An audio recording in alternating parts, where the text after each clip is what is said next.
Good morning. Now called to order at 9 o'clock, 9 a.m. Now have a moment of silence, silent reflection, or silent prayer.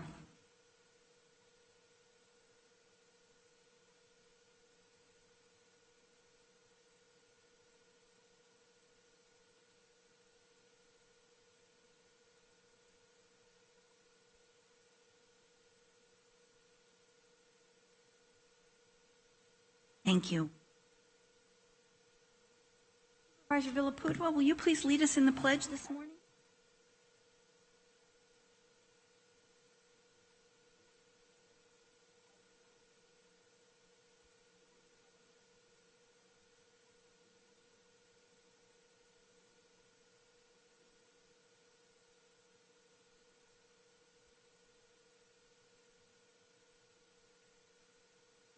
Thank you. For the record, today is the San Joaquin County Board of Supervisors meeting of June 16th, 2020.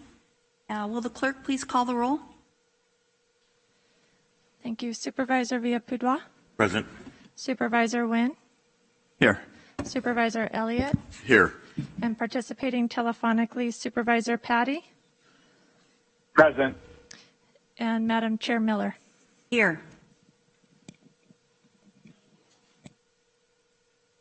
I have a couple of recognitions and presentations. Before we get started, I'm going to answer the question everybody's wondering. I fell on Saturday walking, attempting to be a good citizen and social distance from two ladies walking a dog coming toward me when I went out into the street. I tripped, fell, came down hard, and broke my arm.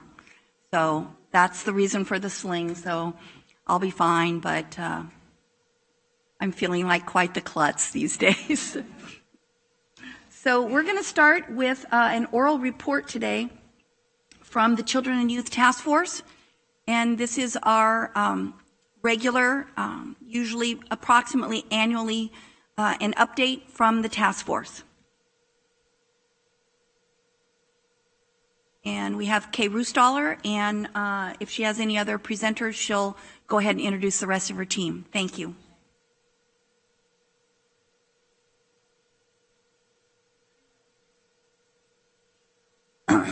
Coronavirus.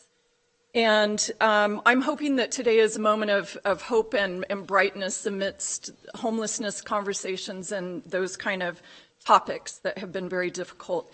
We want to thank you today for convening the Children and Youth Task Force and prioritizing children, youth, and families of San Joaquin County in this manner. This board has the power to bring organizations together to maximize collaboration and reach for a common goal. We'd also like to thank all the county staff, department heads that have participated in the task force, and leadership, Chair Miller and Supervisor Patty, for co-chairing this task force.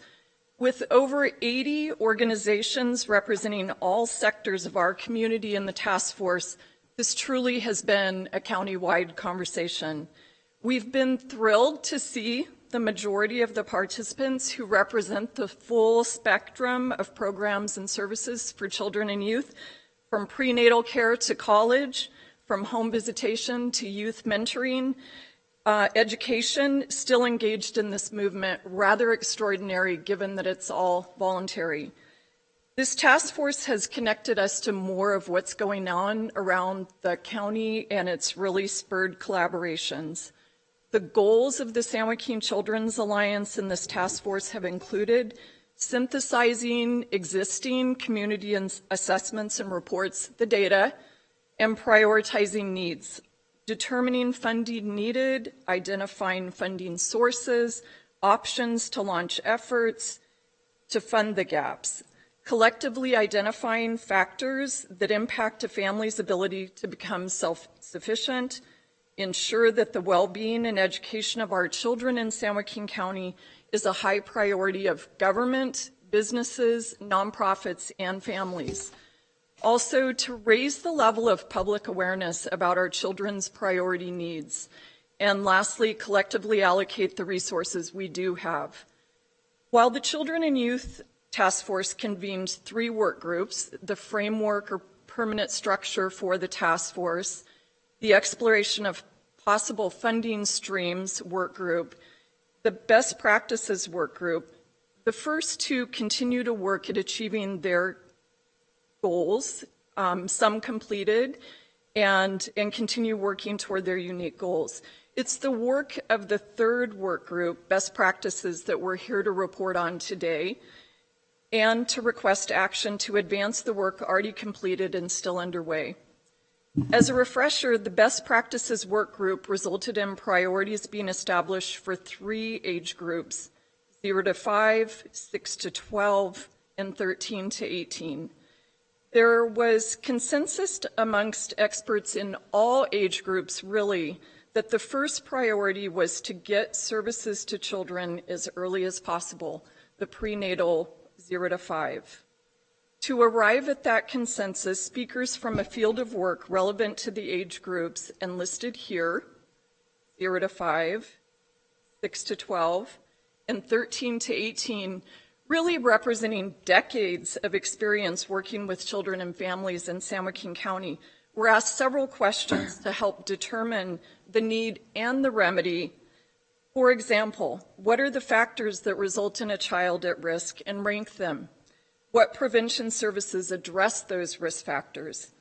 A survey with similar questions was conducted with service providers countywide, yielding 143 responses.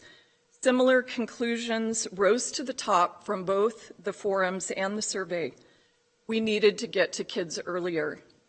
In November 2017, which seems like about 100 years ago, the Children and Youth Task Force reported in detail to this board the gaps and needs of this age group, along with a significant body of research that supported the focus group's assertion that upstream investing had a bigger payoff.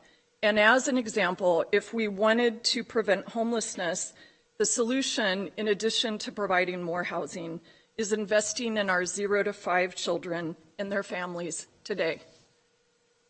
For the future of our community, the question that really demands an answer is this: how do we nurture our seeds to become healthy and productive trees? How do we ensure our children grow up to be healthy, productive citizens? To recap, the task force presented that the most effective strategies to meet the needs of 0 to 5 age group is with prenatal and postnatal home visitation, family strengthening, and quality childcare in preschool. And when we get to some more normal version of COVID-19, we'd really invite you to do ride-alongs to home visitation or tour any of those programs, because I think it will be most rewarding and give you an idea of what we've been doing in the trenches.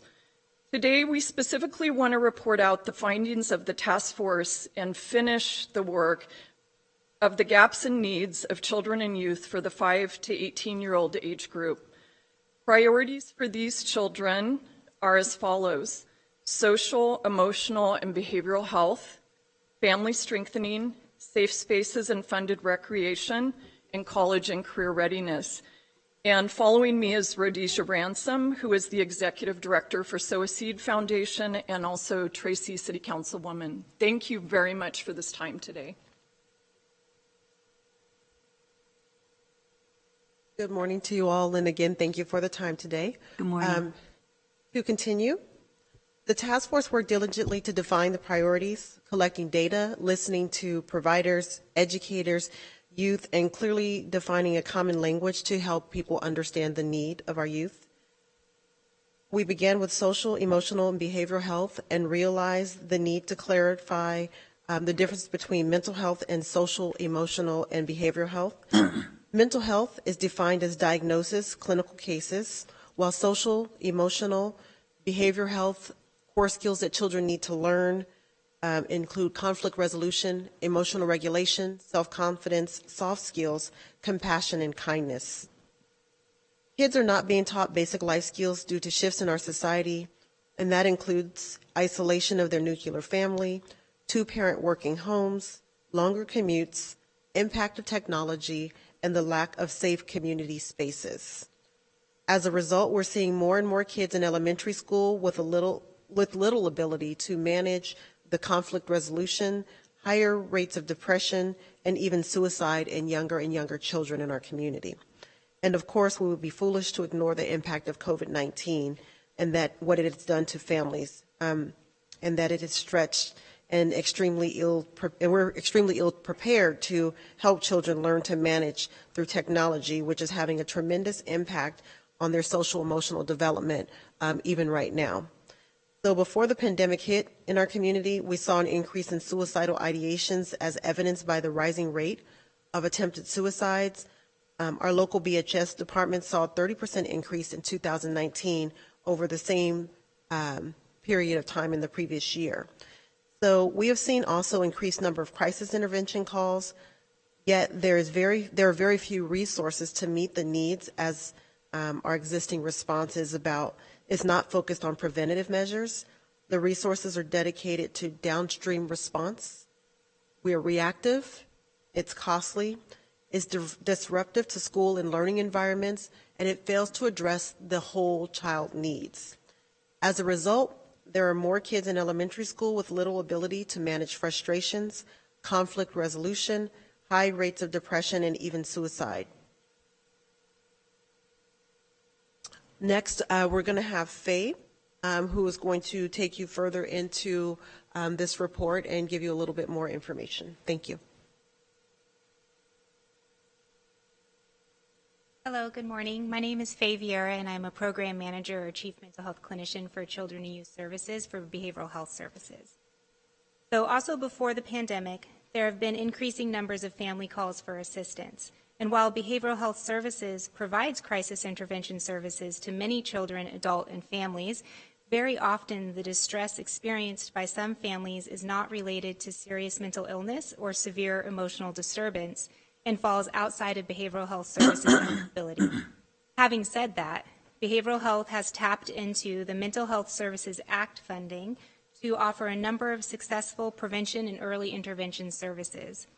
An example is the CARES program, Coping and Resiliency Education Services, which we affectionately call CARES, is designed to provide free community-based services to children, youth, and their families through collaboration with the Child Welfare Services. The goal of this program is to engage children, youth, and families who have been impacted by family stress and trauma and intervene to alleviate the need for additional or extended mental health treatment by facilitating access to services and supports at the earliest signs of concern. BHS also funds 5 community providers, Parents by Choice, Catholic Charities, Child Abuse Prevention Council, Community Partnership for Families, and the Women's Center Youth and Family Services to conduct parenting skills programs and youth mentoring services that reach over 3,000 high-risk families annually and have shown great results in improving behavior and reducing dysfunctions. And a new prevention and early intervention program to offer school-based services through the county is being implemented by 5 county providers. Lodi Unified 2 provides school-based services in a partnership with the CAPC and their SAFE program. This program provides intensive on-site group and individual therapy for the highest risk kids, as well as in-home family strengthening services to engage parents. The results from this partnership are impressive. Students enrolled in the program demonstrated improvements in 5 key indicators, including academic performance and attendance upwards of 80%.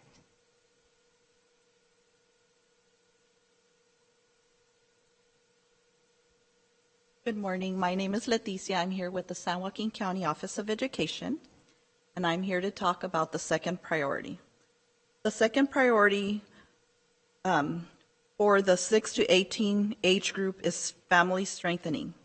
The focus groups and stakeholders recognize too that many parents lack core life skills, and we cannot continue to ignore the fact that many of our families struggle with cultural and societal stigmas, including the heavy burden that so many families have to carry because of the color of their skin. In order to create a culture of healthy families, parents and caregivers must be engaged and serve in addition to the children.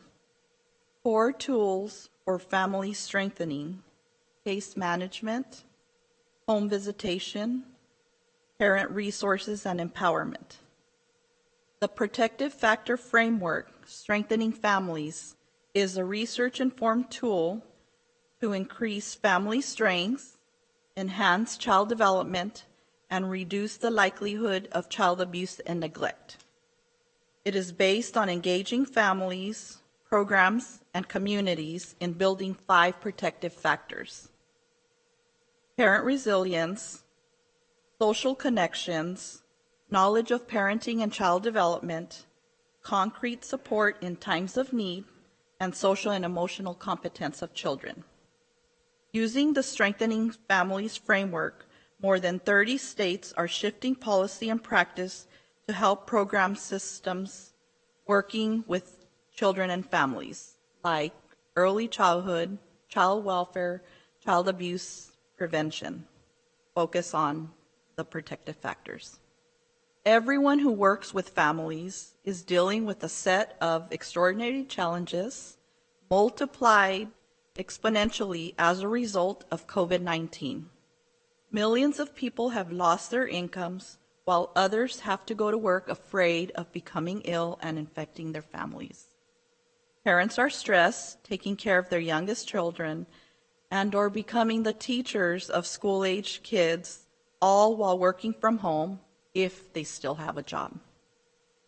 Further compounding the trauma to families is that our country's long history of racism has led to radically uneven distribution of risk, and as data indicates, people of color become ill and often don't survive COVID-19 at the rates far higher than white people.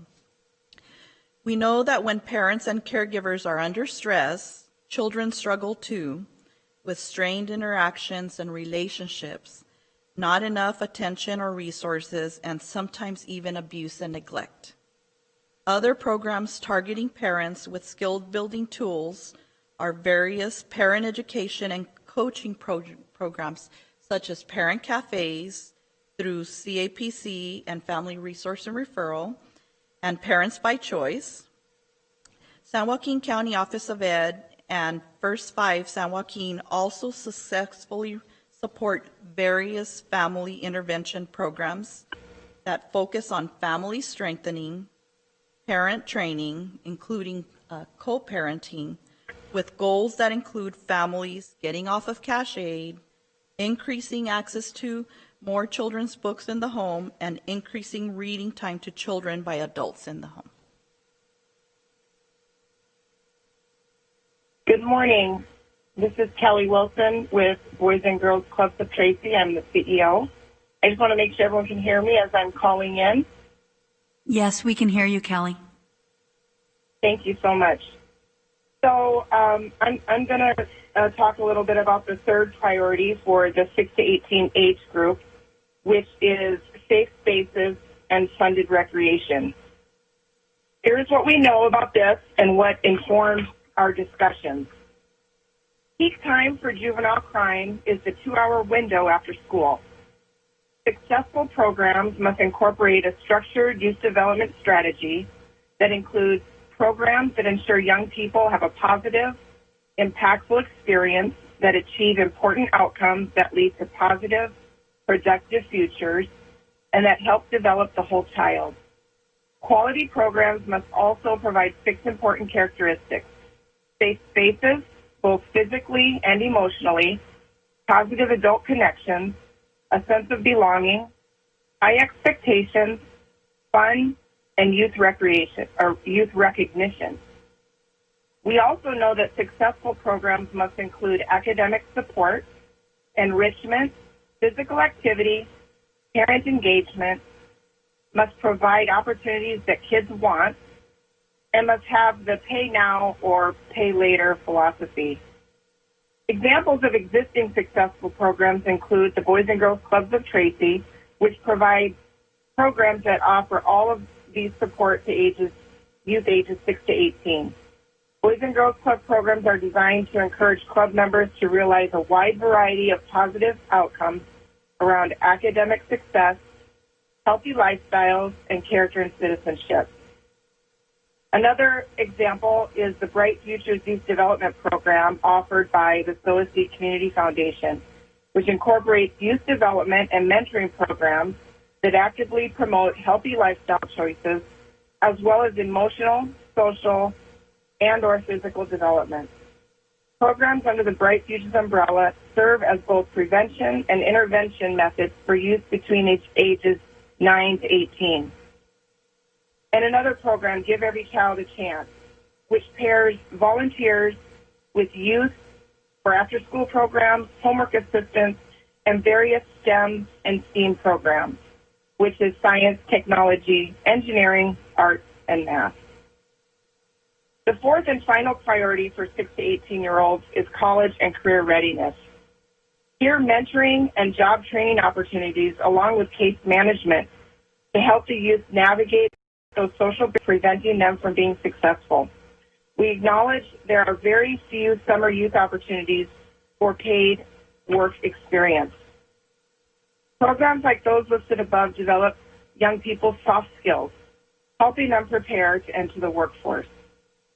The task force recognizes that while there is much to be done here, the bulk of this work is driven by school and school curriculum, leaving the task force role as that of a facilitator of partnerships between education, nonprofits, and government programs, as well as facilitating alignment with successful efforts that exist, such as Challenge Academy, Stockton Scholars, Lincoln's Apprenticeship Program, Job Ready, and Hire Me First. And finally, I'd like to point out that while some of the programs listed are amazing programs, the cost can be extremely high. It would be far less expensive if we invested in youth development programs on the front end versus extremely expensive options once things are broken.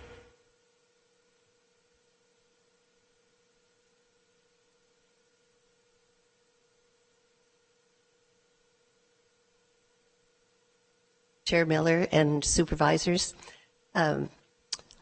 Before I start my remarks, I would like to just preface it by saying thank you for your comments a couple of weeks ago on the homelessness, and especially Supervisor Wynn for your comments about prevention.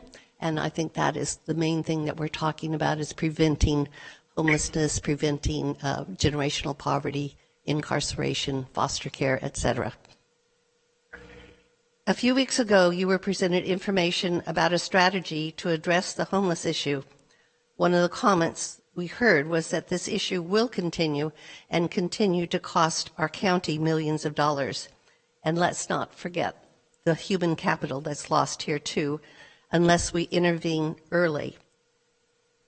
This committee totally agrees.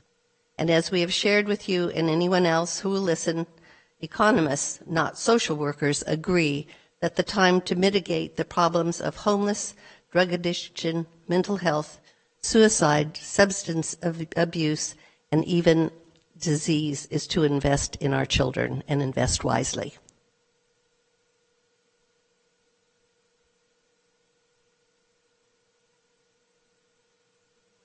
Members of the board, I'm Lindy Turner Harden from the Child Abuse Prevention Council. We all agree, based on the work that we've completed so far, that the work must continue, but the question to us today is, where do we go from here? So here's what we learned during this process. We learned that a collaboration of leaders who coordinate the efforts of children and youth countywide is invaluable. We also see that there is great benefit when all of us are laser focused on one mission.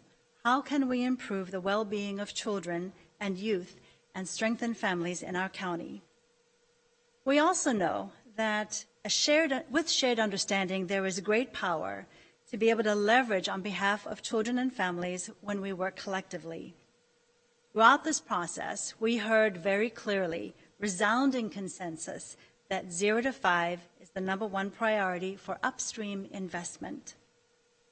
We also know that this work, based on the fact that all of this work that we've done so far is voluntary, we recognize that we need staffing to continue this work. And we cannot deny that children and youth have pressing needs that are not going to go away anytime soon.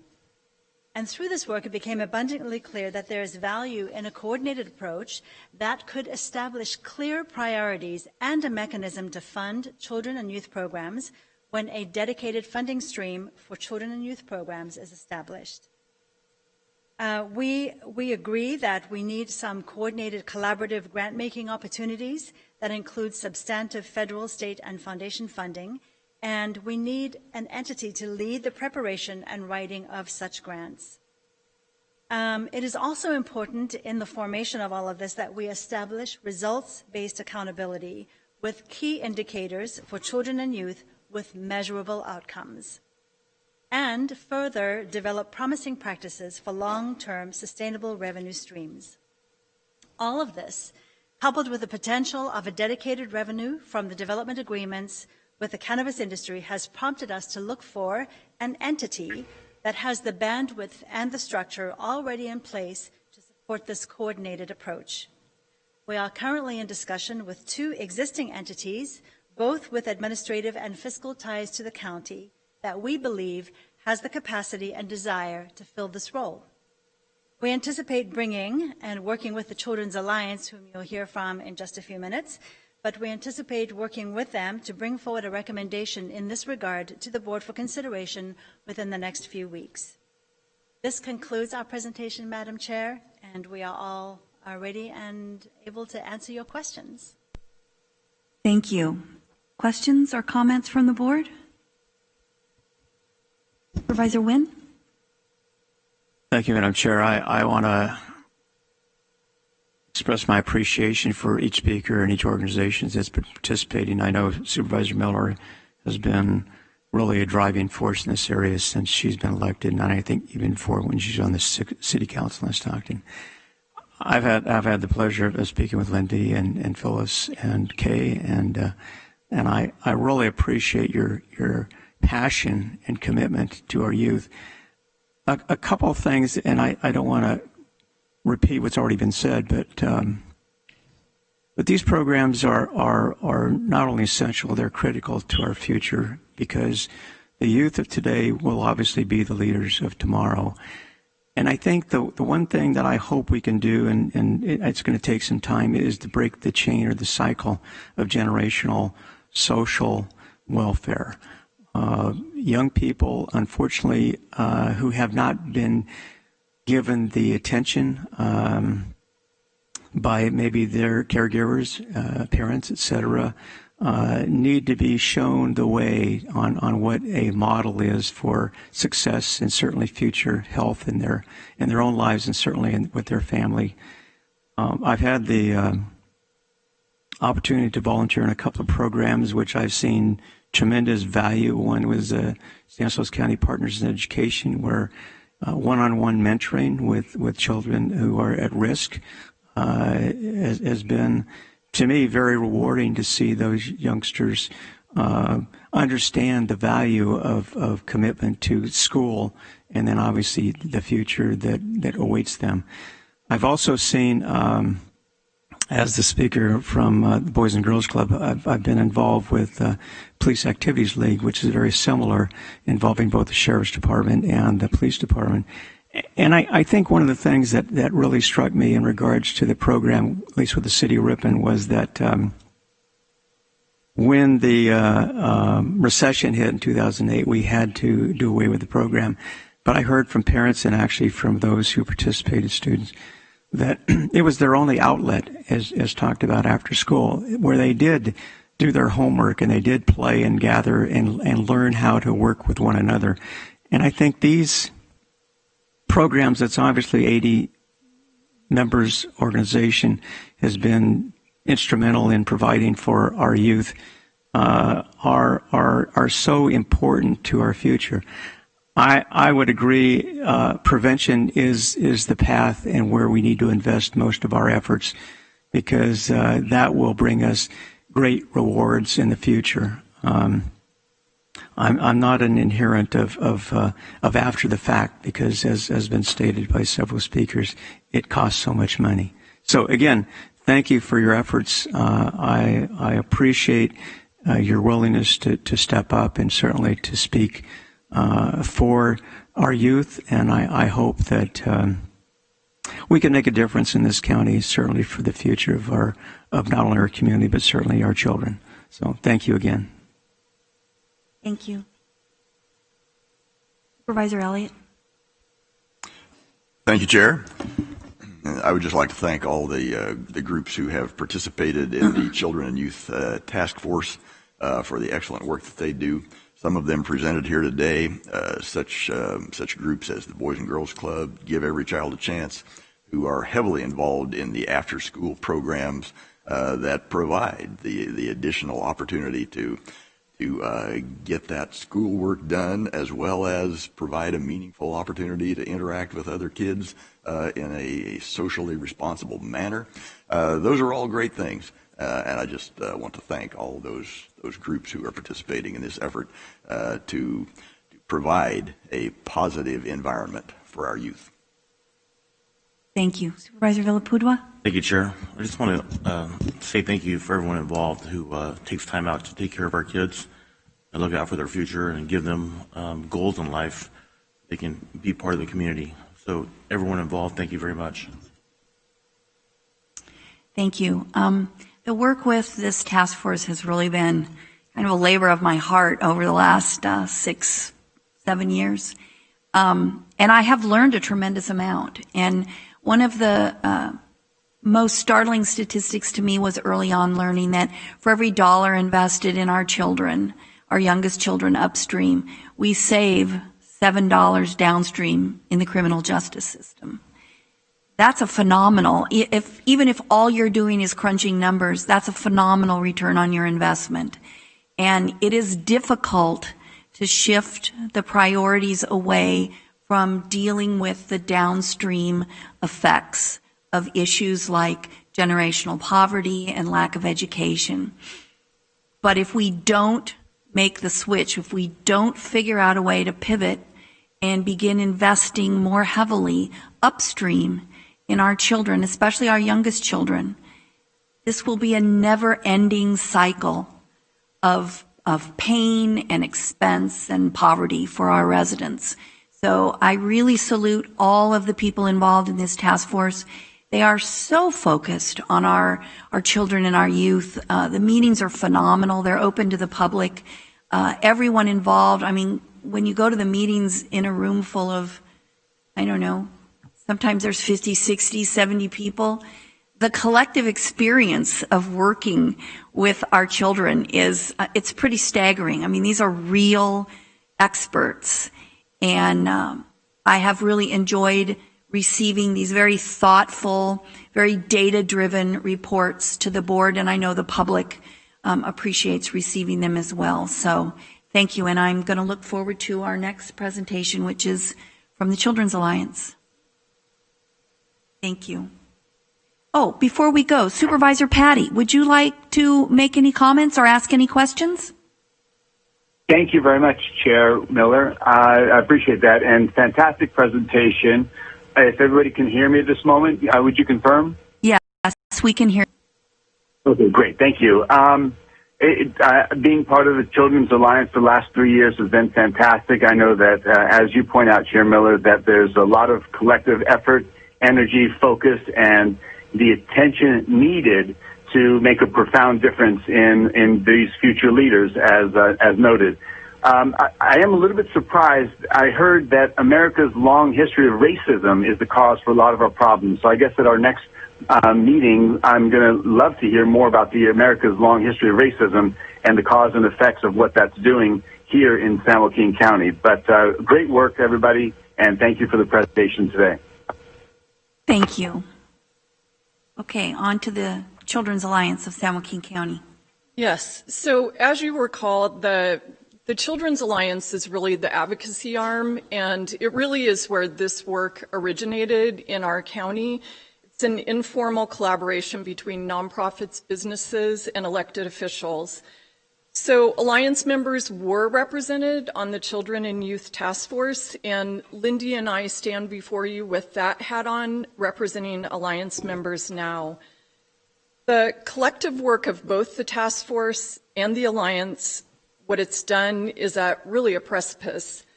Our community leaders are poised and ready to seize greater oversight and control of what we fund for children and youth, or be at the mercy of state and federal government forever. Beating a dead horse at this point, the current model of responding to problems downstream is an approach that cannot be sustained, as evidenced by the current and growing issue of homelessness. We simply can't afford to continue to throw money at a problem after it's already taken root and are responsible more than clean up the mess that it leaves. Without early intervention, more and more children and families fall into poverty and hopelessness. But seizing what funds we can as often as we can and moving them upstream will prevent and stem the tide of growing children and youth who cannot move healthy and whole into adulthood. It's easy to say that it's too big of a problem. It's easy to say it's someone else's problem. Your community leaders and advocates are here to remind you that we've worked hard for years now to bring these priority funding before you, knowing they will have an impact. If we do not invest in prevention programming, we are destined to watch an ever-expanding population of children becoming homeless, drug addicted, traumatized adults, where the funding for intervention will eventually run dry due to the sheer numbers. We need action today. I'm presenting you a list of signatures that was well over 150 since Thursday of community leaders and a gallery full of local leaders here listening and online to implore you today to put Measure B back on the ballot this fall. The argument that we could keep cannabis out of our county is moot now. It's here. In short order, this board will be approving businesses within our county. It is necessary that we see this as an opportunity to direct some of this new revenue to prevention. We have an opportunity to make a wise choice to invest upstream to prevent homelessness and drug addiction by investing in our children now.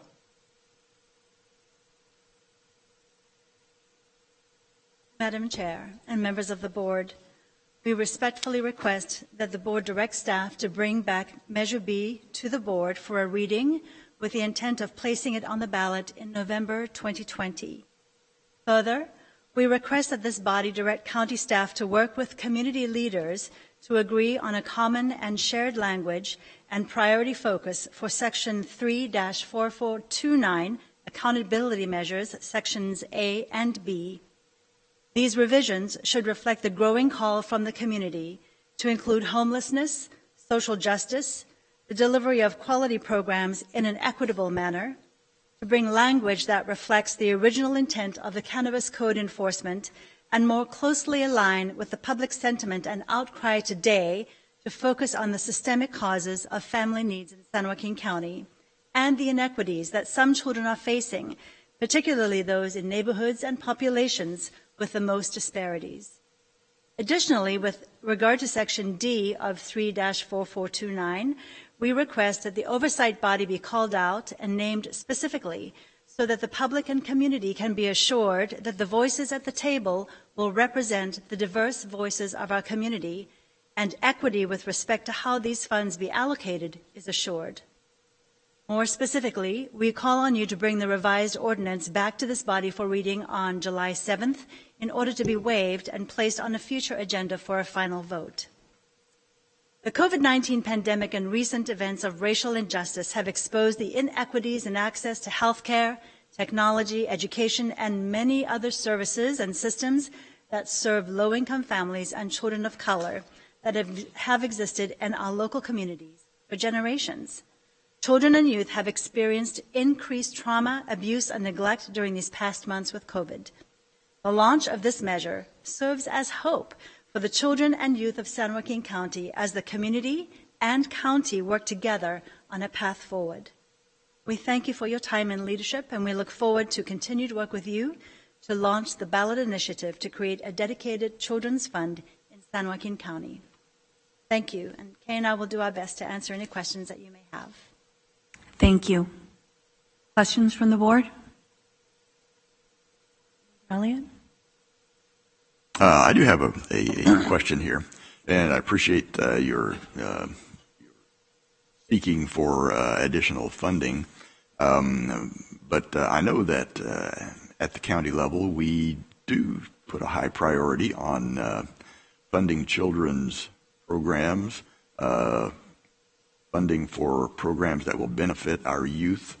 And I'd just like to ask, do we have anyone here who can address some of the just the sheer amounts of funding that we are providing at the present? We do, Supervisor Elliott. I see Mr. Woods, our Director of Human Services, coming up to the staff table. A number of programs that are operated out of his department provide services and funding to the various nonprofits in our community for children-related services. Mr. Woods, please. Good morning, Madam Chair, members of the board. Just in looking at compiling some of the funding that goes to children's programs in the community through HSA. Total in our calculation is $282,405,878 in 1920. That represents 69% of the Human Services Agency budget. In terms of direct funding to community-based organizations, obviously that's a much smaller amount, but including our top 5 organizations in the county, nonprofit organizations, we're in the $18 million range just out of the Human Services Agency alone. Well, thank you very much, and I appreciate the effort that you are providing to ensure that money is well spent on developing and responding to the problems that are evident among our youth. So appreciate your continued efforts to spend that money wisely on the upstream portion of this problem. Thank you. Mr. Woods, I have a quick question. Of these dollars, what's the percentage that are outside dollars that are mandated programs by either the federal or state government? So in terms of the Human Services Agency bringing in state and federal dollars, which would be mandated programs, of the 242.5 million approximately would be mandated programs at least. So I'm sorry. No, that's all right. I was just going to ask, what's the percentage of local dollars that are directed to children and youth programming? So with local discretion, we are over $40 million in local discretionary dollars that are going into youth in this community on an annual basis. That's just based on 19. And where do those discretionary dollars come from? That's 1991 realignment dollars, net county cost. So net county general fund dollars equates to about 8.7 million of that. Okay, so 282 million plus another. So the total would be 208 million, roughly, and of that 40 million is local discretionary dollars. Okay. And 8 million of it is net county cost? Net county cost, general fund dollars, yes. Okay. Thank you. I want to also share, as part of when Mr. Woods refers to the 40 million for both realignment, that those realignment dollars could be put towards other programs. The board has discretion. Those come through the general fund and get filtered through human services for these children. So we look at both pots when we refer to realignment, along with the net county cost, the county general fund. Those all come from the general fund because the board could choose to put those towards other programs. Okay. And if I just may articulate, I do appreciate the commitment the board has had to youth in the programs that are offered by the Human Services Agency. Thank you for that. Thank you. Ms. Turner-Hardin? In fact, we do appreciate the money that is spent on children and families in San Joaquin County, but the bulk of that money is state and federal money. And secondarily, Supervisor Elliott, I take exception to the fact that you state that it's prevention. It's not prevention. It's not upstream investment. The money that HSA provides for the bulk of the money that is provided to HSA and therefore to the children and families of San Joaquin County is to respond to things that are already going awry.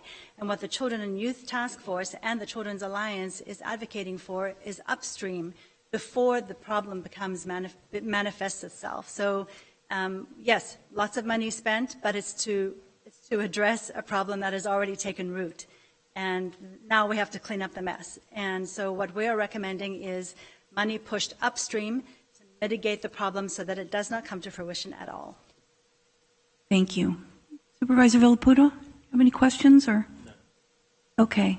From my standpoint, I would be happy to see staff come back with an ordinance for us so that we can take a look at it and discuss it and talk about putting it on the ballot in November. I think the timing is such that it would be a good time to look at that. So that's my position. I would be happy to have staff bring that back to us. Supervisor Villaputo? Yes. Supervisor Patty, would you like to weigh in on this? Thank you, Madam Chair. I agree with you. I think it's great. Let's get a staff report. And I wonder if, Madam Chair, since you and I are on the Children's Alliance, we might also want to form a little subcommittee in that alliance and see if we can use some of that discretionary fund by working with our director at HSA. What do you think about that, Madam Chair? I think for right now, I think the proposal from the Children's Alliance to have county council rely on the alliance is a good one. I think they're already in the discussions to help identify who the oversight entity would be, and that'll be a key component, I think, of anything we put before the voters. So I would like to see us work with county council's office, work with them. I think you and I are a good fit to also provide some input to county council's office on bringing this forward. So yeah, I have no problems with that at all. I'm not sure, we're going to be kind of tight on time, so I'm not sure if we have enough time to actually set up another formal committee, but I think perhaps you and I could simply make time for county council's office and also for the members of the Children's Alliance to help county council craft an ordinance to come forward. Supervisor Wynn, Supervisor Elliott, would you like to weigh in on this? I think we've had this discussion time and again, so I don't think I can add any more to it. Okay. Supervisor Elliott? No further comments. Has this become an action item, or are we I'm directing this to the county council? Just direction. Just direction to staff to bring back the action item on the later agenda.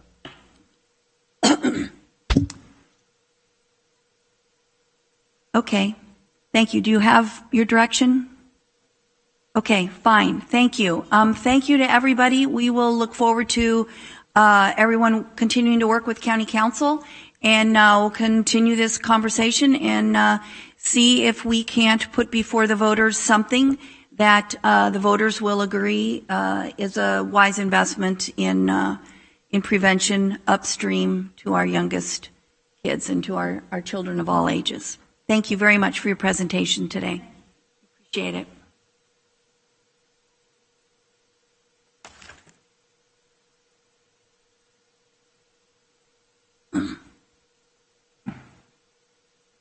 Next up, we are going to receive an oral report regarding the status of the San Joaquin County Retirement Fund by Johanna Schick, CEO of SJ Sarah.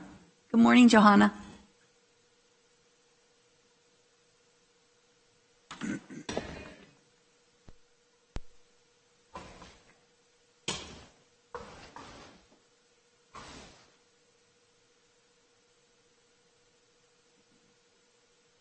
Good morning, Chair Miller and members of the board. For the benefit of the audience and those who may be reviewing remotely, my name is Johanna Schick, and I'm the CEO of the San Joaquin County Employees Retirement Association. We are the county pension fund. So I am here today for two purposes. First, I am here to present our 2019 financial statements And then secondly, it's come to my attention that there's some interest in having a update on our financial condition in 2020, given the status of the financial markets in response to COVID-19. So starting with the financial statements, we have a filing requirement that is required by law where the Board of Retirement must file our financial statements with the Board of Supervisors by June 30. So that's my primary mission today. And then I want to assure the board that the materials you have in your packets as consent item number 1, those are our audited financial statements. They were audited by an independent auditor, Brown Armstrong, and we received the highest possible opinion on those statements, which is called an unmodified opinion. So as a highlight of 2019, I just want to let you know that I'm here with good news. So we exceeded our assumed rate of return. We earned 13.3% net of fees. Our assumed rate of return for 2019 was 7.25%. As a result, we decreased our net pension liability. Last year when I was here before you, I reported that it was at $1.9 billion. We are today at, well, as of 12/31, we were down to $1.7 billion. So it's still a big number, but it's gone the right direction. The county's portion of that $1.7 billion is $1.57 billion, which is down from $1.74 billion. Again, still a big number, but it's going the right direction. On a preliminary basis, we do not yet have our final actuarial valuation, but on a preliminary basis, our funded ratio has improved from 60.2% to 64.7% on a market value of assets basis. So again, good news. So in your materials, you have a chart that looks like this. This is the changes in fiduciary net position report. And I'm going to give you the simplified version because it's a little easier for your audience to read. These are basic inflows and outflows. So we started the year at $2.8 billion. We added $264 million of employer and employee contributions. We had investment gains of $381 million. We made benefit payments of $236 million. And administrative expenses were just shy of $5 million. We're at 4.9. So if you add the contributions and investments and you subtract the benefit payments and admin expenses, you end up with our ending fund balance of $3.2 billion. So that's the financial statements at a high level. Moving forward to 2020 and where we are now, I'm, again, pleased to report that the portfolio's downside protection is working. There have been many times I've been in front of you and I've said, look, we've built a portfolio that's designed to perform in a variety of market conditions, and it's designed to protect us when markets are turbulent. And that's exactly what it did. So in the quarter that ended March 31, we outperformed more than 95% of our peers. The median public fund was down 12.6%. Equity markets were down 21.3%. SJ was down, but we were not down as much. We were down about 7%. And by June 10th, we had already recovered that. So we weathered that period of turbulence very well. And because we are a calendar year plan, we have between now and the end of the year to try to make up that 7% that we're aiming for at by the end of the year. Now, I should note that our assumed rate of return has been lowered. It is now 7%, not 7.25%. So if I could, yeah, so that's all good news. We've got on-target performance for the longer term as well. Now, I know that there have been some people who have raised concern of, is your portfolio too conservative? Are you not taking on enough risk in order to benefit from the upswings in the market? And what I can tell you is the portfolio is performing exactly as it was designed. So it's designed to provide moderate returns to achieve our assumed rate of return And the proof is in the results. So the portfolio was adopted in was adopted in 2015. It took us most of 2016 to implement it, to shift our investments over. So the returns to look at are 2017, 2018, and 2019. Those are the 3 years when this portfolio has actually been implemented. And if you look at our 1-year and 3-year returns, it's done exactly what we told you it would do. Over the 1 year, we earned 13.3%. Over the 3-year, we earned 7.5%. In all of those periods, it exceeded our assumed rate of return on average, which is what we needed to do. We don't need it to hit our assumed rate of return every single year. We need it to hit that return over the long term, and that's what it's doing so far.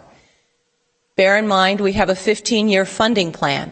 So we are working our way through that unfunded liability, and these initial results of our investment performance are hopeful. I received a few phone calls asking, gosh, what is this turbulent market time going to do to our 2021 contribution rates, the ones that you're budgeting for right now? And the answer is nothing. Your calendar year 2021 contribution rates are based on your 2019 experience, which is the 13.3% return that I told you about. And it also takes into account the lowered return assumption of 7%. So those two things kind of offset each other a bit, because when you have a higher than expected return, that drives down contribution rates. But when you lower your assumed rate of return, essentially what you're saying is, we're expecting these assets to earn less over the long term, which means that it costs more to pay for this benefit because we're getting less from investments. So the net effect of that is that contribution rates are going up, but they are only going up by about the amount that we predicted back in February when we discussed this idea with the Board of Retirement and with our employers. So we are on target with what our employers were expecting. The aggregate rate, with phasing in the impact of this lowered return, is still looking on target at about 49.8%. We will know more once we get our actuarial valuation and we get official numbers, but at an aggregate level, which means the general and safety rates combined on a proportionate average, we're on target with what we reported in February. So I also know that there have been some discussions about where does San Joaquin rate in terms of our funded ratio compared with other county retirement systems. And I've presented this information to you in the past, but it bears repeating that a funded ratio is just a snapshot in time. It's almost like one cell of a movie that unfolds over decades. There's a lot of variables that make it difficult to compare funded ratios from system to systems. Those comparisons include things like time period, if you're a calendar year plan versus a fiscal year plan. By way of example, SJSER is a calendar year plan, so our 12/31/2019 return was 13.3%. Had we been a fiscal year plan, our June 30, 2019 return was something about 6.9%. So you can see the difference time period makes. Additionally, your assumed rate of return makes a big difference. Had SJSER decided to leave our assumed rate of return at 7.25%, our funded ratio would have been more than 66%. It would have been about 66.5% instead of 64.7%. So these things all make a difference. I'm not saying that we should have left our assumed rate of return at that higher level. We made the prudent decision because the capital market projections indicate 7.25 is not realistically achievable. But you can see how those things affect your funded ratio. So when you're looking at other plans, it's important to know what is their assumed rate of return. Amortization periods make a difference too, as do other funding sources. The county's extra contributions make a significant difference to SJSER. Other funds have had pension obligation bonds. So if we look at just calendar year plans, these are the 37 acts that are calendar year plans. Not all of them have their most recent funded ratios. You can see Sonoma and Contra Costa don't have that information yet. We are at 64.7, which is certainly below Orange County and Alameda County, but notice that we have a shorter amortization period, which means that we are aiming to pay off our unfunded liability more quickly. Notice that we have a lower assumed rate of return than Alameda. They're at 7.25%. Notice that we've had no pension obligation bonds, and I'm not advocating for that. I'm just saying that's one of the things that plays a part in all of this. If we looked at the mixed periods of both calendar and fiscal year plans, here we are. We have moved up. We were at the bottom last time I reported to you. We're now at third from the bottom. It's still not where any of us want to be, but we're moving the right direction, and we've made some really prudent decisions that lay a solid foundation upon which to build. It's going to take us a while to get there. As I said, we have a 15-year funding plan, and we are working this through, but it's going to take some time. So these are the other plans. San Mateo is a very interesting case. At 86.5% funded. They have a discount rate of 6.5%, a 15-year amortization period, no pension obligation bonds. People think, oh my gosh, how did they do that? Well, they've done two things. One is they have a lower cost of living allowance, so they only have a 2% COLA for their retirees versus the 3% that we have. Additionally, their county made the decision during the depths of the financial crisis when everybody could least afford it. That's when they started paying their extra contributions. So they got a much bigger rise out of the recovery of those markets than anybody else did. So, the contributions that you're making are really helpful, and if you can afford to continue them, I would strongly encourage that. But that's part of what helped San Mateo is they started that back in 2009, and they've continued to make those extra contributions. So, in conclusion, because I know you have a busy day, we had a strong 2019. Funding is improving. We've got a 15-year funding plan. We've had a strong 2020 so far. We had top-tier performance in our first quarter. We've recovered from the turbulence of the first quarter, and we've got 6 months to continue to work towards making our target return. Finally, the portfolio is performing exactly as designed. We're getting the returns necessary to fund the plan. We're meeting or exceeding our assumed rate of return. We are avoiding big losses. The reason why it's important to avoid big losses is, let's say you have $100. You lose 10%, you've got 90. Many people think, well, gosh, you just have to gain 10% and you're back where you started. That's not the case. If you gain 10% from 90, you're at 99. You haven't made it to 100. You actually have to gain a little bit more than 11% to dig yourself out of a 10% loss. So avoiding those big losses helps over the long term, which is why having a less volatile asset allocation is helpful for a fund like ours. So with that, I am open for any questions or comments that you all might have. Questions from the board? I have a comment. I just want to tell you, thank you for the presentation. And it sounds like you're doing a wonderful job and under these conditions. Sounds like we're on the right path. Thank you. Thank you. Supervisor Wynn? Again, thank you for your presentation. I also appreciate our conversation last week in regards to your report. We did talk briefly about, and we have mentioned, at least I've mentioned in the past, a consideration for looking at other retirement plans. And you had commented that you're familiar with some states and other entities that have made that transition. I would hope, and again, I'm not advocating, I just think that it would be worthwhile to discuss the possibilities of how that would benefit our employees and certainly the county to explore those options for the future. So again, I think that those discussions need to be had. And see what turns with that, because as I've said before, I've seen other plans define contribution, and the employees are very happy with it because of the options that are presented to them. So again, thank you for your presentation. I'm happy to help in any way I can. Supervisor Wynn, I can share with you, we, at a staff level, we still have some level of hope.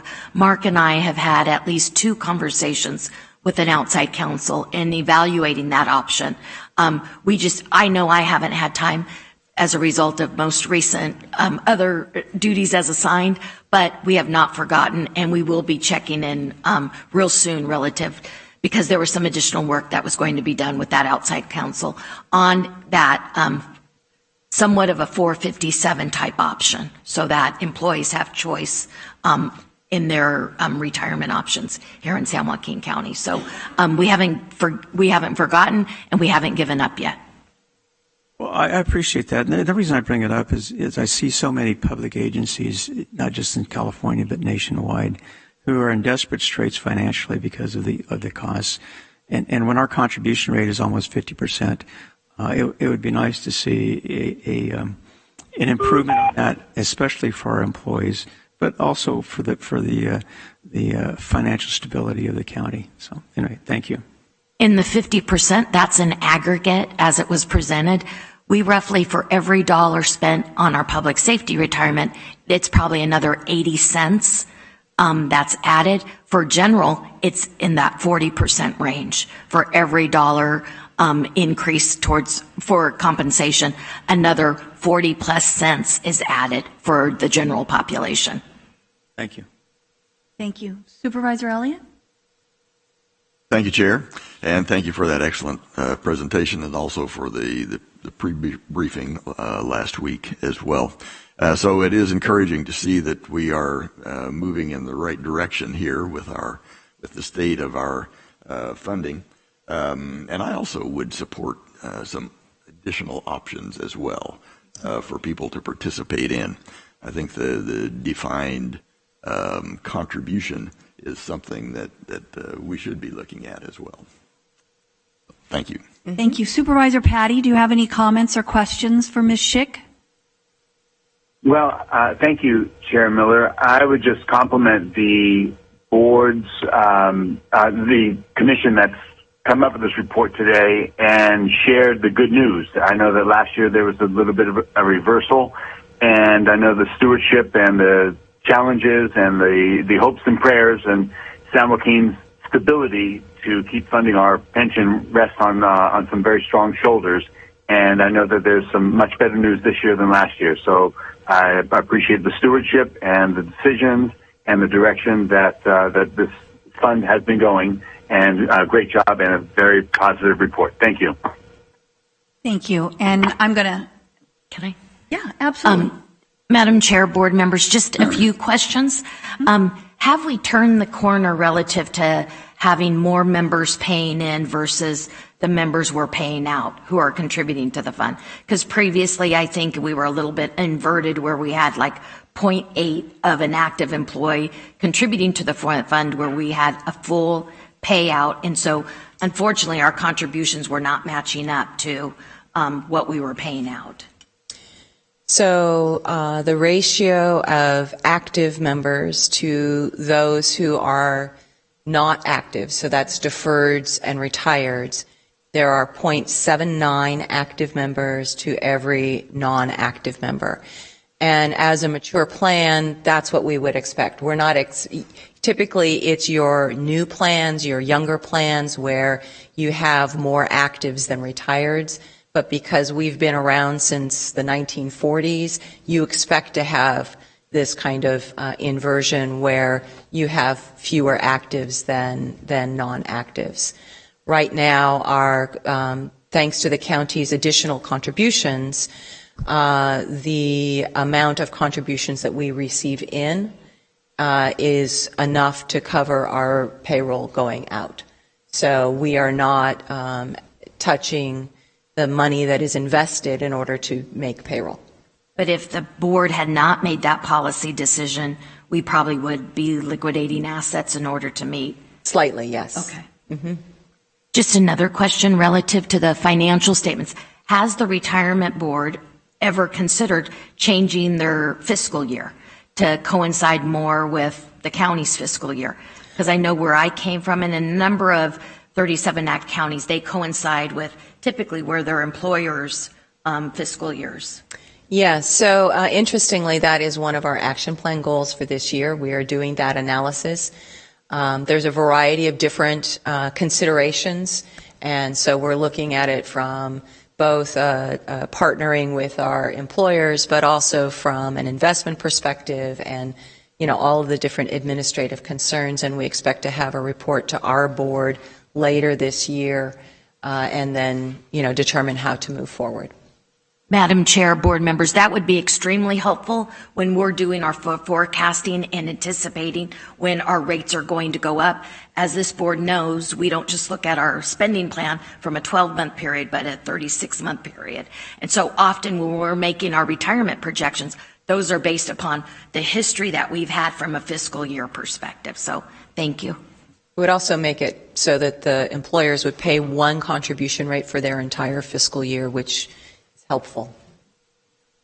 Thank you. And thank you for the presentation. As the board's representative on the retirement board, I can tell you that it is a very engaged and very thoughtful board. And we've just recently reappointing 2 longstanding members of that board. And that stability has been really beneficial, in my opinion, to the retirement board. So thank you for this. There were a lot of questions about this new policy and making the move, and I can tell you that the board is very pleased that it is performing the way our consultants strongly believe that it would. So thank you, and I'm going to look forward to receiving that analysis. All right, thank you.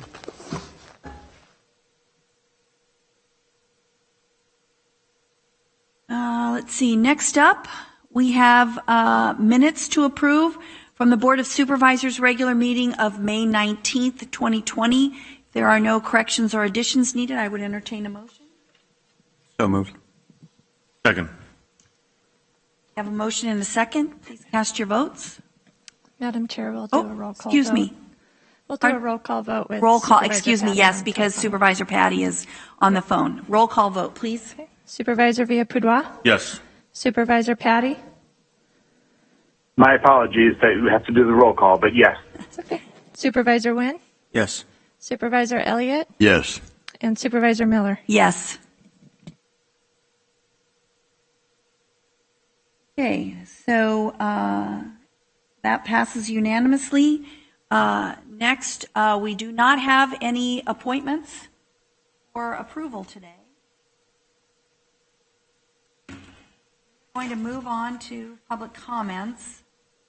Now is the time for public comment on matters within the jurisdiction of the Board of Supervisors that are not listed on the agenda, and any matters listed on the consent agenda. We'll begin accepting comments from members of the public in board chambers. Then we will call for members of the public from any of our lobbies. And then we will ask the clerk of the board if we've received any online comments. If you are providing your comments here, there's a time limit of 3 minutes. There's a device on the podium with a green, yellow, and red light. The yellow light will come on 30 seconds before the end of your 3-minute period. And the red light will come on when your speaking time has expired. We ask that anyone supplying comments online or via email that you limit your comments to 250 words or less. And we ask that you refrain from any personal attacks. Address all your comments to the Board of Supervisors, not to the audience. And any comments from the public may not reflect the viewpoint of the Board of Supervisors. Since we are not collecting cards, I'm going to ask the members of the public who are here to sort of self-select and maybe queue up 1 or 2 of you staying 6 feet apart down the aisle, and the first person come to the podium, and please state your name for the record.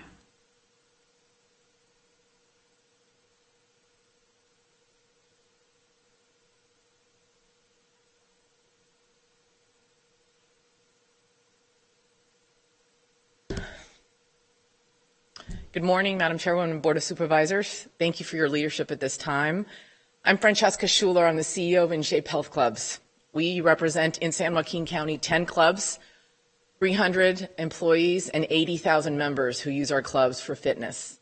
I'm here today to express my concern for the health of San Joaquin County. We were incredibly disappointed by the last-minute and unexpected and unexplained decision by County Supervisor, Public Health Director Dr. Park to not open fitness last week. Completely respect her decision, but I just wanted to point out some key points. Fitness is an essential industry. As has been demonstrated by COVID-19, the communities that have been most impacted by COVID are those that suffer from chronic health issues, obesity, type 2 diabetes, high blood pressure. Fitness is critical to prevent those chronic diseases. We are going to have a surge. We know that. The governor has said that. Everyone has talked about that as we reopen the economy, which is critical for all of us. The best thing we can do to combat a surge is to make sure that all of our citizens in San Joaquin County are healthy, and fitness is a key part of that. So we really want our members to be physically fit to combat those chronic diseases. And that is why other counties like Kern County and LA County, who have surges, have opened fitness because they know how essential it is to the health of the community. So besides being a fitness, an essential industry, the second point I'd like to make is community partnership. We closed our doors willingly in March. For 13 weeks, we have had no revenue. We laid off 96% of our team. And we have worked to be a good partner in the local community following all the guidelines. We have submitted our guidelines to the county. We worked with the governor on guidelines, and we feel very confident we are safe to open. Yet we were given no guidance, no explanation that we were not going to open last Friday, June 12th, as the majority of all counties in California did. As a result, we had hired back 220 people. We were training them to open safely, and then now we're all sitting here with no date. 57 of 58 counties in the state have given a date of when fitness is opening, and the majority of them are opening now. How can we better partner as a community? That is our ask. And then finally, safety. We brought our guidelines. I will submit them. We invite all of you to come to our clubs. We are in the preventative healthcare business. There is no category that cares more about the health and safety of our community. We are confident we can open safely. So our ask today is to please open all fitness studios in San Joaquin County, clubs, gyms, boutique studios, and ensure the safety and health of our community. As we do experience a surge, let's make sure we combat that surge and make sure we stay healthy as a community. Thank you for your time. We appreciate the consideration. I will turn in our standards so you guys can review them at any time. Thank you very much. Thank you.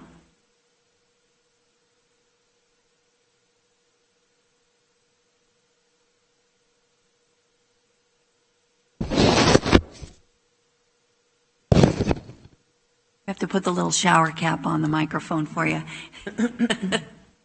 Come on up. Morning, Madam Chair and the Board. Thank you for allowing us to speak today. My name is David Wright, General Manager here at InShape on West Lane of Bianchi. I've been with InShape for 16 years. Our members come from all walks of life. They come together transcending barriers to share a common goal, improving their lives physically, socially, mentally, and emotionally. Fitness plays a critical role in supporting all four of these and the overall benefit and quality of life. Physically, better health, stronger health, a stronger heart, fight off illness and weight control. Socially, social interaction, building social skills, strengthening relationships, and most of all, provide a place of belonging. Mentally, reduce depression, anxiety, prevent stress, increase cognitive brain function, and more energetic. Emotionally, positive mood, self-confidence, worth, self-esteem, lower sadness, tension, and anger. I can speak firsthand, going through some things throughout life and what it's done being a part of this community, being a part of InShape, a member for years before becoming an employee, and what it does, and being able to help and give back and help people through these struggles that they have in life. In San Joaquin County, as Francesca stated, we're providing over hundreds of jobs to our employees and over 80,000 members. Adding and restoring a fitness routine back to everyone's life is critical to the mental and physical health of our community and help combat the COVID-19 pandemic that we're in.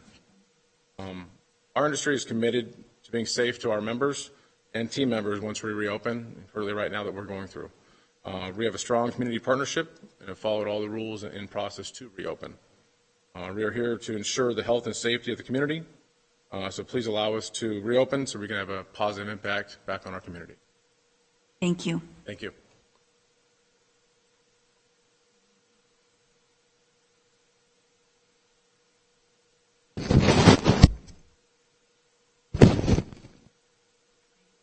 Thank you. Thank you for giving me a voice today. My name is Richard Schwager, and I'm a native Stocktonian. I've operated businesses here in San Joaquin County for over 40 years. Luckily, my business was not one that has been affected by the COVID-19 because we were considered an essential business. But I am concerned not about the monetary end of this, but about the health end. 13 years ago, my wife passed away of lung cancer. At that time, my health was not so good. High blood pressure, high cholesterol. And I went on a regiment of diet and joined my local health club, which was In Shape. 2 hours a day, 6 days a week. I got myself in shape. And at the age of 68 now, I take no medication. I consider myself in excellent health. Till the gym's closed. Just in the time these gyms closed, I have gained almost 30 pounds. My blood pressure is back up. And as we all know, that one of the major factors to fight disease and fight this COVID is to be healthy and have a healthy lifestyle. And it just perplexes me, all the businesses that were closed and all the entities that were closed, that the health clubs were closed, because in my mind, I consider them very essential to my lifestyle and my family's lifestyle and my health. So I ask you to please consider opening this entity as soon as possible. Also, I consider myself an intelligent, rational person, but last week I was able to go out to a restaurant in Woodbridge, watch people sit at the bar, have drinks, no social distancing, no masks. This weekend, I took my boat out to a well-known spot on the Delta, and I watched over 100 people sit at a bar, drink, listen to music, no masks, no social distancing. But for some reason, I cannot go to my local health club to maintain my health. I have 4 beautiful daughters and seven wonderful grandkids that I would love to live to see. So please, please, open our health clubs for us. Thank you. Thank you.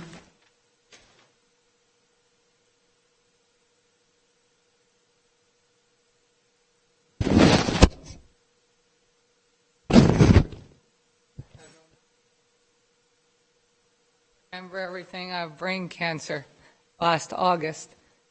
Stacy Carnelia, Stockton, 62 years, 32 years, special needs teacher, Tracy Unified. So the thing before you had was very interesting with the foster kids and stuff. It was my way also. Anyway, and I love our sheriffs here. Anyway, these guys, David, one of them, our general manager at West Lane, I can't even tell you how much they supported me. So sorry.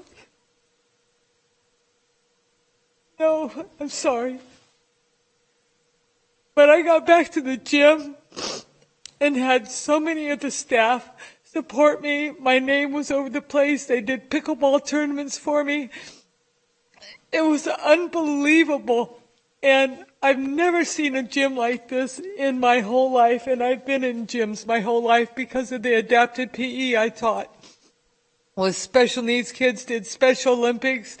I just got to tell you, please let us open up again, because even though they came to my house and put up a gym in my bedroom, my spare room, I have so much better luck with people next to me. And I tell people when they come in, I said, you know, the guy who was just on there didn't clean it well enough. You may want to clean it before you get on yours. This was before all this. I've always been a clean person.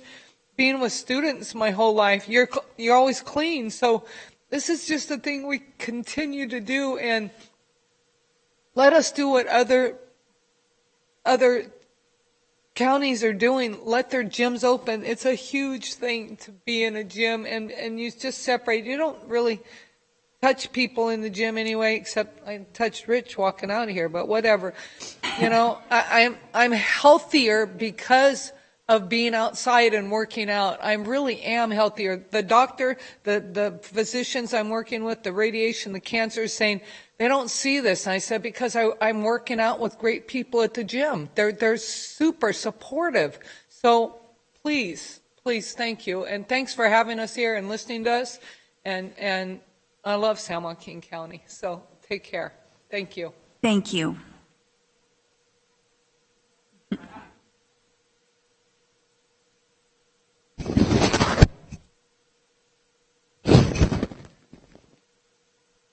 Thank you. All right, I'm Michelle Robinson. I've been in your county my county, since 2001. I'm a foster parent. I've had over 100 kids in my home, so I love the presentation prior. I'm retired deputy out of Alameda County Service. I just had a knee replacement, and the main thing that I need to do that even Kaiser's not allowing me to do is get back into rehabilitating my leg. I also bring my kids to the gym, and they've been very supportive over 20 years, letting me switch kids up all the time because movement and foster care causes that. It's a vital part of our community to have the benefit of health in the gyms through outdoor pickleball, tennis, even the weights, the swimming, the lapping. We really need our gyms open. It's an essential part of our community and our lifestyle. Thank you. Thank you.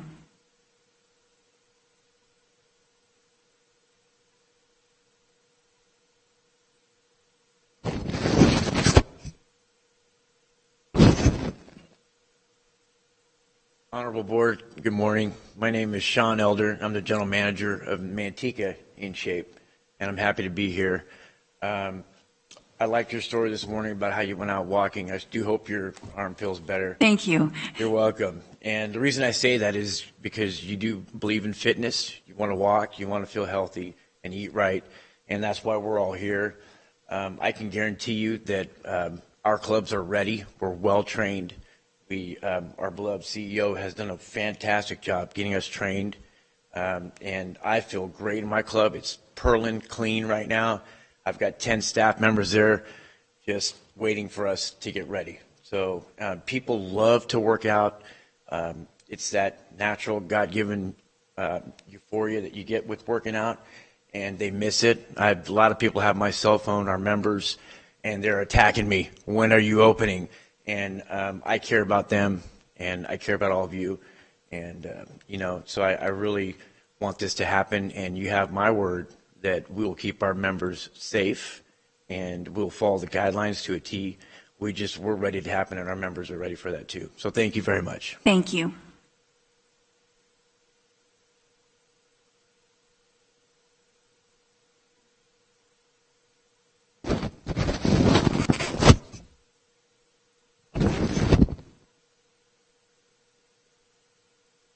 Morning. I'm Cheryl Batista. I'm the general manager for the Marina location on Embarcadero. Thank you. Can you hear me now? My location caters a lot to our senior audience, and many of them have been members there for a very long time. And with us, they've not only been able to build community, but they build their health back. So our pools, our exercise equipment, the tennis courts, pickleball, allows them to keep their flexibility and mobility. So that way, when they're leaving the clubs, they're able to be with their grandkids, their friends, and their family. It also helps build and promotes mental positivity. Many of our seniors who are in our communities suffer from anxiety and depression. This allows them to help lead a more independent lifestyle and be a lot more positive in their community as well. Lastly, it's not only a place just to work out, and I've mentioned community a couple of times, but it's also a place for them to gather, a place for them to be healthier, and for them to celebrate their wins and accomplishments. I'm taken back by a story that I had from last year. I had a member who was a very long-time member, Kay Sweet, who celebrated her life after she passed away and chose the marina to celebrate her life. And we had a lot of people come there to celebrate her. So it is vital for our members, our team members, and our community that we open back our doors. Thank you for your time. Thank you.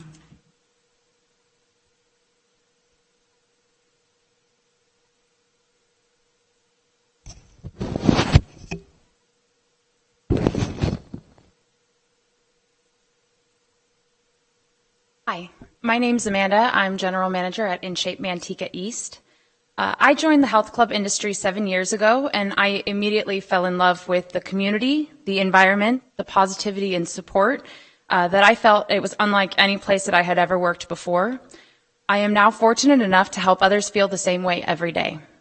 With the clubs being closed, I reflect on my daily interactions with a few of my members, like Jacqueline, who was a cycling instructor before suffering from a stroke and went from a walker to a cane after coming to the gym twice a day for months and working with one of our trainers.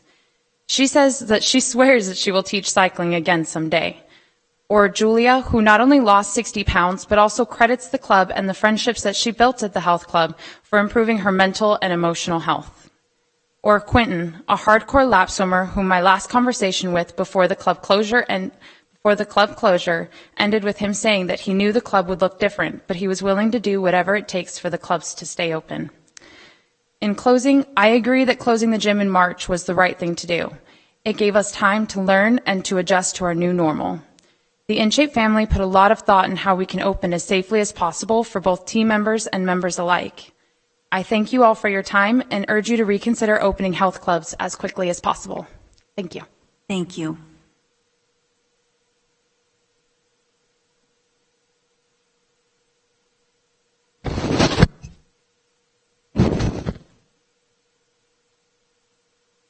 Good morning. My name is Brittany. I am the general manager of the InShape in Lodi. Thank you so much for your time and for hearing us out on this. We speak a lot about physical health and physique, but InShape is so much more than that. We have people coming to stay healthy, to prolong their lives, to improve their quality of life. You've heard so many stories just today in that regard. I do want to touch on something, being inspired by what we heard this morning, the presentation regarding the youth in our county. My club is right down the street from a high school. After school, the high schoolers come to my facility and they are there, they are working out. They are in a safe place and staying out of trouble and staying active. So I think it's just important to mention that. Thank you.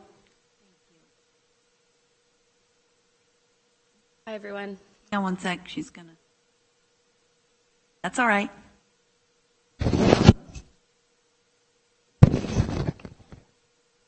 There you go. Sure. I'm Kaylee Mahoney, and I work for the support center right down the street. I've been with InShape for about 9 years, and I wanted to talk a little bit about the importance of motivation and fitness. So a lot of people might be saying, yes, you can go work out and you can move outside, but I wanted to say that while our clubs have been closed, we've hosted hundreds of virtual workouts for free for our members to have access to daily movement. We've also hosted our first virtual 5K and saw over 600 participants in our communities take off in their neighborhoods and crush their goals. But working out on your own without accountability is often very difficult. Whether it's the welcome desk team or an instructor that recognizes that you missed a workout, you know that you're wanted and you belong at the club. As a former UOP alum and athlete, I'm highly motivated by coaches and working out as a team. Me, myself, working with our fitness content, it's very hard for myself to even motivate to work out by myself. I have to be around people. It just motivates me. That's how my brain operates. The human race relies on social activity for progress and motivation. We're here to fulfill that for our communities. It was heavily stressed earlier that prevention is the biggest leading cause for change. If we want to truly prevent COVID spread, let's take a look at most of the immune compromised and highest rate of cases in our nation. It's populations with high obesity, type 2 diabetes, as well as respiratory issues. Movement is the most effective way to combat those issues. In order to motivate the population to move and be healthy, we need our gyms opened. Thank you for listening to us. Thank you.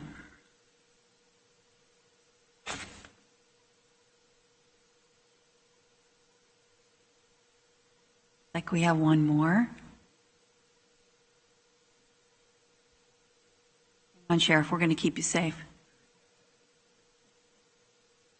Well,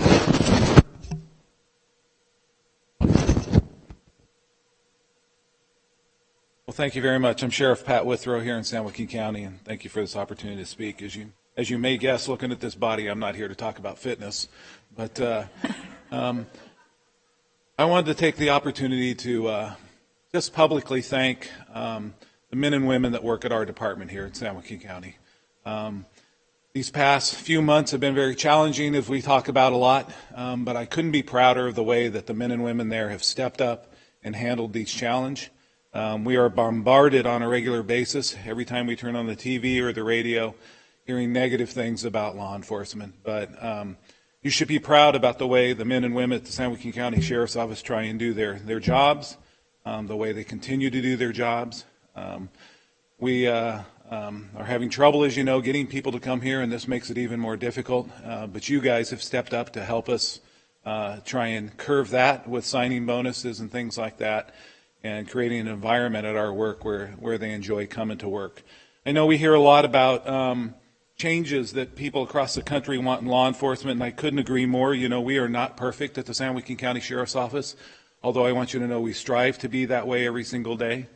But I want you to be confident in how much here in San Joaquin County we have changed over the years. And the things that are being called for across the country, many of those we do right now already here in San Joaquin County. They talk about what they call a chokehold. We call it the carotid control hold. That is no longer in effect at our department. You can't use that at our department. So we're ahead of the game on that.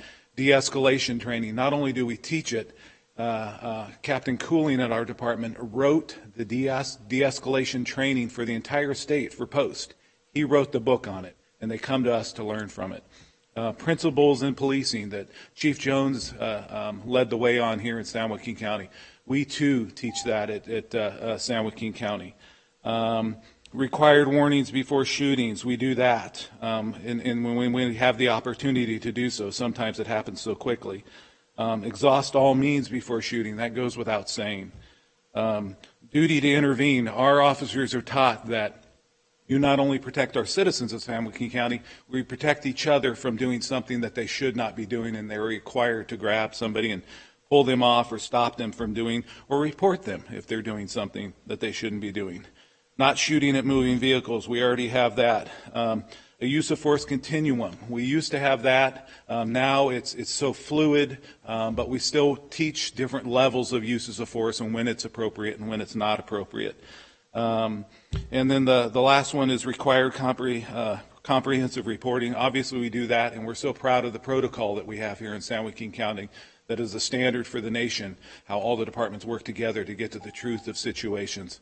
So I see my time is over, but I just want you to keep that in mind. I know you guys are under a lot of pressure these days, but I want you to have the facts to be able to talk on that. And when it comes to like citizen review boards and things like that, remember we have that with subpoena powers. That's our grand jury. It can be used at any time to look into law enforcement and what they do. So thank you for the time to speak about that, and thank you all for your support again. Thank you, Sheriff. I'm going to turn to the clerk now to see if we have received any public comment via email. Thank you, Madam Chair. Yes, we have. The first comment today is from Dominic Gooley, civil engineer. Mr. Gooley writes, last week I submitted written public comments online, on time, and in accordance with the rules. Somebody chose not to have them read. This is censorship and violates the fundamental values of the United States. The comments pertain to the social injustice that is the Smith Canal Gate. The $90 million dam across the Atherton Cove at Dad's Point that will be under construction for the next 3 years. The comments pointed out that the Kingdom of Jehovah Witnesses Church on the south side of the Smith Canal is currently in a floodplain, pays a substantial amount of tax for the gate, and according to FEMA, will remain in the floodplain after the gate is constructed. The Stockton Unified School District pays over $70,000 per year for the gate. Construction of the gate is supposed to begin this summer. Hopefully, once people start to see the gate being built, they will speak out about the social injustice of constructing something that, according to FEMA, serves little or no purpose. If the elected officials continue to ignore, censor, and withhold public comments, we are all in big trouble. We, the people, do not give elected officials the power to decide what is good and what is bad for us to know. We want to be informed such that we can help make educated decisions. We also want the power to inform elected officials of facts and truths. The next comment I have is from Anonymous. COVID-19 numbers are increasing. We cannot afford another shutdown for our economy. I demand that CARE Act funding be used to hire businesses, educators, contact tracers, and for a wide distribution of PPE, along with a mask enforcement order. Another anonymous comment writes, when you look at what's going on right in the world right now, it's all about equality, respect, compassion, and understanding. The main place that kids learn that is in sports. There's nothing that breeds teamwork more than a team, and there's nothing that equalizes the playing field more than an education. Keeping kids out of schools and off of teams is only making the problem worse. For many of these kids, sports is the only thing that keeps them in school and out of trouble. And for many of these kids, sports is their ticket out of poverty and into college. Keeping kids from working together in the classroom and on the court is the absolute worst thing that could happen for them right now. Another anonymous comment reads, requiring masks while outdoors is absurd. There have been many peer-reviewed studies proving that it is not an airborne illness. Even if it were, masks should never be worn outside. They should only be worn by medical professionals in the first place.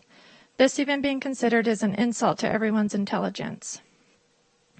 Jenny Miller writes, please read these articles and research the efficacy of face masks and consider the request of many Stockton citizens to not be forced into wearing a mask. Don't vote on masking without proper education and real science and medical expertise. Please vote no on mandatory face masks for the general public and workers. Teresa Delp writes, it is time to reopen our county and state. I have been following along with everything that is being pushed out by all sorts, CDC, WHO, our federal, state, county, and city leaders. It seems as if there's a disconnect from the state on down in that list. Our governor states he will open by science. However, we are still closed. If we are to go by science that the CDC is reporting, then the death rate is the same as the flu, 0.26%. They also say that it does not spread easily on surfaces and is not thought to be the main way that the virus is spread. The CDC have also stated that heat and sun kill it within minutes. So why are playgrounds still closed? There's a study out that says there is zero documentation of asymptomatic transmission, so why keep trying to make people wear masks? We are adults. We are not children that need to be told how and what to do. It is time to stop destroying the lives and livelihood of the citizens of this country and fully open. There's no emergency. There should not be any fear over a virus that has a 99% survival rate. Start worrying how the paychecks you are currently getting will be paid when the tax funds run out from keeping us locked down. It's time to live, and living is more than just breathing. Ms. Delp also submitted 2 additional emails exceeding the 250-word limit in support of no requirement for masks and also in support of reopening playgrounds. Deanna Berth writes, I am learning that you're considering the possibility of requiring masks in San Joaquin County. Please follow the science here. Mask wearing for the healthy is unnecessary and unhealthy. Sick people should stay home, and anyone who wants to wear one should feel free to continue. Stop following the blind. The WHO made a statement yesterday that it is rare for asymptomatic people to spread the disease. They've been all over the place, as has the CDC, and you people just keep following along, even though they know nothing. We knew cases would go back up when the shutdown was ended. Deaths have been very low in relation to our population, hospitalizations too. That was the purpose, supposedly, of the shutdown. We all went along. We're done going along. Stop moving the goalpost. If you close things back down, if you require masks, I promise you that 95% of the people I know will work tirelessly to vote you out of office. You serve us at our pleasure. Remember that. Brian Lundgren writes, hello, can the Board of Supervisors and our County Public Health Officer advise on when card rooms can reopen? Park West Casino Lodi, which employs over 150 persons, stands ready to reopen. An anonymous writer writes, I was offended by Supervisor Elliott and Supervisor Wynn's comments blaming protesters for the rise of COVID cases. Why did you all not say anything when they were open California protests? Clearly, we had rises in cases then, too, but you said nothing regarding that. Do you only believe that COVID cases rise when the people protesting don't fit your own agenda? As a District 5 resident in Lodi, I am ashamed to be represented by someone so narrow-minded, especially as these comments come after Dr. Park explained where she believes the rise in cases come from. Amanda Oliver writes, I am writing to you in regards to voting no for San Joaquin County to have masks mandatory for citizens to wear in public. Isn't this a free country? We are American citizens, and this country is the land of the free. Why are we being told what we should do and what to wear on our bodies? I'm sure you've had many letters saying why masks should be worn and many letters of why masks should not be worn, so I will not waste your time or mine with the information. My thoughts are, my body, my choice. Put all your time and effort into helping our county get back from the ashes of being the 10th worst city to live in the United States. Help our small businesses in Stockton come back to life. Help our city figure out what to do with the homeless people shooting up in plain sight on Pacific Avenue in front of 3 abandoned and vacant buildings. As a small business owner, I am saddened to see so many businesses founded in San Joaquin County move out of state. I personally know several big companies who recently moved out of state because of the reasons, along with California's high taxes.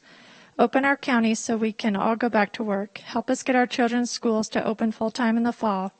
Do something about the homeless people who steal and defecate in our office parking lots and doorways of our buildings on a daily basis. You and the board members have more important matters to take care of right now than wasting time with making us wear masks.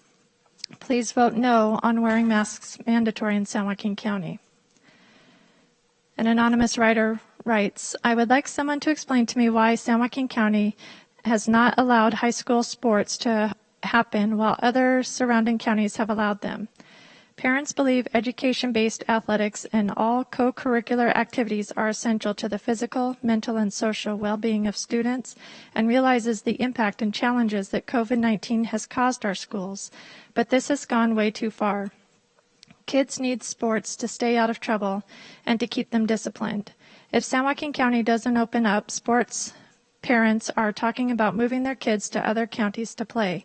That will be less money that will be going into the county once again.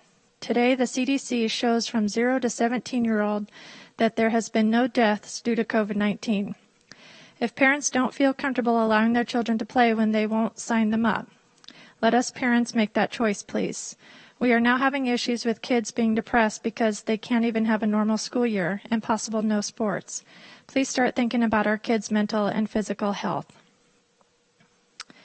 The Honorable Jerry McNerney writes, I am writing regarding the San Joaquin County outpatient clinics on Hazelton Avenue in Stockton and Spreckles Avenue in Manteca, which are slated for closure on June 30th, 2020.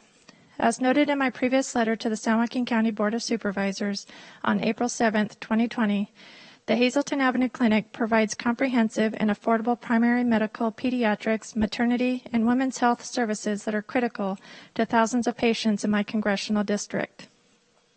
These services are especially important as our community continues to grapple with the devastating effects of COVID-19. The closure of these clinics could cause undue hardship for patients who will need accessible, affordable health care services during this time. I urge the board to reconsider its decision to close these clinics or further delay the date of closure to ensure that proper consideration be given the impact these closures will have on our community during the pandemic. Thank you for your consideration of this request. Linda Stewart writes, wearing a mask at the moment may seem to you as the unpopular thing to do. However, there are more people pro-mask than you realize. Once we begin to open up San Joaquin County, you will soon see the infection rate increase and more deaths will occur. The tide will then turn and you will start to see more public outcry for our community leaders to take action. Please don't wait until this happens. I, along with many other individuals, are very concerned by your unwillingness to protect the health and safety of all of your constituents. Even if you are personally against wearing masks, at the very least, you could have very strongly encouraged it. By doing so, this alone would save many people from suffering while keep our economy open. Furthermore, I was shocked hearing you pass along the public fake news regarding mask wearing, asymptomatic exposure, and stating that if our economy is shut down again, the people will not comply with it. In addition, seeing our Board of Supervisors break the state's guidelines made me question your leadership ability.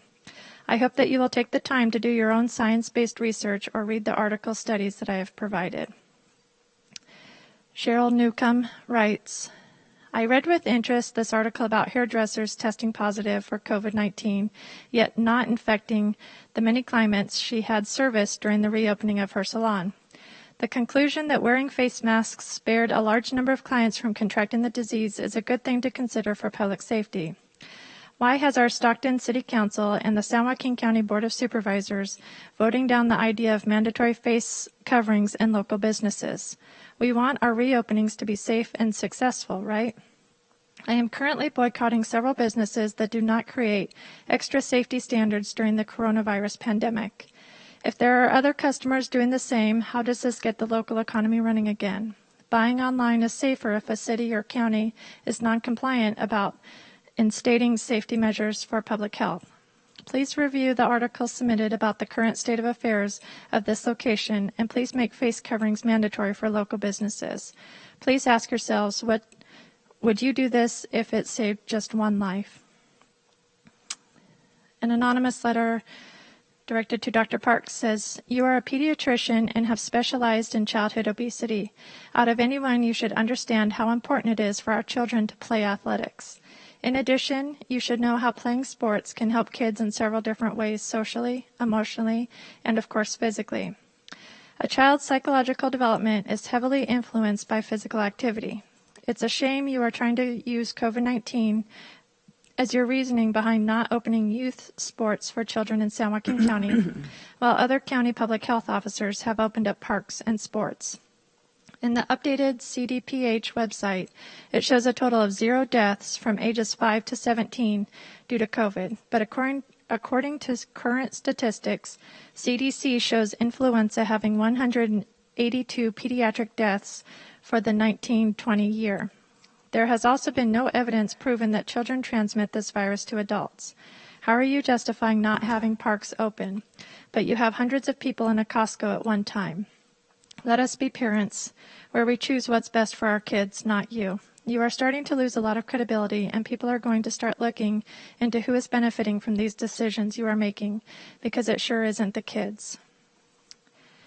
And the following email was received by various InShape employees: Shalimar Ramirez, Jessica Gayton, Jose Morales, Robin Valdiva, Esteban Pegaza, Derek Coey, Simon McKenzie, Cheryl Batista, Sean Elder, Sean Butler, Kaylee Mahoney, Marissa Hill, Joe Chalice, and Vanessa Hernandez Wright. We work at InShape in Stockton, California, and various other locations. And the past 3 months have been challenging due to not being able to have our doors open and help our members on their health and fitness journey. The need to shut down in March was the right one to help our community stay healthy. However, it is hard to understand why, when the state has released guidelines, San Joaquin County has not let us open our doors when most other counties are opening clubs, gyms, and studios. Our members have been calling, and they too are excited to get back to working out. They are really pleased with our safety standards and all that we have done as a company to ensure their safety.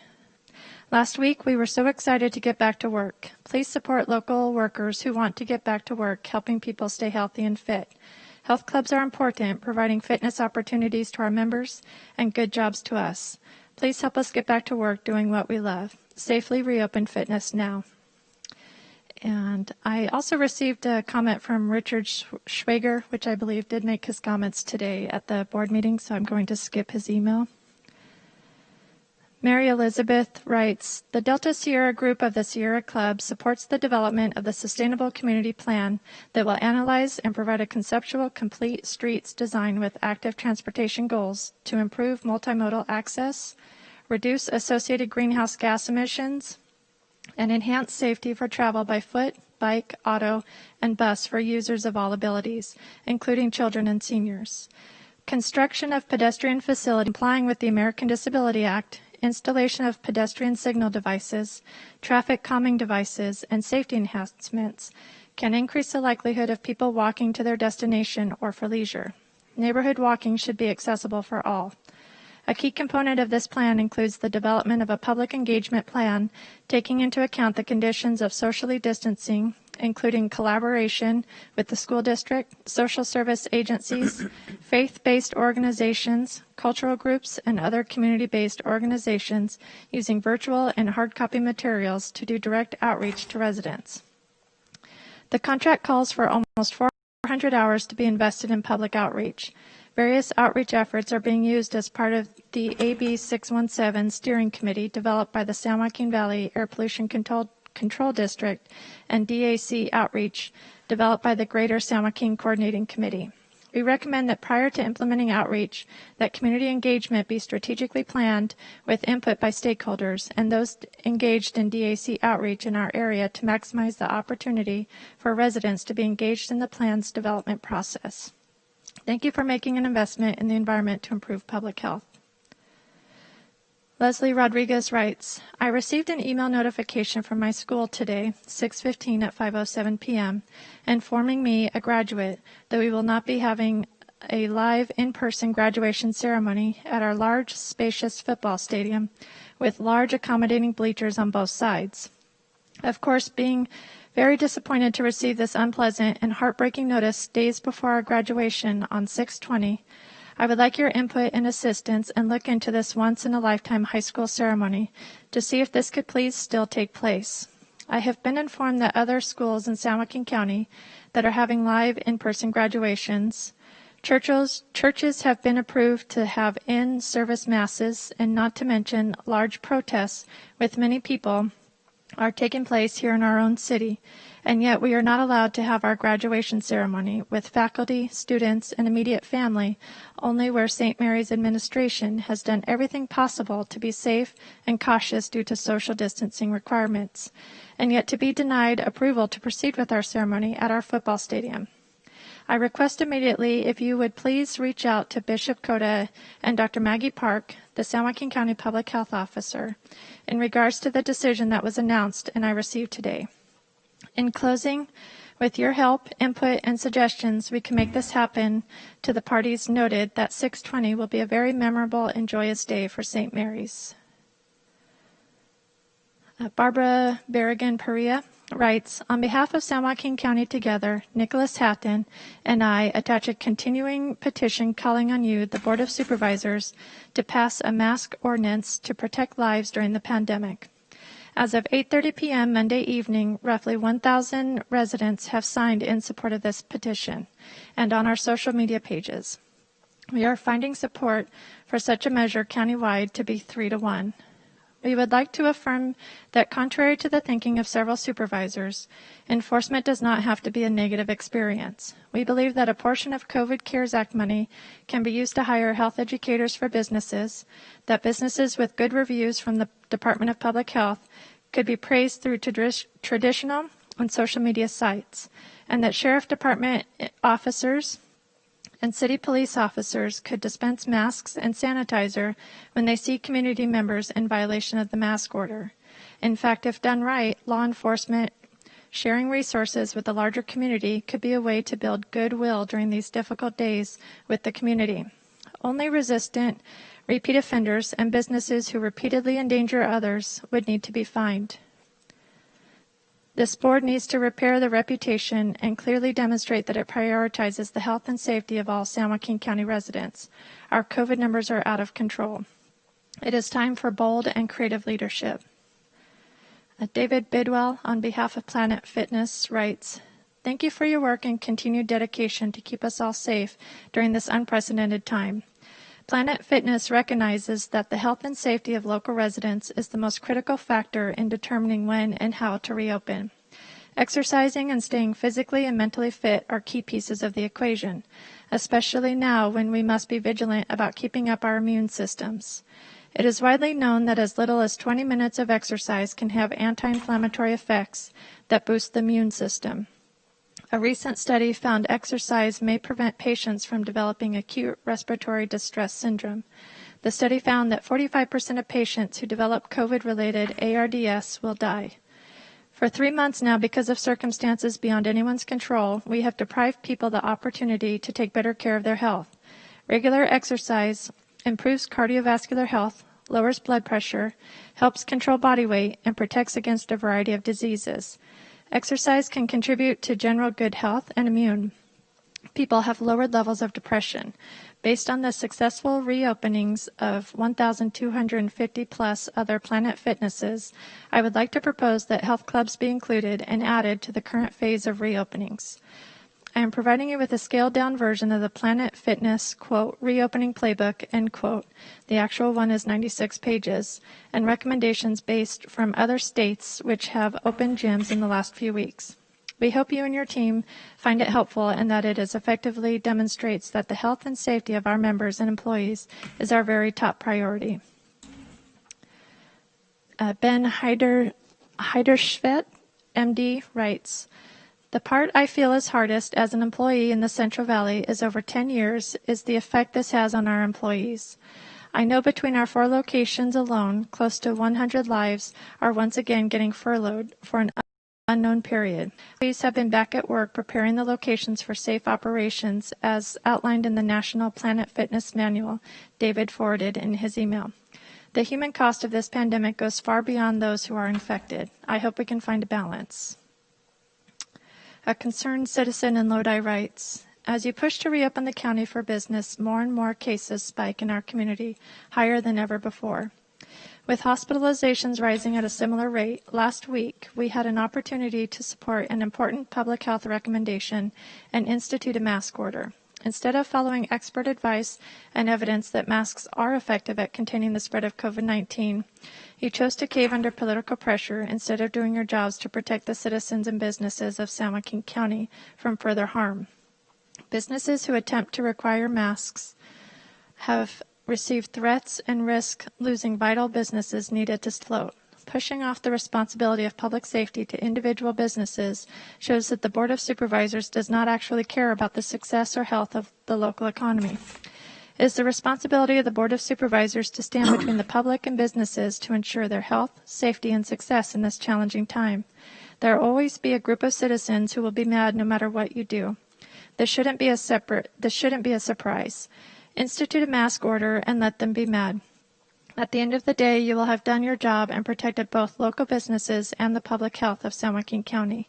If we continue as is, small businesses will be forced to close again. Many businesses will not survive another shutdown. Put your money in your position of power where your mouth is and support a mask order to protect local lives and businesses. Chris Mulkey writes, I work at InShape Health Clubs as the VP of Marketing. One of my favorite things about working for InShape is hearing all the stories of how we have helped members overcome so many things through fitness, illness, injuries, stress, relationships, births, and big life events. For the past 3 months, we have not been able to open our doors and help our members on their health and fitness journey. The need to shut down in March was the right thing to do to help our community and stay healthy. However, it is hard to understand why, when the state has released guidelines, San Joaquin County has not let us reopen doors when most other counties are reopening clubs, gyms, and studios. We have put into place all the safety protocols. We are ready to open safely for our members. Our members are ready. Thank you for your time.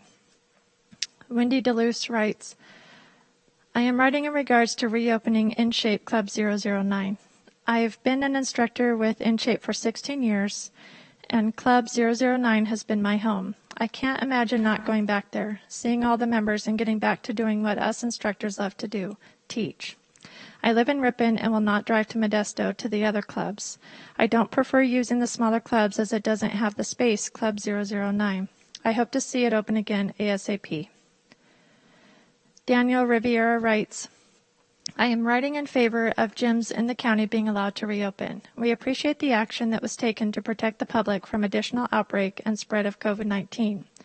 At this time, there is enough knowledge of the virus out there that we can safely protect ourselves and should be allowed to begin resuming regular activity. Health and wellness are one of the best defenses against becoming ill and being able to recover.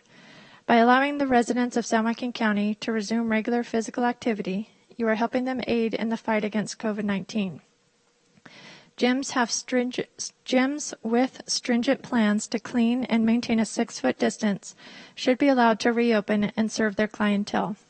By delaying their ability to reopen, there is a risk that the clientele will go elsewhere outside the county for their fitness, and thus driving businesses to other areas, further weakening the local economy, which has already been so detrimentally hit by this year's events. We appreciate the additional caution, but would like the opportunity to exercise both our bodies and our minds. Cal Holtgren writes, I am again reaching out in disappointment that not all services were allowed to open this past Friday. There seems to be a disconnect between reality, common sense, and the decisions by Dr. Park to keep businesses closed. There is no real scientific reason behind keeping our businesses and economy shut down. Even Dr. Mark Ghaly, the State Secretary of Health and Human Services, said this past Friday, quote, that overall cases are not necessarily a measure of how the state is faring in its fight against COVID-19. Increased testing can drive the number of cases. So far, California's positivity rate has continued to trend downward, and hospitalizations have remained within the range of stability, end quote. Dr. Park just so happened to be absent last week when I was able to attend and speak my comments in person. I feel she is trying to avoid the backlash of the community. For her to not even show up to hear the comments of the public, who she is supposed to be serving, is unacceptable and shows a complete disrespect for the citizens of this county. I implore you, supervisors, and Dr. Park, if she has graced us with her presence, to search your hearts and ask yourself if this is what the definition of public servant is to you. If this treatment of the citizens of this county is equitable and with your definition of public servant, I say you should resign your position and let a true American serve this country. I call for the resignation of Dr. Park. I also call for the ending of the non-existent local state of emergency and responsibility returned to the supervisors. Belinda Navarro submitted a letter regarding reopening InShape health clubs. However, the format of the letter is not recognized by my computer, so I'm unable to read it at this time. Martha Rodriguez writes, I have enjoyed and have a need for going to InShape. I had 2 total knee replacements. I have enjoyed the services of personal trainer Lonnie to help get me through both knee replacements. I started training with Lonnie for strengthening before the knee replacements, which was an awesome experience. I had surgery in 2018 and 2019, one knee at a time. I enjoyed the water aerobics classes as well. While on my journey with Lonnie to get fully recuperated from both total knee replacements, I lost weight as well, which can only help with my knees. For mental, physical, and emotional health and well-being, I would love to return to the gym as many of us have been working from home for the past 3 months. Thank you for listening. I appreciate your time. Robert Shapiro writes, I hope this email finds you well. I was informed of a hearing to determine if you can allow InShape to reopen at least some of their locations. I'm sure you've been bombarded by emails today, so I'll keep it short and sweet. I recommend you allow them to reopen, as I've had many discussions with InShape management, and they already had a well laid out strategic plan to limit member exposure to coronavirus. My understanding was that they would limit the amount of members in the club by a maximum capacity. They would put up barriers between equipment. They would sterilize equipment and the environment frequently and thoroughly. They would require masks for the employees and the members. People require regular exercise, and InShape helps to facilitate that necessary function. Please strongly reconsider allowing them to reopen. Monica Sadlowski writes, I'm writing to express my feelings about InShape. Since the closure, I struggle to work out at home. There is many distractions and serious lack of equipment we cannot afford. This in turn has played heavily on my mental health. I suffer from PMDD, and while medication does help with symptoms, exercise is the component that makes me feel normal. I've desperately been trying to adhere to a home routine, but using an ice chest as a bench and a piece of angle iron as a barbell does not cut the cake. Thank you in advance. Erin Bowers writes, I am ready for InShape to open. I'm tired of feeling like my health is not worth everyone's attention. This has been my outlet and stress reliever. It's time to reopen and get all of us feeling good about ourselves and out of a funk. We need this as an outlet. We need to feel good about ourselves and others. We need to feel good to be productive in our new environment of living. My husband is stressed at work as well, and this is his outlet. We need to open. We must open. We rely on InShape to keep us energized and our mental health on point. Let's make this happen. Remember, your body thanks you. Believe that that's what it says on the wall in your gym. Don Osterman writes, I would like to express how important InShape has been to me. I have replacement hip and knees, so standard walking and biking have been out of the question for years. Constant pain has been my daily companion until I was able to come to InShape to work out in the pool. My health and mobility increased almost immediately. Since the closure, I've noticed a major decline in my mobility and a rise in my pain levels. Hopefully you will be able to reopen soon. I am really looking forward to being back in the water. Thank you for your time. Jesse Rojas of Stockton writes, I have been going to the gym for my whole life. My home club is InShape West Lane, and I go there because they have plenty of racquetball courts, and that has been a big part of my life since I was young. As of right now, I am currently an employee of the aforementioned club and have been since the beginning of last summer. Since I began working at the gym, I have come to appreciate the gym even more. Being able to interact with the members and spending time with my coworkers, who I consider friends, eventually became something I would always look forward to. Since we closed down on March 17th, I have not really done anything, but when I got a call from my boss for me to finally get back to work, I was excited to see and catch up with my friends that I have not seen and or talked to for almost 3 months. Moreover, I will be able to catch up with the members that I haven't seen for a very long time as well. I know the racquetball courts aren't opening up just yet, but just to have the gyms be open to the public was enough to give me hope and something to look forward to. Hopefully the courts won't make it too long to reopen. Ivana Novoa writes, I am an employee at InShape. As a personal trainer and employee, I know the necessity of fitness of my clients and members is very important. An anonymous writer writes, I would like to take a sec to please ask to reopen out gyms. Our families need it. I am a father of 2 girls, and they attend the racquetball lessons. I play racquetball myself. It's been hard trying to come up with strategies to keep my kids busy.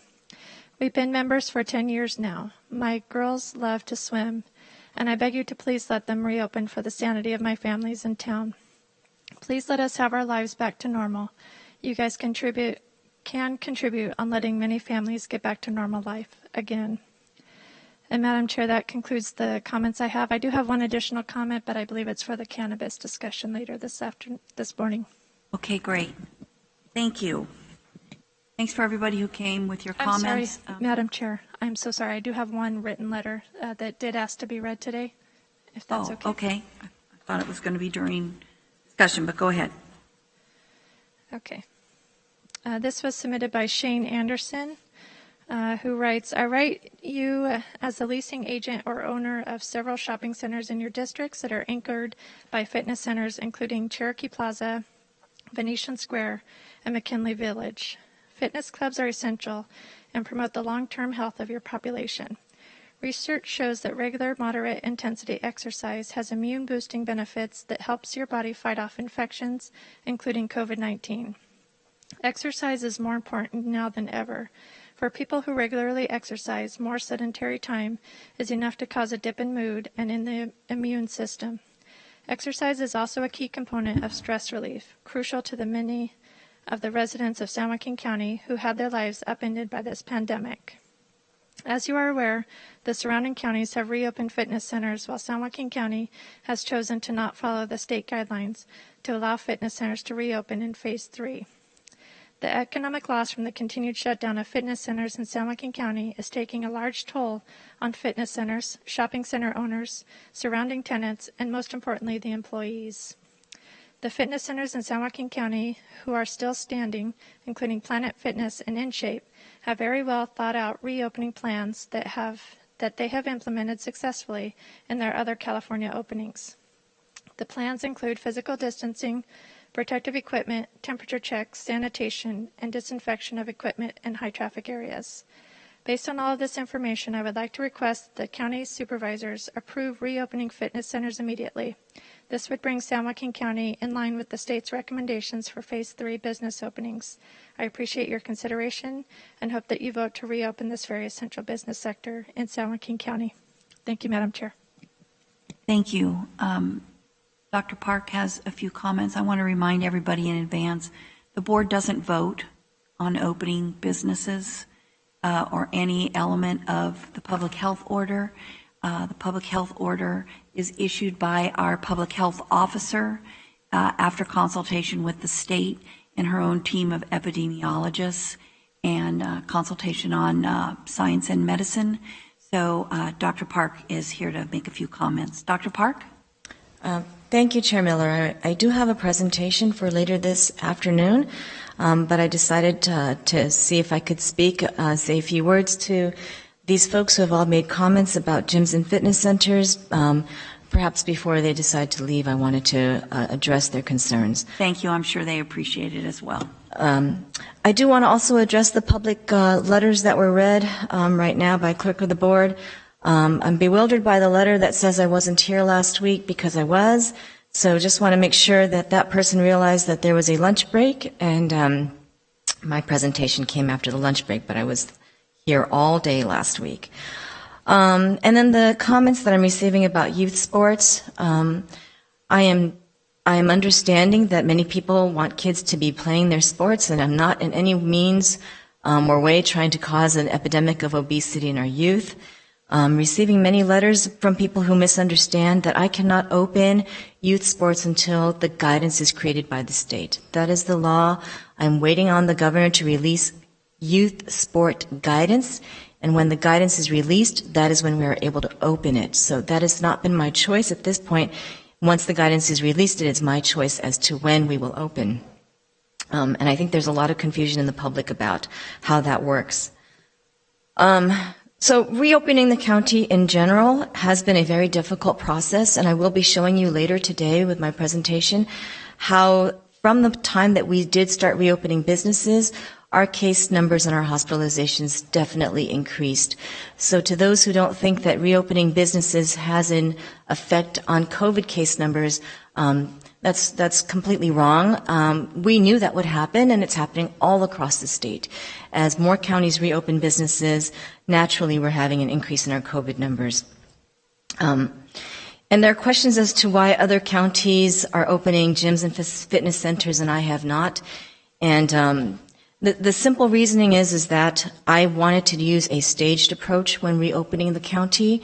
I have had many talks with our local hospitals, our chief medical officers, and lots of people really begging me to put a yellow light on this, to put the brakes on some things, and to really consider heavily the impact it has on our hospitals and our ICUs. So a lot of thought goes into this, and what I decided last week was that the only thing I could do would be to do a staged opening of just the first bucket as I had presented last week, with the state telling me that lower risk businesses were recommended to be opened as compared to higher risk, and they did have gyms and fitness centers in that higher risk set of groupings. I don't try to have a personal take or opinion as to what I open, and therefore when Ms. Schuler did reach out to me from InShape, I did not communicate, and there's a reason for why I don't communicate with people who are asking to talk with me, and that's because I'm trying to be very neutral as I make these decisions, and I look at the data and the science as I make these decisions. And our local data was bad compared to Stanislaus, Sacramento, and other counties nearby. We are still on the county's monitoring watch list because our ICU beds are low, and I will be presenting that later, and that is an area of concern. However, I do understand the importance of fitness and of working out. I do believe that most of our gyms have taken the measures to prepare by reading the guidance on gyms and fitness centers, and I do believe that people are prepared to move forward. And so with everything, there is a risk as you reopen, but if the guidance is followed, I believe, as I was planning to present later this afternoon, I do believe that gyms pose a lower risk than some of the other components in that second bucket. So I wanted to let these people know that we will be reopening gyms, and I did not let them know ahead of time. So before you all leave, this was something I had planned on saying at the end of my presentation, and it's part of my presentation. So much thought goes into this, but I know that people will be responsible. But we will be reopening gyms and fitness centers. The guidance will be, the order will be out today for reopening tomorrow. Thank you. Thank you. Okay, we are going to move on to our consent calendar. We have items 1 through 30. Are there any items that we need to pull for some questions? Number 29. 29. Supervisor Villapudua.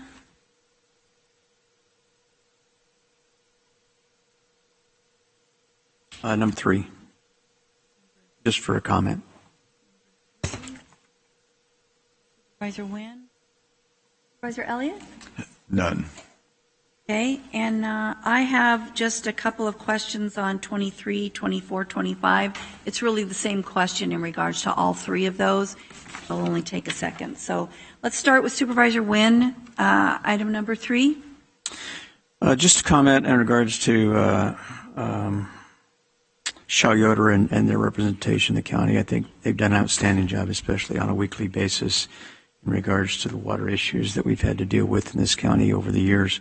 And I think certainly I appreciate their commitment to this county, and I know they represent other counties throughout the state. So I just want to make a comment that I fully agree that whatever we pay them is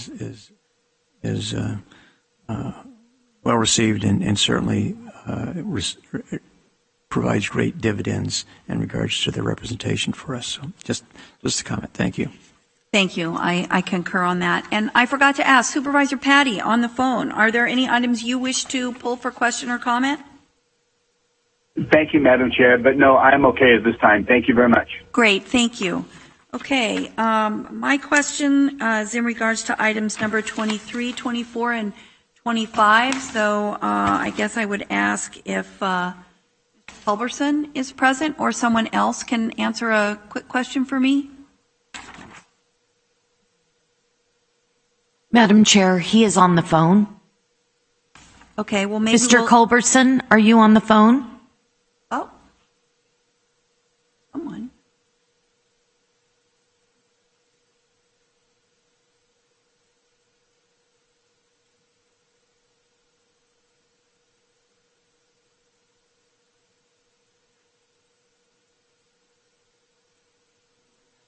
And members of the board. Good morning. Just a quick question. I'm told that on occasion our hourly staff has been sent home for lower census. I know that's gone up, which is a good thing, but that part of the reason given was that because we had contracts for the temporary staff that we needed to keep them on because we were going to have to pay them anyways. I just want to make sure that going forward, the policy is clearly our staff stays working before we bring in any temporary or travelers. Sure, we can confirm that, and we can reinforce that will be our policy, yes. That would be great. If I can just get something back afterwards, that would be great. Madam Chair, I just want to make sure that Mr. Tulliver, are you here to respond to San Joaquin General Hospital's board letter? I wouldn't have thought so. Oh, my apologies. I was called, so I came. Yes. Okay. Yes. No. Oh. No. I was a little confused myself. So I just wanted Well, to create some clarification. No, we were looking for Mr. Culberson, our CEO of our hospital. My apologies. I misheard in the ante room outside. So No problem, no problem. I just want to make sure both internally and for the public that there's, clarity, and Madam Chair knew that you were not the appropriate person to respond. Mr. Culberson, are you on the line yet? Oh, I'll excuse myself. Thank you. Perfect. So, Madam Chair, we will follow up. Maybe Ms. Hopkins, Ms. Hopkins can comment respond. on that, our HR director. Okay.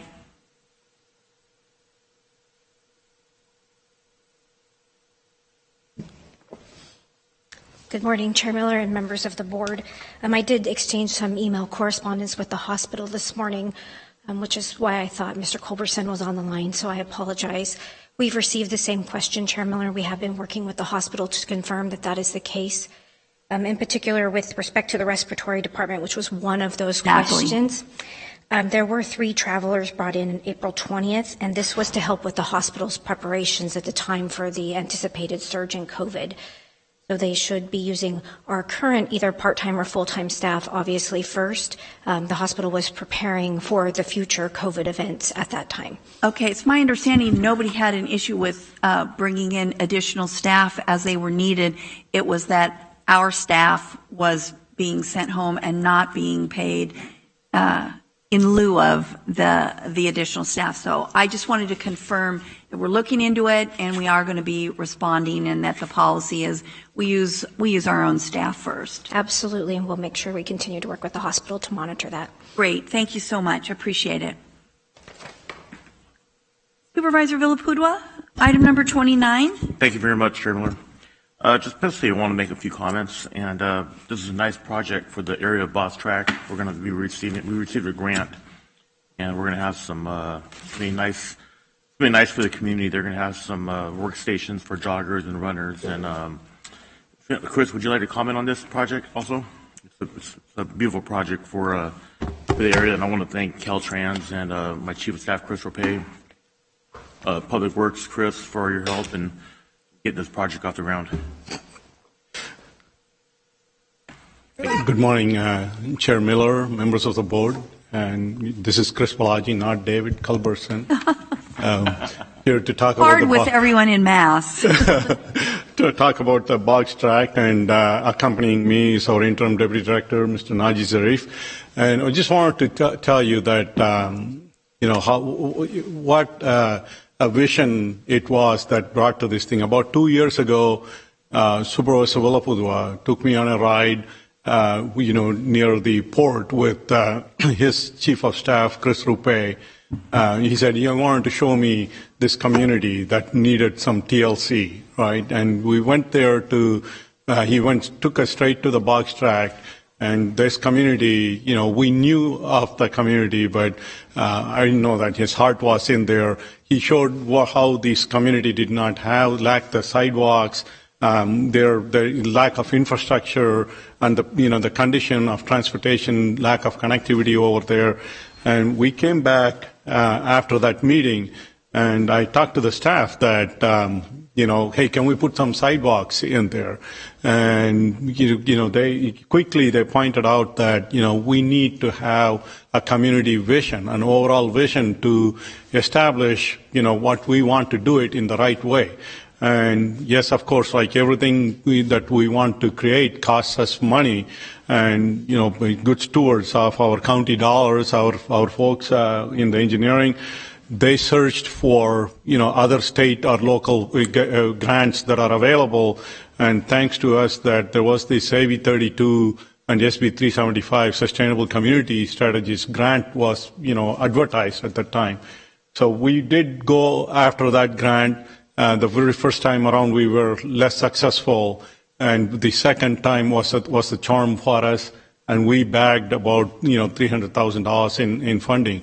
So the beauty of this thing is this came about through a truck driving conversation. Supervisor Villapudua talked about, hey, it would be so nice if we could come up with an idea to enhance the safety of the roadway system. Is there a way we can connect, these community to the job centers, right? He asked series of questions like, can we have some, safe walkways for these people to go to these recreational centers and stuff like that.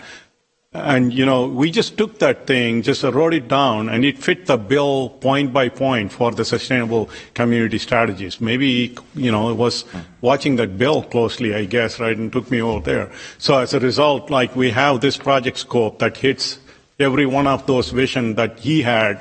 And we're going to be evaluating the aspects of, how do we create a community green space? How do we come up with a vision that fits with the history of the community? I learned so much from our folks, Naji, about Box Tract. What a long, cherished history that it has along with the port. And the port showed excitement that they would be willing to partner with us to, make this community just get spruced up. And so we put together this plan, and as you would see that, it is going to also include working with the COG folks also on the overall vision for the community. And also we're going to be working with the internal county departments to assess, how does the school connectivity works with these kids that are, going to the school from that community type of deal. So when we looked at all of that, right, we came up with a scope that is going to engage extensive stakeholders. We're going to be talking to these folks extensively. So I know that the COVID is presenting a challenge, but, challenge is nothing new for public works, and our folks will rise above the challenge. We use all kinds of available technology to go reach out to the folks. As you may have seen, that we already have a public comment from Mary Elizabeth, right, from the Sierra Club, and they are already very excited about that. And we will engage them to reach out to these folks to see that how we can get those comments in there. So we're planning to have this would be the reason why the first time we failed to we were less successful in getting the grant was because, we thought like engineers. We wanted to get things done. So we gave them a 12-month schedule from start to finish. And Caltrans gave us feedback saying that, hey, we want you to take the time to talk to the public, to get the feedback, to, assess what their needs are and stuff. So we become planners. So that's why you see the schedule of completion, all the way to December 2021. We're going to have, and it's parsed out, engaged public outreach in there. And I'm pretty positive that Mr. Rupe is on the hook, actually, right? These two folks started that, so we're gonna be counting on them to reach out to these folks as well. So once we have this stakeholder engagement, have a vision drawn, then we're going to go to these listening sessions, and we're going to have, hopefully, with Dr. Parks' blessings and Corona's courtesy, hopefully by the time we get there to 2021, we're going to be able to at least meet with them face to face. And once we do that, we intend to bring a plan to you in September of 2021, and the final plan in December of 2021. With the funding, of course, right, we got this $286,000 grant, Caltrans planning grant, with the $37,000 in local matching funds. It's going to be $323,000.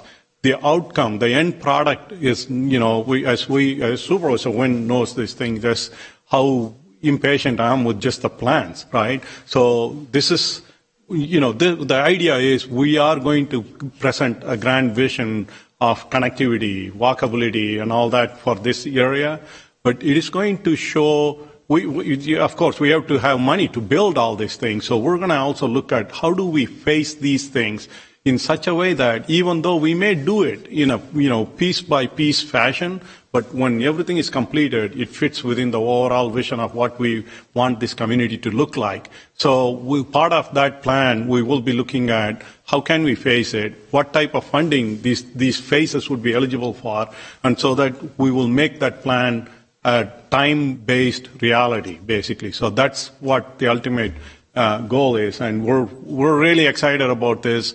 And thanks to you, Supervisor, and Chris Rupe, for giving me that ride that, we ended up getting this $323,000 project out of it. Well, it's going to be great for the people of Box Track, so we're excited about that and really thank Najee and Chris and everybody involved. It's going to be really nice in a couple of years. Thank you. Anything else, Mr. Zarif?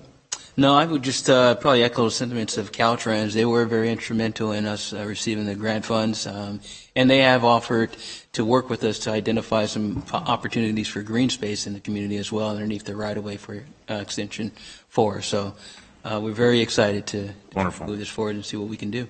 Wonderful. Thank you so much for that presentation. That's great. It'll be a huge improvement. Wonderful. Thank you. Okay, that's all the items we have for questioning. I am looking for a motion on consent items 1 through 30. I'll make a motion to approve. So moved. Supervisor Patty, we're going to take that as a second, if that's okay with you. Yes, Madam Chair. Thank you. All righty. Roll call vote, please. Supervisor Villapudua? Yes. Supervisor Patty? Yes. Supervisor Wynn? Yes. Supervisor Elliott? Yes. And Madam Chair Miller? Yes. Thank you, everyone. I have a couple of discussion items today. So I think I'm going to call for a 15-minute break. We'll be back here, and then we'll start our discussion items.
We are here for our discussion items this afternoon. Well, it's still this morning for not quite 10 minutes.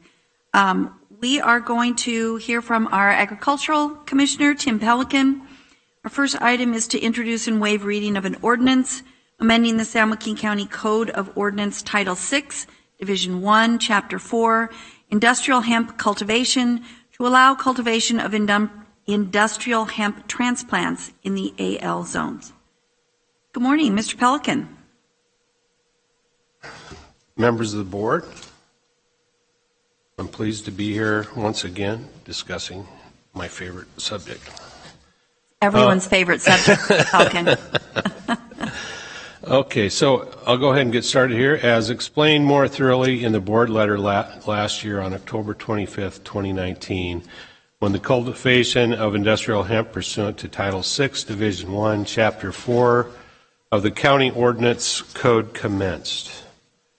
After approximately 4 months of administering the cultivation of hemp in the unincorporated areas of the county on February 11th, 2020, at the request of this board, staff participated in a discussion item regarding the consideration of an amendment to the hemp ordinance to allow hemp seedling transplant production in the AL5 zone of the unincorporated area of the county.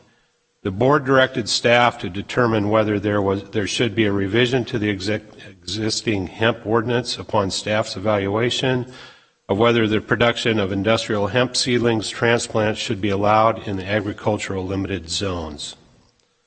Since February 2020, staff has reviewed the existing zoning ordinances from other industrial hemp producing counties in conjunction with the hemp ordinance and discussed the recommended amendments with the Community Development Department. In addition, as a result of the current events, staff has also revisited security measures for cultivation sites as proposed by the Sheriff's Office. Discussions were also held with the agricultural commissioners in other counties that allowed industrial hemp production during the previous growing season. Such discussions revolved around the issues these and other counties have experienced in this past production season, including, but not limited to, nursery production of hemp transplants, consequential criminal activity, delinquent fees owed to the county, and testing procedures and abandoned crops.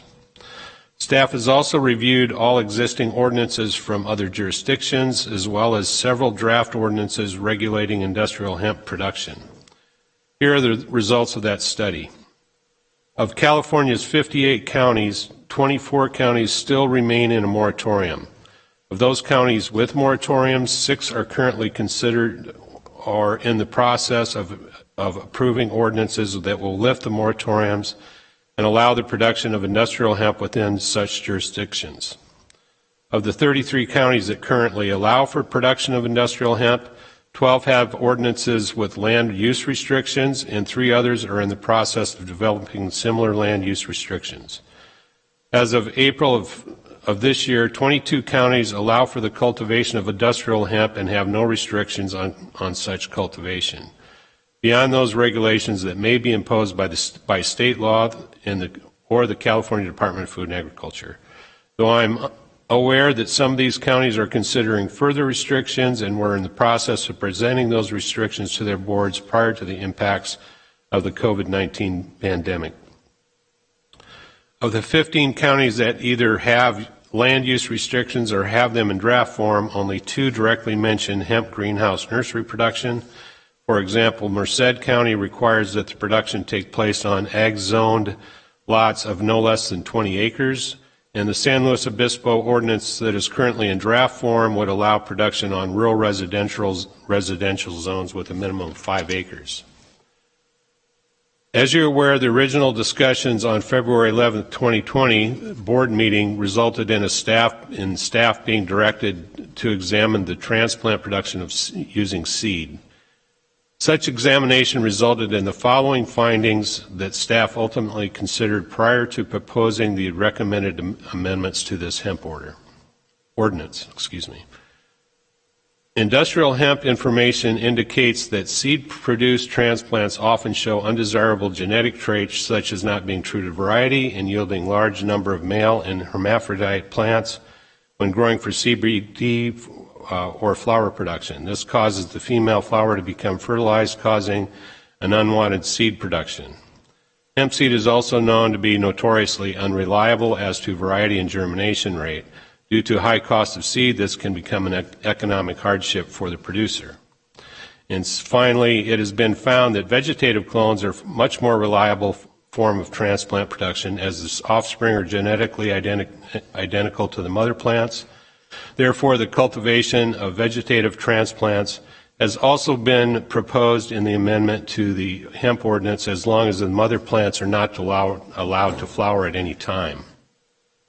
In addition, as a result of the conversations with other agricultural commissioners regarding those issues specific to transplant production, staff further identified the need to address additional issues that were omitted in the existing hemp ordinance. Accordingly, the proposed amendments address the following issues. Nearly all counties that permitted cultivation in 2019 encountered the theft of hemp, including San Joaquin County. In consultation with the Sheriff's Office, there has been additional language regarding required security measures for cultivation sites. Many hemp growers failed to pay fees associated with industrial hemp inspections, or the counties had to bear the cost of destruction of non-compliant or nuisance hemp crops. The proposed amendments now allow for the additional enforcement mechanism. A tax lien may be placed on a property where the owner or leasee fails to pay fees such as the cost of abating any nuisance or non-compliant hemp crops. Issues with newly developed sensitive sites. The amendment allows for continued production of industrial hemp on a previously licensed cultivation site, even if there is construction of a new sensitive site that does not comply with setback requirements for industrial hemp production. The existing ordinance needed clarification on agricultural zoning. The proposed amendment language gives more comprehensive guidance to the minimum size of a parcel where industrial hemp cultivation may take place in the agricultural zone, while also clarifying existing zoning language. The proposed amendments to the hemp ordinance also allows for hemp transplant production in greenhouses in the agricultural limited zones and explains the requirements for these production sites. The proposed amendment will add ability for vegetative clonal production as well as production from seed of industrial hemp transplants in the AL zone. Lastly, the proposed amendments seek to clean up language within the hemp ordinance, as well as provide additional definitions with the goal of providing further clarity and guidance to growers in an effort to better educate them on the regulations that govern the cultivation of hemp in our jurisdiction. Currently, there are 7 hemp growers registered in the county with a combined total of 448 acres within the unincorporated areas of the county. We also have 2 growers with 133,000 square feet of greenhouses registered for transplant or seed production, and 1 grower awaiting the outcome of this vote on the ordinance revision. All current licenses will be expired by June 14th of 2021. After careful consideration of the discussion that took place at the February 11th, 2020 board meeting, and have identified the need to propose amendments to the hemp ordinance based on such discussions and further research, staff has determined that it would be appropriate to revisit all provisions of the hemp ordinance using the department's current knowledge of hemp industry and the information gained from other counties to help improve our hemp ordinance. Staff has completed the necessary research to support the proposed amendments to the hemp ordinance, and once amended, the hemp ordinance will serve as a strong foundation for the future of industrial hemp production in San Joaquin County. And with that, I would be happy to take any questions. Questions for Mr. Pelican? Supervisor Wynn. So, as I understand it, the AL5 would allow hemp growers. Is that correct? So, when we looked at the code ag zoning AL5, then there's also an AL10. And we added both of those, but only for hemp transplant production and only in existing greenhouses. Okay.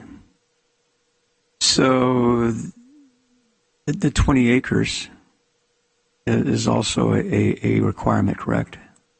For actual hemp production itself, yes. Right. Okay. I don't profess to be an expert. I do have a couple of questions of things I've read or heard.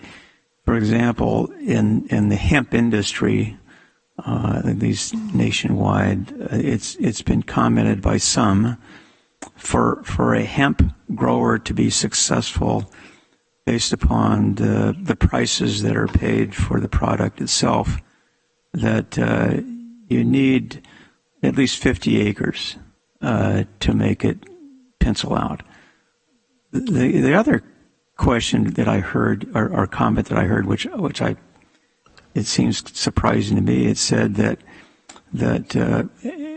for a hemp farmer to be productive on an acre of land, you need to plant 400,000 plants. Have you heard that? I've read quite a few different things on production as well as the viability of hemp production. I can tell you that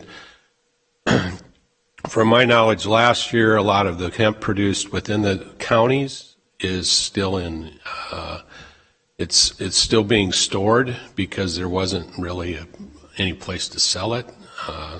I did talk to some growers this year that had originally planned on growing that decided not to because it was hard for them to get a contract written on paper.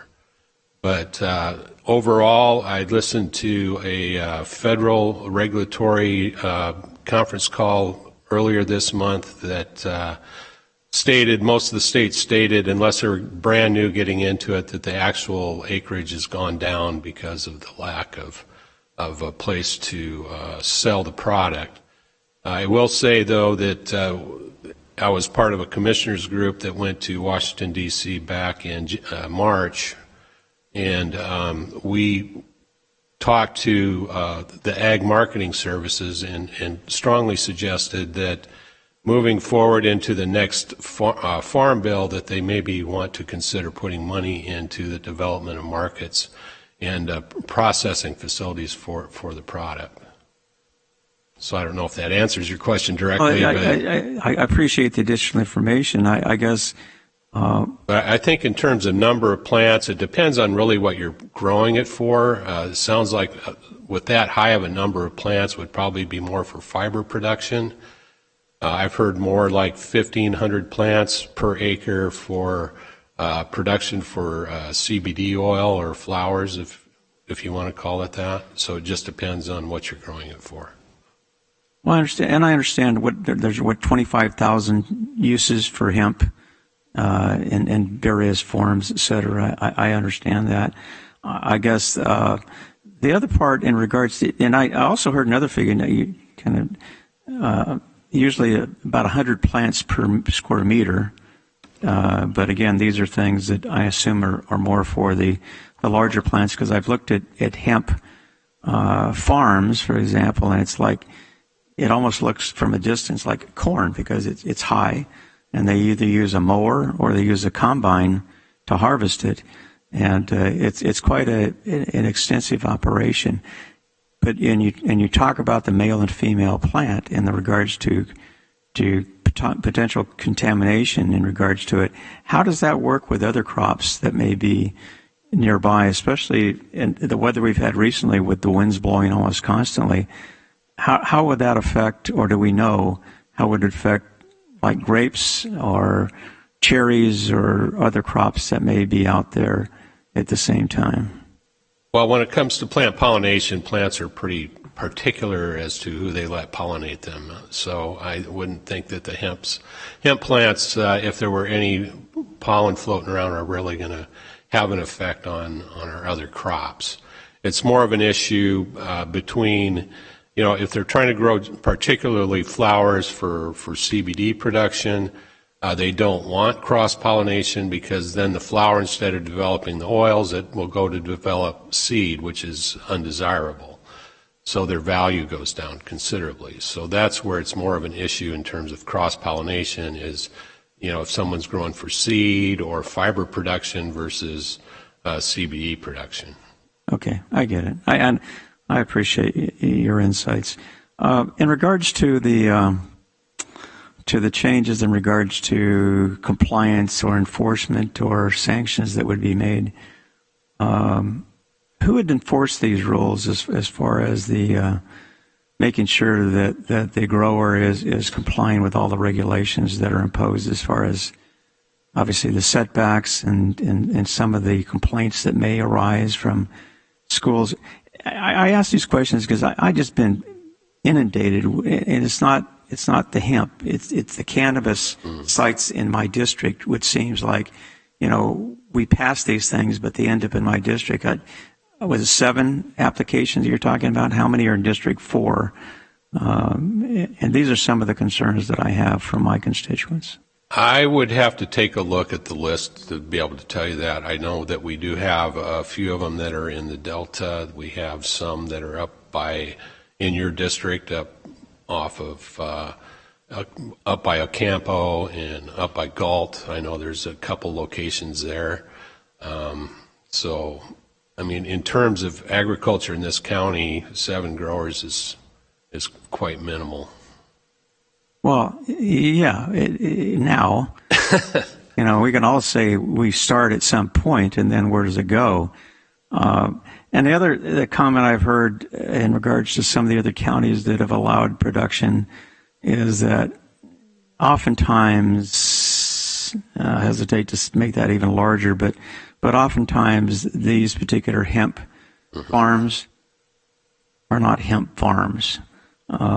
They provide the cannabis portion of it. And I guess my question to you, Mr. Pelican, is how do we measure, one, the THC content? I understand the testing, but what's the process? Do they provide you with a sample, or do you go out and take your own samples for testing, and you do that unannounced and periodically based upon some type of random inspection, or how does that work?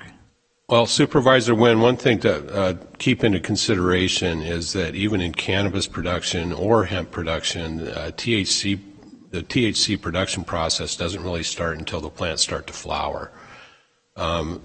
When you're looking at hemp production, they are required to notify our office prior to their harvesting. We go out to the location with the lab. The lab takes a sample according to how it's set up in regulation, and then they sample the plant and then send us the results prior to those plants being able to be harvested. So we select the samples based upon a firm that we have the testing process completed. Well, the labs have to be iOS approved, so they're federally approved labs. So there's a certain way that you're supposed to get a certain number of plants per acre, per variety, and we go out to observe to make sure that they're following what's required by law. Okay, so there is some oversight periodically. Correct. Okay. The reason I ask this question because I know we've went through the wine ordinance multiple times, and there are provisions that we adopted as a board that aren't followed nor enforced. Mm-hmm. And so my concern is, we can go for this more stringent ordinance in regards to compliance, but it means nothing if nobody checks on it to make sure it's being followed.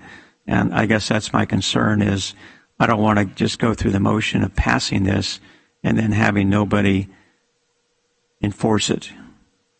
We have gone out to every site so far to make sure that it falls within the guidance that we've previously set, which a lot of that is still in is in the current proposed ordinance. So we already go out to do those take a look at those particular locations. We also map them when they're getting the required pesticide use permit or operator ID. We're providing that information to the sheriff's office as well. So they're aware of where they're at, we're aware of where they're at, and we do go out from time to time and do spot checking to see how they're moving along. For instance, we went out last week or a couple days ago to look to see how one of the larger producers that we've got is moving along, and he was just starting the soil preparation, but we will be going out from time to time just to observe what's going on with those locations. Okay, well, I appreciate that. As far as pesticides, I know, and again, I know that we're talking apples and oranges, but I know with cannabis there's been a major concern in regards to especially some of the cartel growers, so to speak, in regards to pesticides, illegal pesticides being used on those crops. Does hemp require the same type of pesticide control, or is it totally different usage? Well, it's hard to compare what is basically an illegal cannabis grow with a legal hemp grow, because we would do the same sorts of inspections or investigations in case of drift or whatever with hemp as we would with any other crop. I'd like to reiterate the fact that there's a huge difference too between cannabis and hemp, where hemp is a federally it's federally a agricultural commodity on the federal level, where cannabis is not. Right. So the idea there is that they are legitimate. They have to do things like they have to register with Farm Services Agency, all sorts of steps that they have to take that aren't being taken by cannabis growers, especially cartel growers. Okay. Well, I appreciate that, but I understand the difference between the two, certainly from the federal standpoint. I just the concern I have is that we've kind of turned a blind eye in some cases on some crops in the past, and I appreciate certainly your office and what you're doing as far as trying to make sure that what we do allow is done properly to not adversely affect the agriculture community. But at the same time, as with cannabis, I assume that we'll have, as we had in the past, illegal growers of hemp in this county, and that's a question of how do we identify those and then properly eradicate them. So anybody that would be growing hemp that is not registered or licensed would be considered an illegal grow, whether it's hemp or cannabis. So if we see that there's a grow out there and we don't have it mapped and we don't know where it's at, then it's not a legal grow. Okay. So is that done by your office? Is just a random observation of the county, or would it be the sheriff's department? Would that be or code enforcement? Who would be the responsible, or is this whoever observes it? Well, whoever observes it, I would hope, would get in touch with my office so that we could verify whether or not it's a legal grow or not. Like I said, we already provide that information to the sheriff's office, and I'd like to remind the board that we do have biologists in the field all the time in every district. So we are out there. We do have a presence out there. So we are going to find things like that when we're out doing our observation of pesticide use. Okay, good. Well, I appreciate that. I assume that also applies to cannabis. Correct. Okay. Those we let the sheriff know about those. I would hope you would. So, okay, thank you very much. Supervisor Elliott? Thank you, Chair. In the past, we had delayed some of these actions here, waiting for the state to finalize their regulations. They were supposed to get their regulations finalized and then approved at the federal level, so that that would provide the basis then for all the counties to be in compliance with all of those. So what is the status on that? So currently, they have their package ready to go right now. It's with the Attorney General's office and Office of Administrative Law waiting for their final okay to present to the USDA. A few of the regulations required within the Farm Bill have been passed through emergency regulations, such as the required background checks for growers, as well as some of the sampling. But other than that, we would be working under the emergency regulations that were passed last October, and we would expect that sometime during this next year, the feds will okay the state plan. With that being said, I think it should also be recognized that the USDA is also working under a form of emergency regulation, and they are proposing to change a few of their regulations come October. So this is kind of still a moving target. I think some of the things that you're going to be looking at USDA changing are at the request of the growers. For instance, USDA is requesting only a 15-day notice versus a 30-day notice for testing prior to harvest, which is difficult, especially in some of the lower density counties where maybe it might take a couple, 2-3 days to get the samples to the lab. So I think you'd probably see a few things like that change, but I think the general body of what is there currently is probably going to remain pretty stable. Okay. So what we're doing today then is we're making some improvements to the existing regulations that we have. Correct. We're tightening up some language that specifically zoning language, and then the addition of the hemp production in terms of transplants in the AL zones. And then also there was a boundary line requirement change for the AL5 zones, which you and I had kind of discussed yesterday, and in speaking with County Council, I think we've come up with some alternative language that would help clean that particular section up. Okay, that's great. We're talking about the transplant production in the AL zone language. Yes, Supervisor, it would be section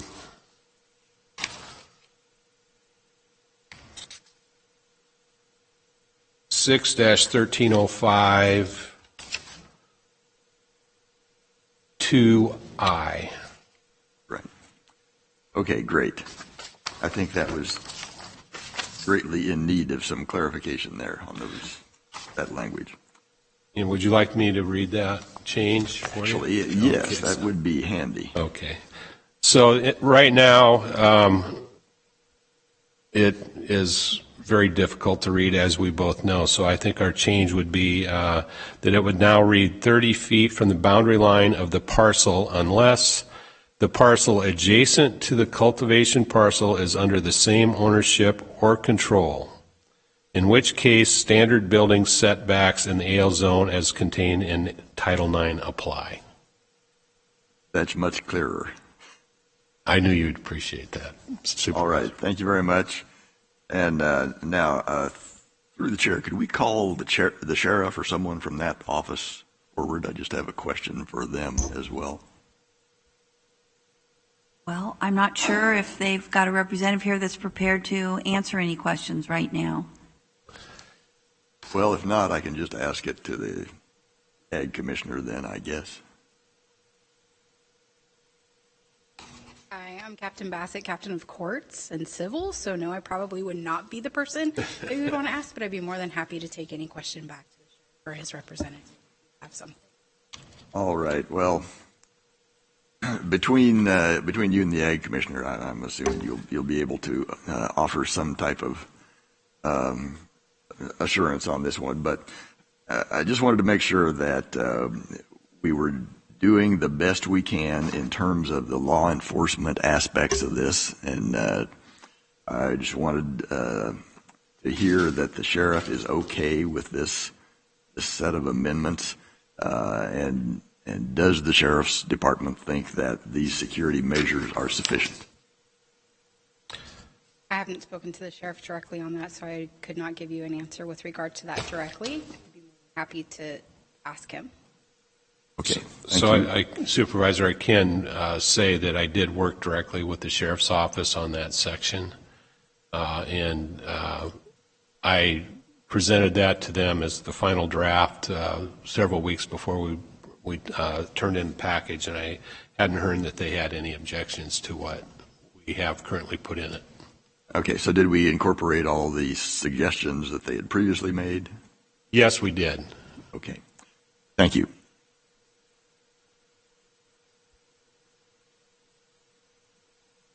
Okay, I'm going to ask the clerk then if we've received any members of the public wanting to comment on this issue.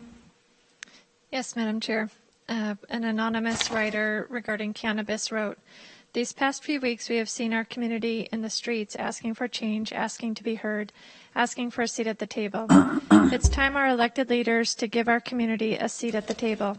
It's time for the rest of the supervisors to follow Supervisor Villapudo's lead and be out in the community asking what the members of his district need. We need you to sit with us at your table as the future of the county is shaped. This includes budgetary processes and deciding how our money is spent. That brings us to today. The county once again seeks to place a cannabis tax on the ballot, and the county once again refuses to even ask the community at large where the money from this tax should be allocated. Where is the community at in this process? Has anyone even reached out to the organizers and our youth? Seems like that memo was missed.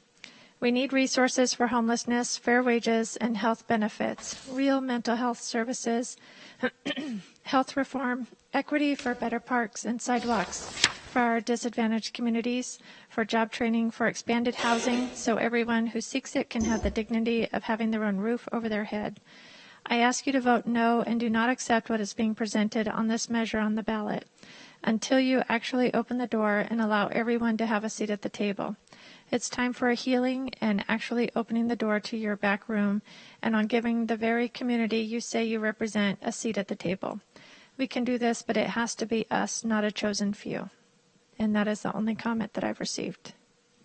Thank you. And that's actually not in regards to this particular item. That's in regards to presentation this morning from Children's Alliance, and we are going to have an ordinance come back, and the board did direct County Counsel's office to work with and solicit input from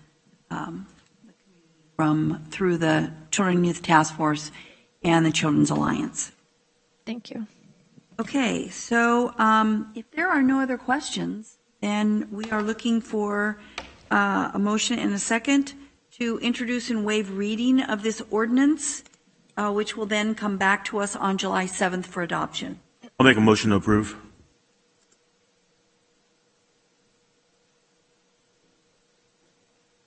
I guess I should have asked before I called for this, I should have asked if Supervisor Patty was on the line, if he had any questions or comments. Thank you, Madam Chair. I'm standing by, and I do appreciate that. I did have a quick question for Mr. Pelican. Back in the February meeting, and I do apologize, I'm out of town and without a computer or access to the ordinance as presented. But back in February at the meeting, there was a family friend, somebody I know quite well, Mr. Luduca, and his family nursery business. They had two locations that became pertinent in consideration of what you guys are doing. Could you tell me or share for a moment how that was addressed in the new ordinance? Yes, Supervisor Patty, through the chair, both of those locations would now be allowed to produce hemp transplants. One of the things that we did do is we changed the setback in that particular area for transplant production, particularly as we changed the setbacks to be more in line with what is currently required by community development, which would allow both locations to be in production. Okay, excellent. And that fits really within the parameters of what would be acceptable in all conditions. We didn't give any special preferential treatment, correct? Correct. Okay, thank you very much for the clarity. I would make a motion to approve as submitted, and to bring this back for a final vote when appropriate. Actually, Supervisor Villapudua already made that motion, but I would be happy to include you as the second on that. Thank you very much. I do second it. Okay, and we have a motion and a second. Can we have a roll call vote, please? Supervisor Villapudua? Yes. Supervisor Patty? Yes. Supervisor Nguyen? Yes. Supervisor Elliott? Yes. And Supervisor Miller? Yes. So that is approved 5-0. Thank you. Thanks, Mr. Pelican.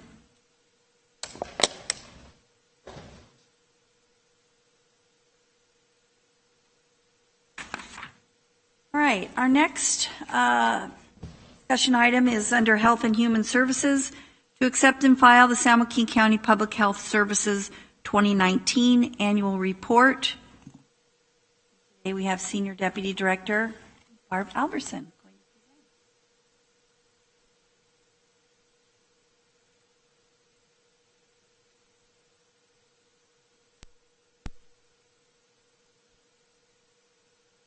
Great. Well, good afternoon, Madam Chair and board members. And I am Barb Alberstein, Senior Deputy Director, and I'm presenting our annual report for 2019. Typically, we do this in conjunction in the early spring with the National Public Health Week celebrations, but as we all know, this is not a typical year, so please forgive me, this is early spring. But being facetious, but we did want to make sure that we provided our annual report to you before the end of the fiscal year. We're very proud of our accomplishments, and I'm just going to give you a taste, and I'm hoping, and we're all hoping that you have some time to read it from cover to cover when you have that opportunity. So, let me begin. The first part of the annual report is just an introduction, and you've seen that before because it hasn't changed. Our vision and mission are the same: to protect, promote, and improve health. Our workforce is multidisciplinary, and we're proud that we reflect the county's diversity. Our staff speak 25 different languages. We remain in full force having a health equity approach, and to assure you that our work definitely reflects your board priorities. Every year we try to spotlight a couple of department-wide initiatives, and this year we have 3. The first one is a board priority that you'll recognize from last year. We had our Triad project, which is where we pulled expertise from across the department, and we went out to homeless encampments, and we provided services, everything from hepatitis A and influenza vaccine to giving out naloxone to prevent opioid overdoses, and even to do syphilis treatment in the field. It was very successful, so much so that we have now added this to our permanent set of services that we provide, and we have included not just homeless encampments, but everywhere that we think that homeless individuals congregate. So drug treatment centers and shelters and meal programs in addition to the encampments. And we tweak it depending on what the health issue is. For example, unfortunately, usually that means we add TB into the mix.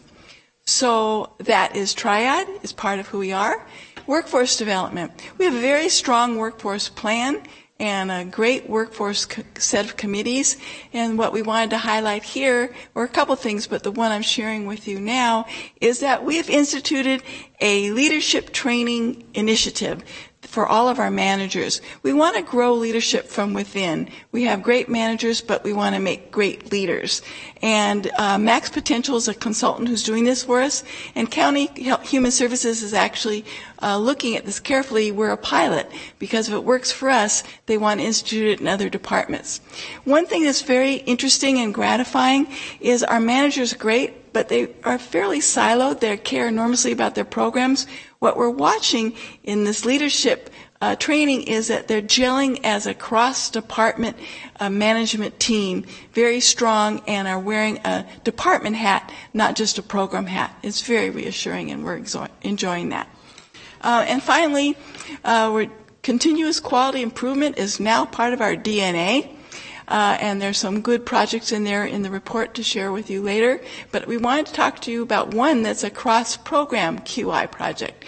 You know, congenital syphilis, we've shared with you last year, and it's still a problem. In fact, it's remaining to be something that we're having trouble in getting our arms around. So we did a QI project with our disease prevention and control staff and our maternal and child health staff, put their heads together to brainstorm on how could we better serve pregnant women who are at very high risk. You know, ideally we have a great relationship with our health provider network, and they do screening and testing, but if you don't get your pregnant women in, there's no way you can serve them, test them, and treat them. So what we came up with is that our communicable disease investigators are finding these very high-risk women, and then with a very warm handoff, very supportive, our MCH public health nurses, who are very talented at this work, are doing intensive case management. So we think this is going to help us to have more thriving, healthy babies. Another part of our annual report talks about different programs, and we do selected highlights. We added in bold print metrics because our CAO urged us to do that, and we are happy to do so. I'm not going to talk about all the things that we have in our report on our programs, but there's a couple things I wanted to highlight just because that's my prerogative because I'm doing the presentation. In disease prevention, you'll see that we did 59 evaluations of TB cases under disease prevention and control. That sounds fairly tame, but when you think about it, every single one of those cases, those individuals had intensive interviews to find out all the concentric circles. Who did they talk to? Who are they with? Where have they been? TB is incredibly contagious. So it was everyone that we could identify from those 59 people then also had the same kind of intensive discussion about where have you been? Who have you seen? Where have you been out and about? They've been tested to see if they're positive, and then we can get them treated prophylactically. So that 59 individuals looks tame, but to tell you the truth, it's almost 600 people who actually get served. So that's in disease prevention. Health promotion always does wonderful stuff and great accomplishments last year. But I thought I'd share one that doesn't necessarily come to mind right away, and that is poisoning is a injury. So we do injury prevention, childhood injury prevention. And last year, in concert with law enforcement and our Safe Kids Coalition, health promotion participated in 3 national drug take-back days, and they were able to collect nearly 1/2 ton of prescription medications. They're off the street. And finally, in MCAH, Maternal and Child Health Adolescent Program, they spent last year planning the Perinatal Equity Initiative. Unfortunately, we have a higher rate of infant mortality in our African American community than a lot of other places in the state. It's an anathema, and we want to do something we can to reduce that. We're getting extra money from the state. We have a very strong, very vocal community advisory committee group that is helping us to determine what are the community supports that we can add to what we're doing now to really reach out and embrace and work with these young women to ensure that they have healthy outcomes. So we'll be implementing it this year, but intensive planning last year. Support services, lots of support services. Our epidemiology staff you know very well. Our laboratory, last year, they conducted over 31,000 billable tests. You know, that is an amazing feat, but now you have to remember that that was pre-COVID. So when you put hundreds of COVID tests on top of that every single day of the week, our lab is small but mighty. Also unsung heroes in our support services is our vital records folks. I think we only have 3, maybe 4 people who work there, but they processed over 23,000 documents last year. So all the birth certificates and death certificates, burial permits, even medical marijuana cards all go through our Vital Records Center. So as I say, unsung heroes. Also in the annual report is we talk about selected reportable diseases. A lot of people don't realize that it's required by law that we look at 80 different diseases and conditions that hospitals and physicians, healthcare providers have to give to us. And we monitor to look to see if we see any upticks, any outbreaks, anything that looks unusual. And our epidemiologists do that every day. You're very familiar with our dashboard, our COVID dashboard. That is a wonderful articulation and illustration of our epidemiologists who keep an eye on what's going on and report back and make sure that we are doing everything we can to address the uptick in numbers that we see. That's just one reportable disease. That's just one of the bar graphs one of the graphs that we have on that page. But of the diseases that we look at every year, it's early in the season, but we're also nervous a little bit about the fact that West Nile virus is here again this year. So that's one of the reportable diseases we're taking a close look at.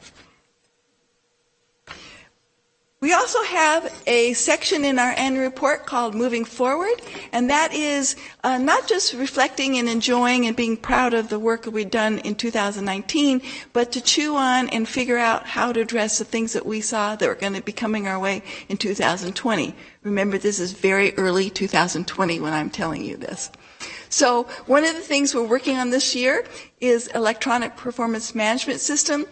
We have one that's perfunctory, but we're really looking to find better indicators that are based on national best practices, not only to maybe analyze and redefine our workload in terms of where do we put it and if it's addressing our needs to be more effective, but also, again, as our CAO urged us very strongly, to be able to better demonstrate to you our outcomes. We know we've got them, but we want to be able to showcase those for you. And our electronic performance management system that we're putting together is going to allow us to have those kind of targets. I already told you about the perinatal equity initiative, so I won't go into that anymore. WIC.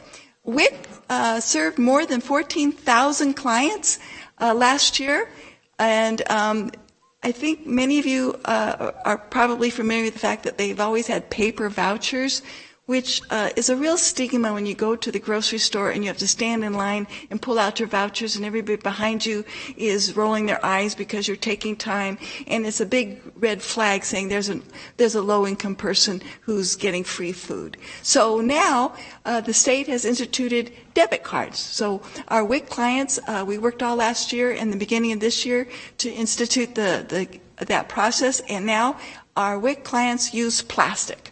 And the feedback has been wonderful. We started in March, and we're very pleased. Not only is it more efficient, but we absolutely, with the food insecurity we have in San Joaquin County, we think we're going to get more families who are willing to step forward and be a part of WIC. Trauma-informed care, that's something that is not new and different, but we have a concerted community-wide process. Dignity Health is helping to lead the way, and we're all working together on trying to identify and deal with those traumatic incidents in individuals' lives that keep them from being healthy. We're working together to come up on solutions that are consistent and make sense, because our folks who are most vulnerable get batted around from agency to agency and agency, and we want to ensure that it's a better experience for them. Accreditation. I would like to say we're on the home stretch. We turned in our packet of materials to the National Board, and we did quite well on almost everything, but there are a number of things that they asked for more clarification on. A couple things were not within our own purview. So, for example, we are working with the Department of Environmental Health. There's a couple of summary reports that need to be submitted for us by them, and they're helping us with that. And also, the National Accreditation Board was not terribly happy that our county did not have an emergency operations plan. So the county does have one now, so we're going to be able to submit that, and I think that is going to be the major challenge, the major hurdle, and if all goes well, we'll be able to share with you that we're accredited by at least the end of the year, hopefully. Workforce capacity. This is something we want to do.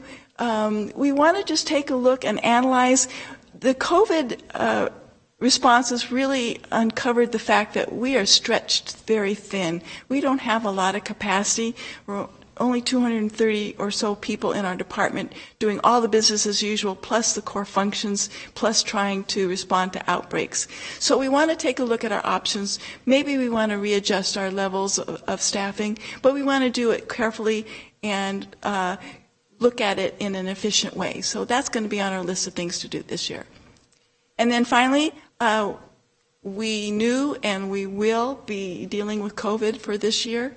And Dr. Park, of course, is our champion, and it's a godsend to have her with us, and she'll be sharing with you later this afternoon where we're going with that.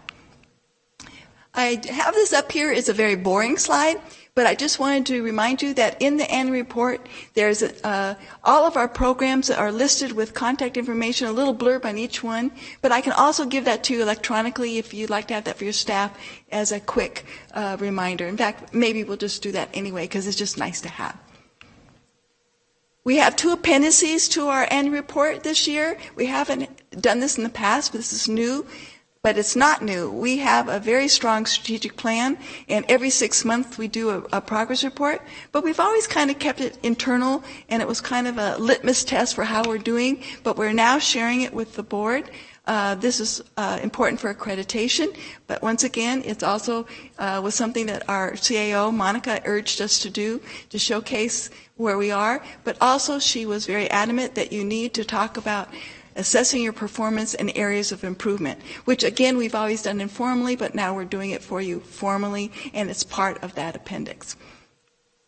So I just want to share with you what that means because it sounds a little bit jargony when I just say assessment of performance and areas of improvement. Here's one.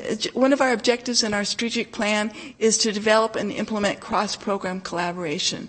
But how we usually do that is not with discretionary funds so much, but with categorical funds, and we go after grants. We are great grantsmanship. We do a lot of grant writing, and we have been wonderfully lucky, and it's our expertise that allows us to be lucky, but to garner grants to do cross-program work.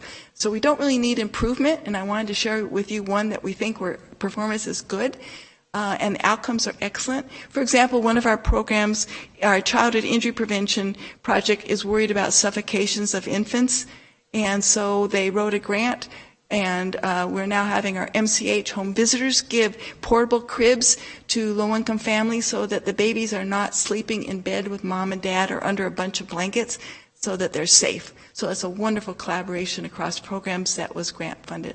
So this supports Board Priority 1A to ensure fiscal responsibility, and Priority 2D, which is really improving delivery of the public's physical and mental health.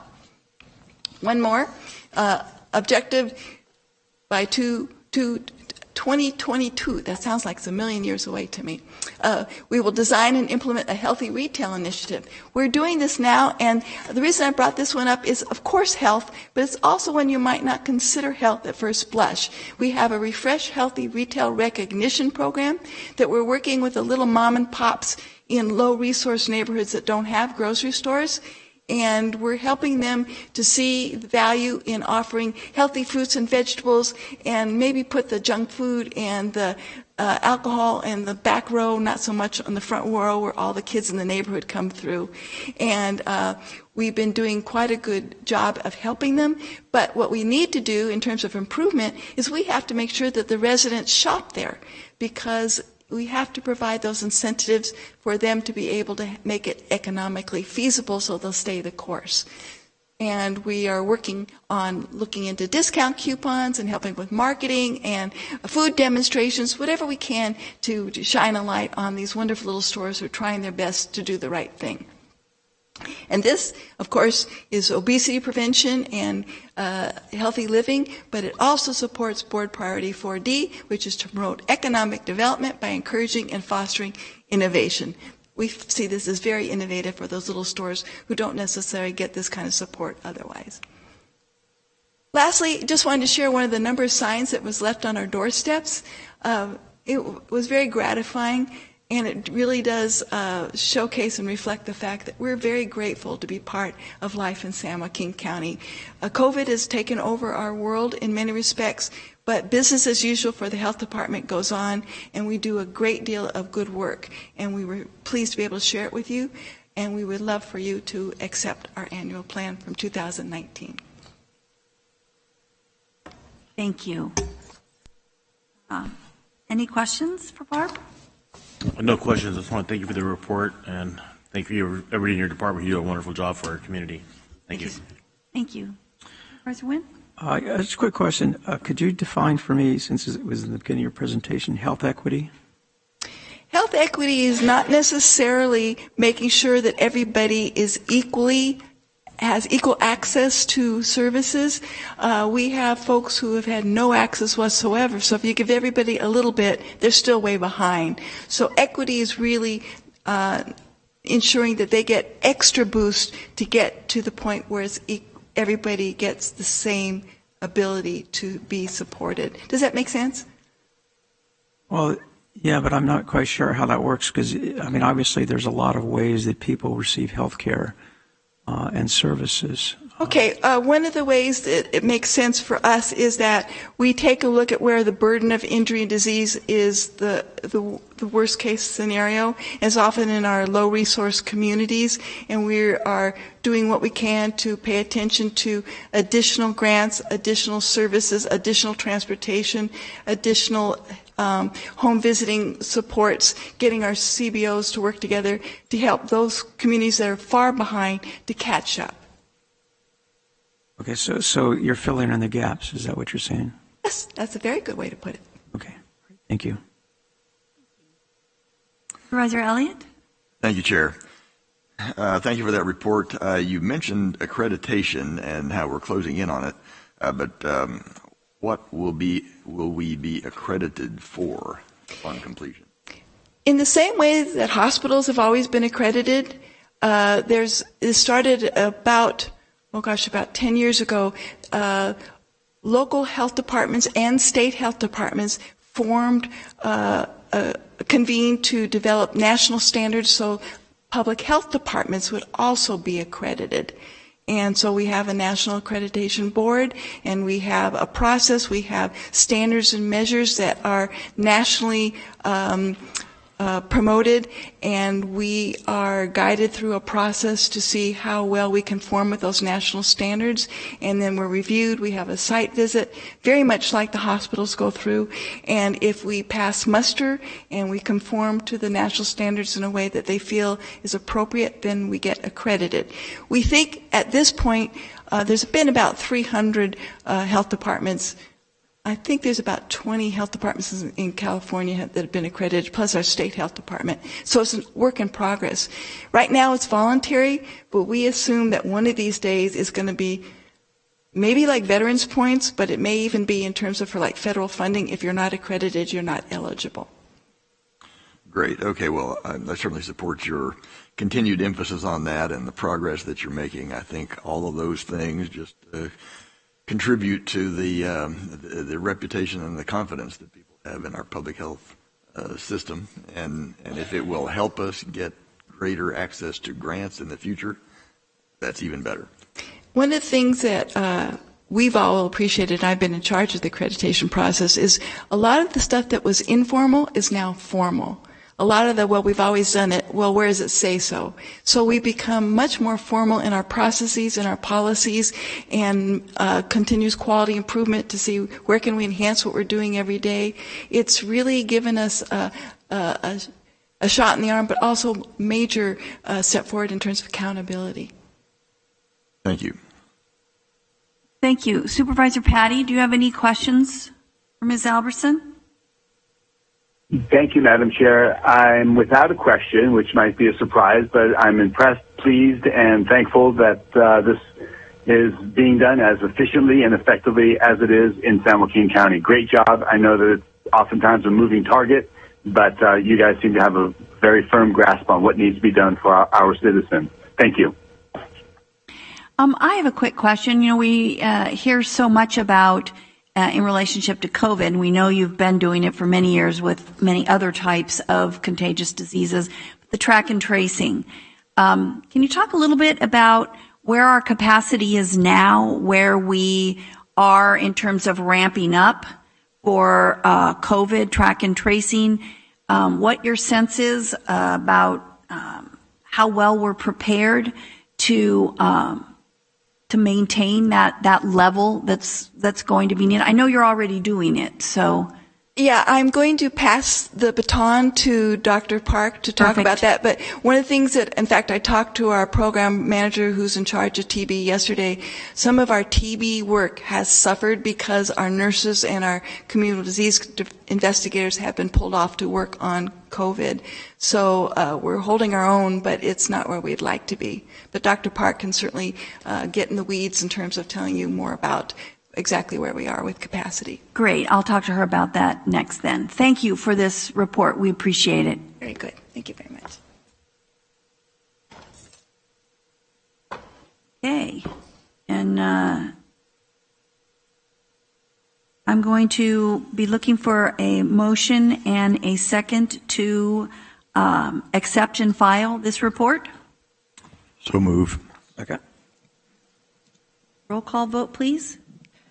Supervisor Villapudua? Yes. Supervisor Patty? Yes. Supervisor Wynn? Yes. Supervisor Elliott? Yes. And Supervisor Miller? Yes. That's approved 5-0. Moving on to our last discussion item.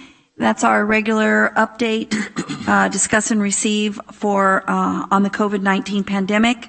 Dr. Park, I think you're up again. Welcome back.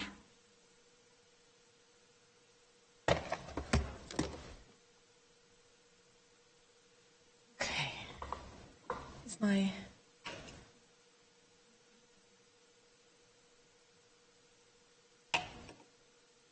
I sent it to the SJC BOS agenda.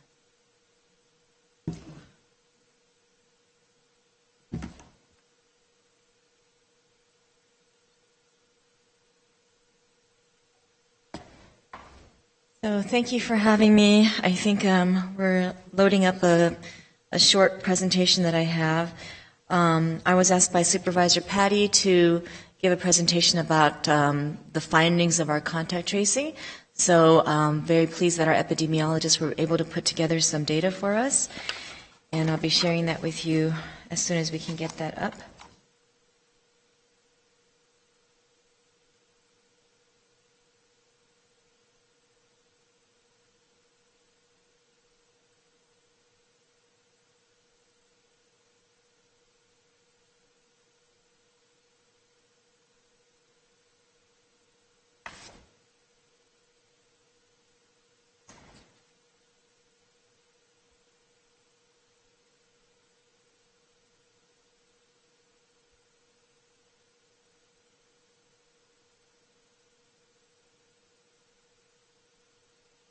No, that is from last week.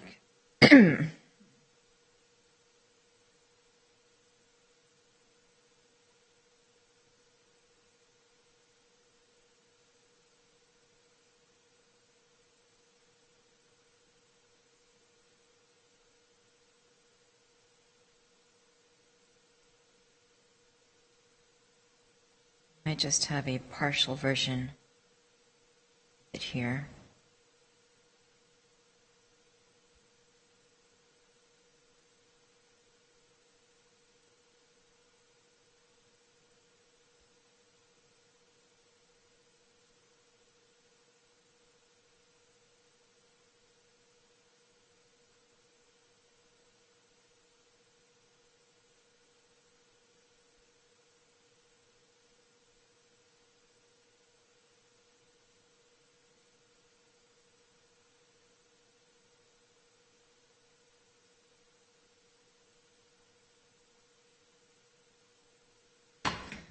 This may not be the full presentation because I added some things to the slide deck, but I could still talk you through it.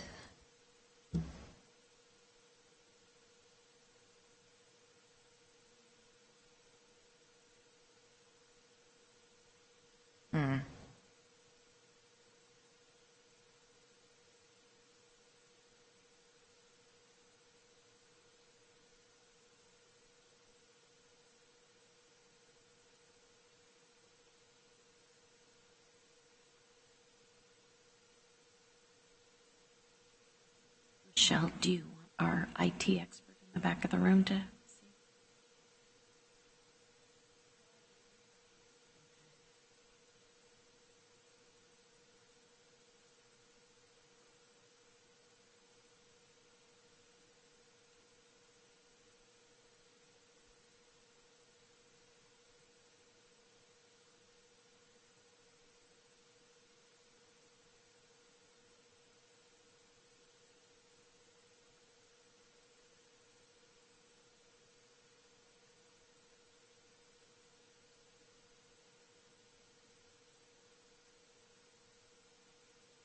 Is there a way for her to cut it up? It's not larger than the one I did last week, which was Yeah, much so larger, that makes so not Did we understanding. delete some that are currently on the?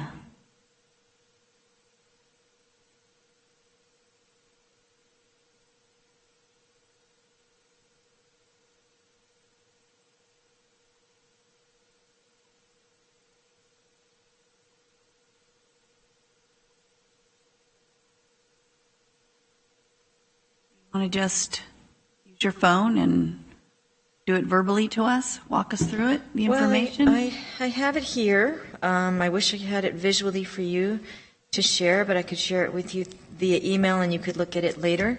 Sure. Now we're all on it. We're all even with Supervisor Patty. None of us get to see it.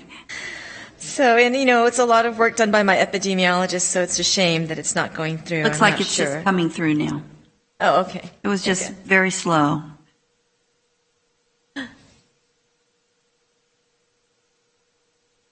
Once it realized we were serious about moving on without it, it got busy and loaded. All right, there we go. Actually, Madam Chair, for the record, I can actually see all of you. Can you see the screen now, too? It does, when the feed comes up, I am able to look at the presentation. I've been able to catch all of them. Thank you. It's actually wonderful technology. Okay, well, here we go. Okay, sorry for the delay. So what we've done is similar to what we presented last week in the graph form with the increasing number of COVID cases showing here, but on a per week basis. And what we're trying to demonstrate here is that we are, having large numbers of new cases reported to us daily, and in the last couple of weeks especially, we've had large gains in the number of COVID positive cases. So if you look and you kind of visually see, around Mother's Day, how we were sort of even with the previous weeks, but how that might have affected or impacted the following 1 to 2 weeks. And then with things reopening, how all of that reopening impacts the following bar or two. So if you visually follow that out and see where we were as of last week, we're having greater than 250 total cases per week that are new cases, and on some days as much as 100 or even. This week we had a day with 149 new cases on a single day, and that will show up on next week's bar graph. So lots of positives happening in our county. And what I wanted to show was, because we did this because it was a week-by-week basis that we kind of broke it down, and starting from the very first week. And back in February when we had our first 2 cases, one was of a healthcare worker who herself thought she might have gotten it from the workplace environment, and the other was community or under investigation. So early on we had some evidence of community transmission in just our second case. And as you recall, community transmission means somebody for which we could not track back to travel history or positive exposure to somebody with confirmed COVID. Then the second week where we were having COVID cases, there were 2 from travel, and this was cruise ship related. And then 9 that week of March 1st through March 7th, where we had another cruise ship, plus the person who lived with the person on the cruise ship was the household, and then as you see, more community transmission and some from the workplace. Week 4, we had 7 travel-related COVID positives, 5 from congregate settings, 3 from households, 3 of healthcare workers, and then 21 that were community or under investigation. And by under investigation, that means not found, not known the reason. Maybe the person could not be contacted, and maybe the investigation is still underway for some reason. But the majority of this, if you look at the dark blue, is really community transmission. And when something is under investigation because we couldn't contact that person, we still presume it to mostly be community transmission. We weren't able to trace it back to something specific. So if we go week by week, I could continue this way, but you kind of get the picture of the breakdown by color coding, and I could show you just week to week how this panned out. That was week 5, this is week 6. And this is just to show, in color, the community, that really much of the transmission is through community spread. Here we have week 8. Fully about half of transmission is from community spread. And then I'll approach the most recent weeks, which I'm sure everyone is very curious to know about. Now, if you look here, before we started to have a huge uptick, most of these numbers are well known and have been contact traced back. And so this is quite reliable, but half of our cases were community transmission the week of May 10th. The further we get along, the more of the dark blue could be cases that are still under investigation because the contact tracing might not have been completed. But still, what we're demonstrating here is that the majority is community transmission. And so just my way of showing the public that we oftentimes cannot trace back to a workplace, to a skilled nursing home, to a COVID positive exposure in the household or in a congregate setting. And it really is in the community spreading. And if people would realize that, perhaps they would take up the message that we need to try to stop the transmission as much as we can, because there are asymptomatic people spreading it. There are symptomatic people going to work still spreading it, of course. There are people in our SNFs, of course. But the majority is something that we cannot track back, so it's just out there in the community. That's what this demonstrates. A lot of people do ask how much of this is really from outbreaks as opposed to what's in the community. And what we discovered was that 15% of our total cases are accounted for by the known outbreaks that we've been able to track back to assisted living facilities, warehouses, the homeless, food processing plants, and ag, private businesses, and the nursing facilities. So this just to show that a full 85% of cases are not tracked back to particular outbreaks where multiple people are getting it in certain workplaces or living environments. And that, again, as I had said, the majority of our cases are through community transmission. What I wanted to show you now was the number of people in our hospitals and the increase. And I did give you these numbers last week, but these are the most recent set of numbers going back to June 2nd. And we had 50 people in the hospital yesterday. And that's a full doubling of the people that we had in the hospital just 2 weeks ago at 25. And remember that the state would like us to have 20 or less people in the hospital on any given day. Today's number is 47. Unfortunately, sometimes these numbers go down by a bit because there are people who are dying. And that's the sad part, is that our ICUs are getting full, and when you see numbers going down a little bit at a time, it's not always because we've successfully discharged somebody who has become well and recovered and has gone home. It's because we're having deaths.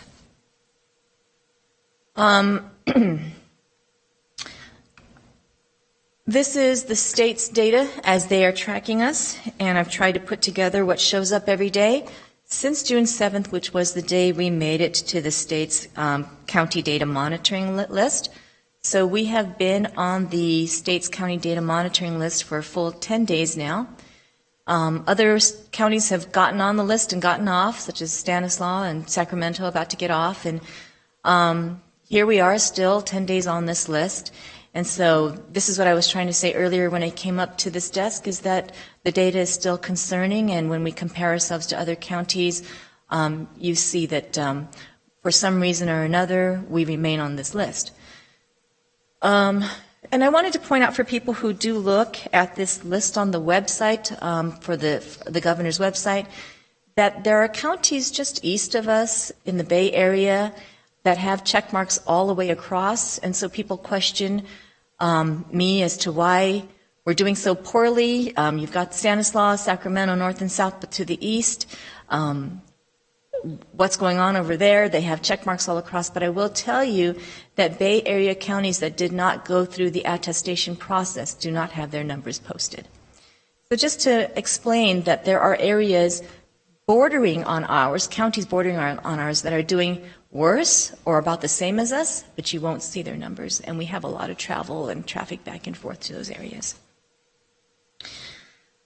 Because we are on this list, when the governor had his press release yesterday, Dr. Galley, if you've watched the press conference yesterday, did show the counties that were on the governor's watch list, and so we made it to TV because our county was listed there, and it was showing as Dr. Galley was speaking about counties who were being watched. I just checked earlier what our numbers are today, and for June 16th, they have us at a 92.4% testing rate in that very first column. Check marks across again, but our percent change in hospitalization has not been filled out yet. Our percent ICU beds currently available is now stated to be 8.3%. As you can see, yesterday we got a check mark for the percent change in hospitalized patients, because there was not a greater than 10% change over the 3-day chunk. So if we were to go back and look at our numbers, I will show you those again. And if you remember when I was explaining to you how they calculate this percent change in hospitalization, what they are doing is they're taking 3-day chunks and then comparing them to the next 3-day chunk. So here we are, and yesterday they said that we had fallen off this grid, and so we had a check mark for not having more than a 10% change. So on June 15th, what they do is they take June 12, 13, and 14, average that, and compare that to the numbers from June 11, 10, 9.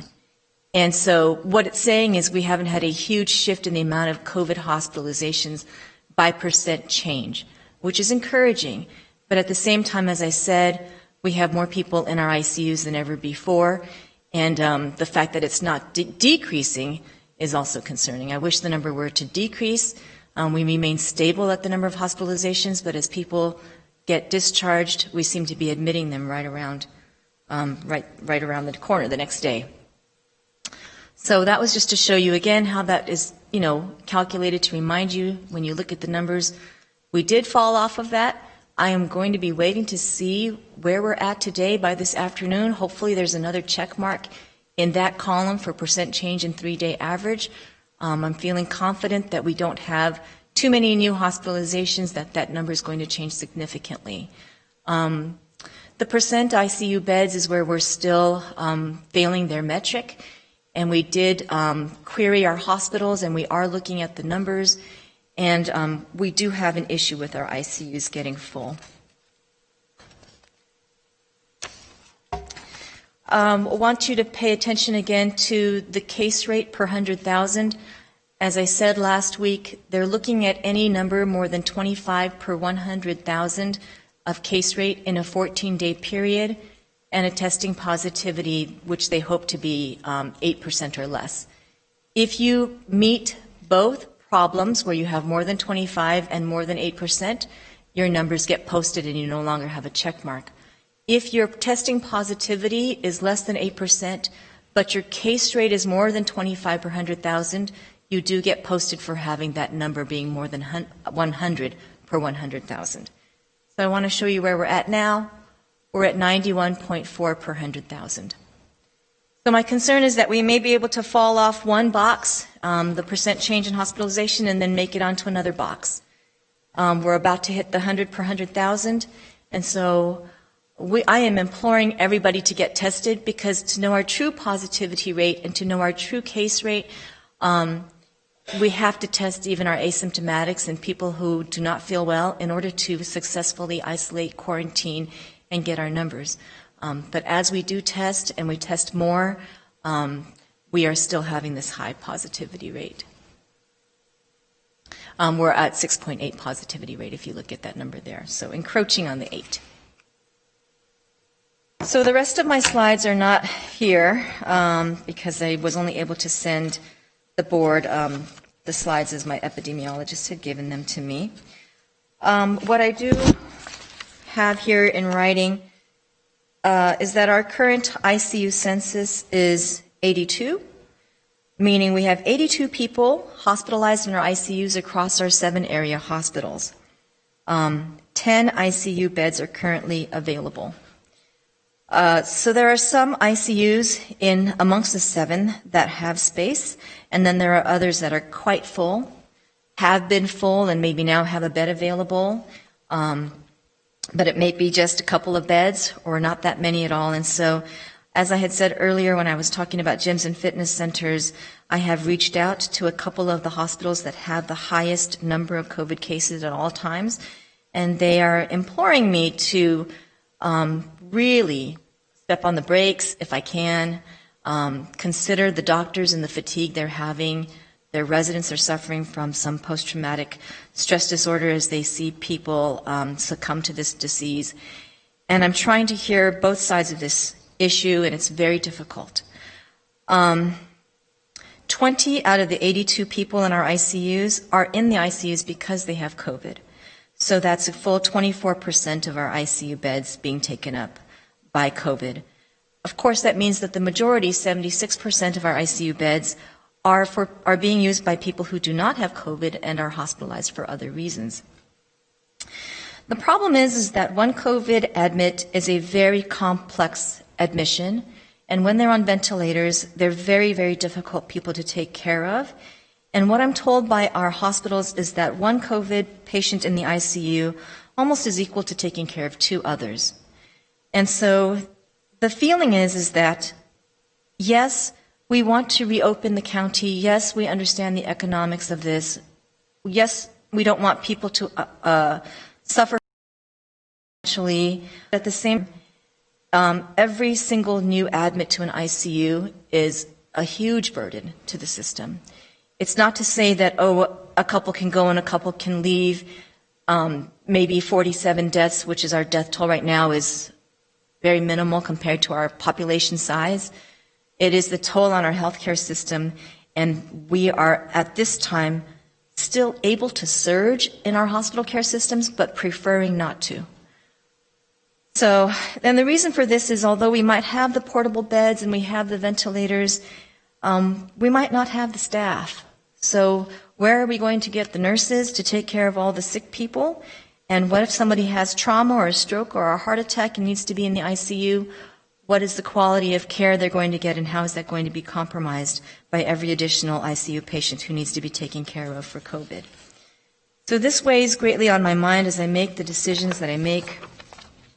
And what I did last week was I decided to reopen parts of the sectors that were given to me by the state, but the only way to be non-personal and non-judgmental in it was to simply take bucket 1 as I had presented it to you last week and open bucket 1. These were the groups that were given to us by the state as being higher risk and lower risk. So last week we opened the schools and the day camps, the daycare, campgrounds, outdoor recreation, hotels, card rooms, casinos, and racetracks, simply because they were in that first bucket. I don't have any other way of doing it other than to say that this is the way it was given to me.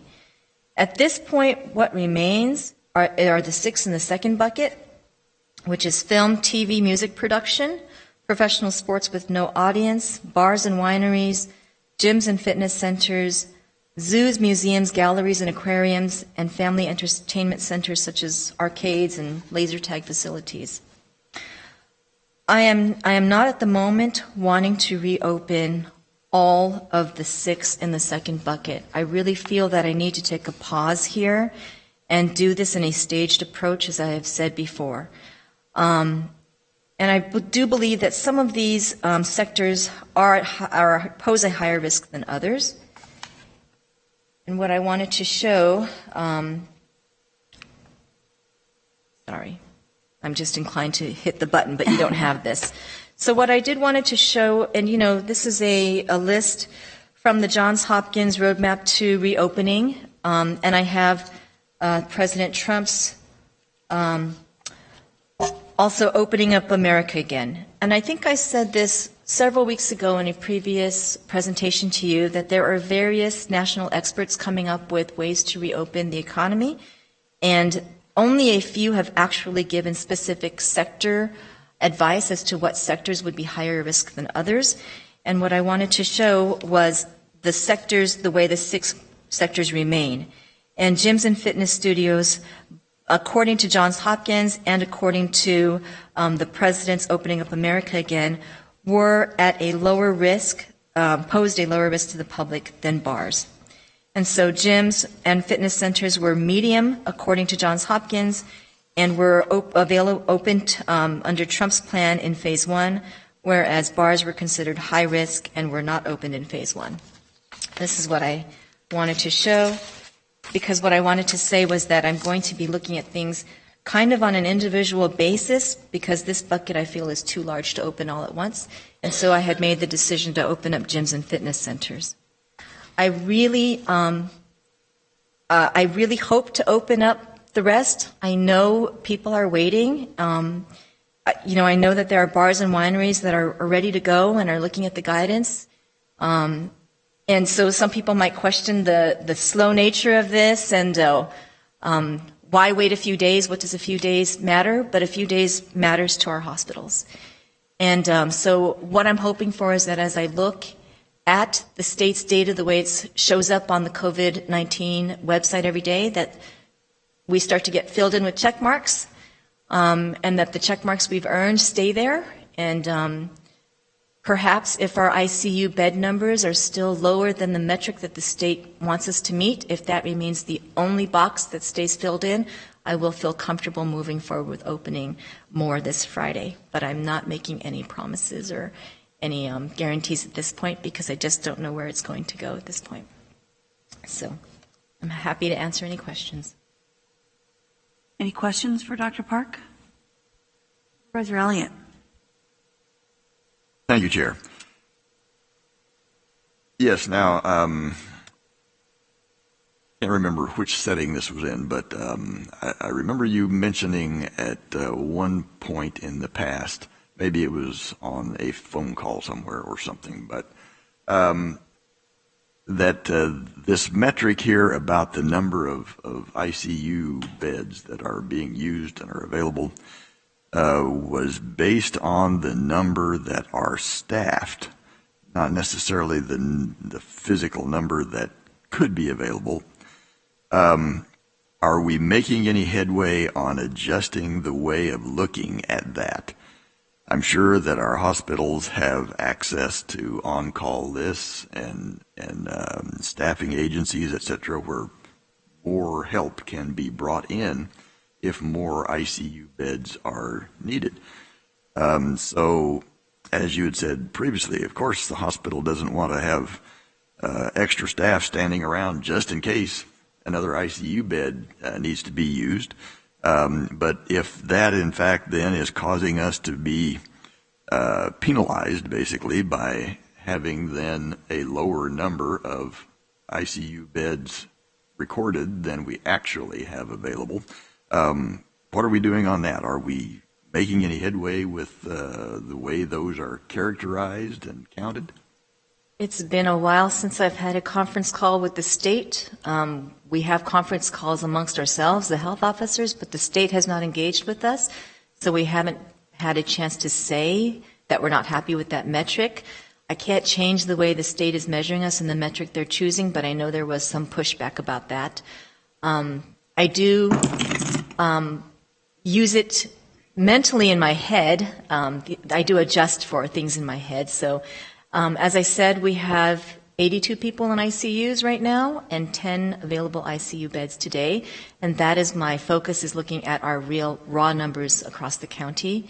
So as I said just a little bit ago, although the state has us at 8.3, and I can't argue the numbers that they're calculating on their end, I take into account the fact that I have raw data here, real data here, and I'm using that more than the actual metric.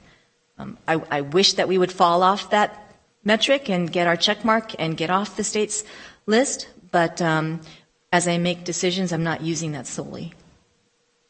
Okay, well, I would just recommend that we make that point continually in our calls, so that we aren't artificially classified as having too few ICU beds when actually we could have more ICU beds available if we were given credit for those that we could staff quickly.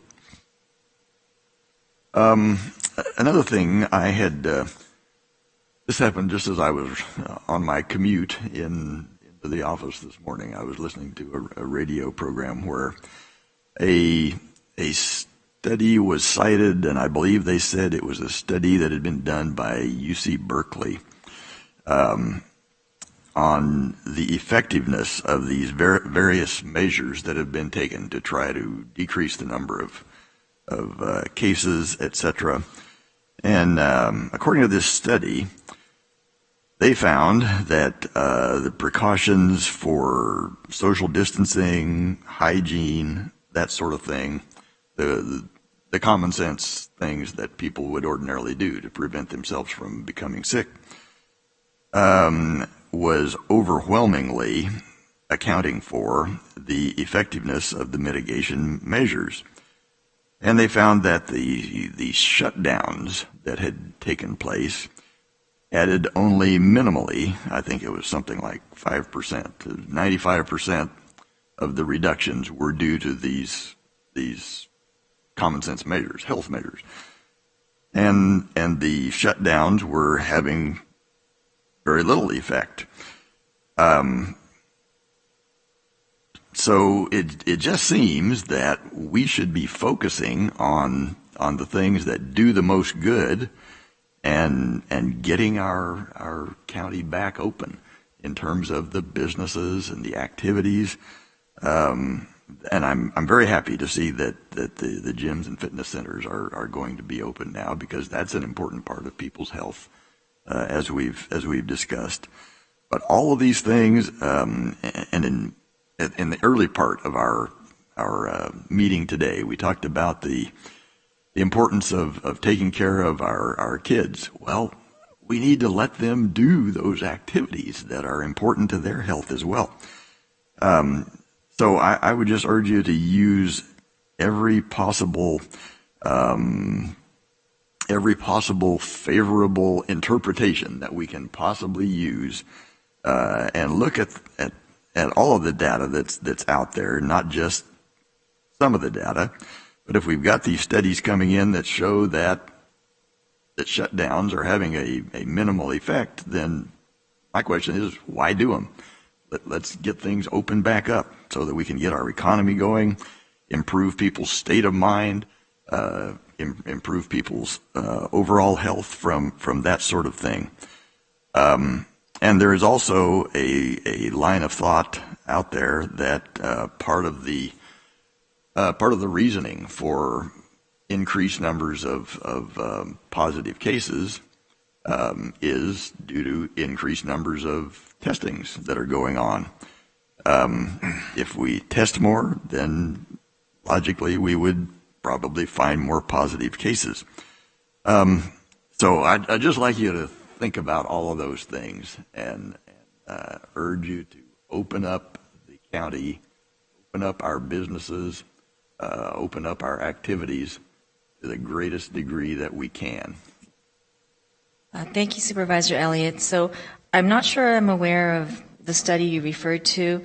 The numbers as I show you and the graphs as I show you do demonstrate that by shutting down the county, we did make great strides in flattening our curve.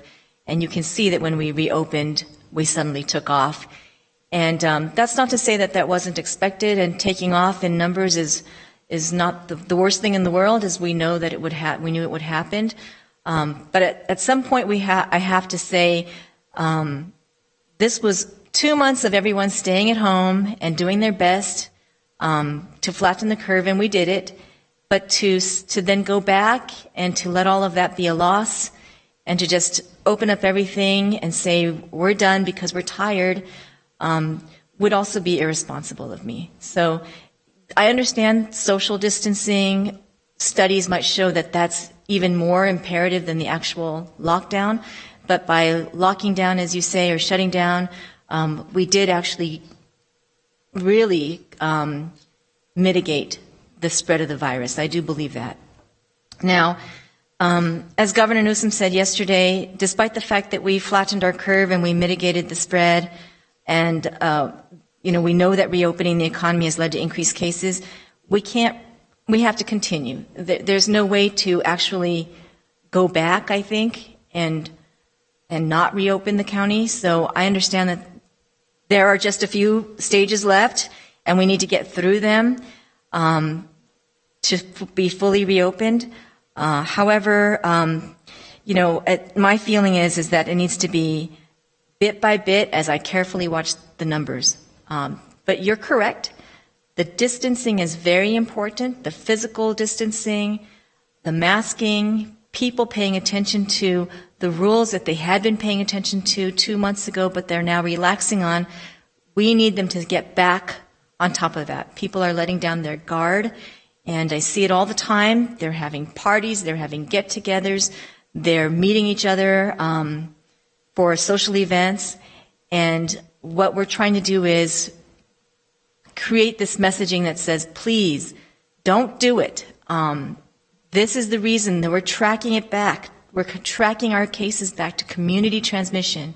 It's out there. The majority of people who get it, we can't track it back to a single exposure or a place or an outbreak. It's just out there. So please, if you're going to have a gathering, a short, small gathering, this is the way we want you to do it safely. Be 6 feet apart from each other. Wear your masks. But more than anything, still stay home if you can for things that are not essential. And this is a very difficult message to deliver to a public that's already got quarantine fatigue. But what I'm trying to teach people is that, this virus hasn't changed in any way. We don't have a cure. We don't have a vaccine. So we have nothing new. We have no weaponry or arsenal against this virus. And without it having changed, we should not be changing what we've been doing all along. Naturally, we now have dine-in restaurant opportunities. We have the opportunity to go shopping and to get our hair done. So you can get out more than what you could do 2 months ago. So hopefully enjoy some of the little freedoms we have, but with a sense of responsibility to community, that anybody could be a vector, asymptomatic or symptomatic. And just please, as you said, do the distancing, because studies do show that does make a huge difference. And the lockdown was actually a way of having everyone distance, choice or no choice, right? So. All right. But please consider those things, and let's open as quickly as we can. I understand. I understand your point of view, Supervisor Elliott, and I'm trying. I don't want to personally, I'm not trying to personally make a choice as to who can and can't open. It's a very difficult process. And as I said, I'm hoping to open more this week. That would be, a joy. And I'm really hoping to see some numbers be either stabilize or go down. Thank you. Thank you. Supervisor Wynn? Thank you, Madam Chair. I want to thank you for your commitment, and I understand. I get a lot of emails. I can only imagine what you get. But we've talked about this, and I guess when I get emails, and you probably get some of the same, is the question is why? Why, for example, Why are little leaguers not allowed to practice? It's not a contact sport most of the time, unless somebody slides into someone. They throw a ball around, which obviously they touch. Not everybody touches the ball unless it gets hit to them. They use bats. I get that, but we've been very adamant about sanitation and cleaning your hands and cleaning items, etc. So I would suspect that you could probably have everybody clean their hands, wear gloves. A lot of them wear gloves anyway for batting and those types of things. So I know there's precautions, and when you talk about Johns Hopkins, one of the things they did talk about is mitigation, and that certain occupations or activities the risk can be reduced based upon, as Supervisor Elliott talks about, the different common sense protocols that we would employ. But again, I read the guidelines on gyms, very comprehensive. I read the one about 40 pages from Planet Fitness, which was very interesting also. So, and what's happening is I talk to individuals who are members of In Shape because we're closed. They're going to Modesto to participate, and at least one told me that he was kind of surprised because I guess they only, and I don't know, I probably should have asked today, but they allow 6 persons in their facility at one time. So they really, you have to have an appointment, different types of things.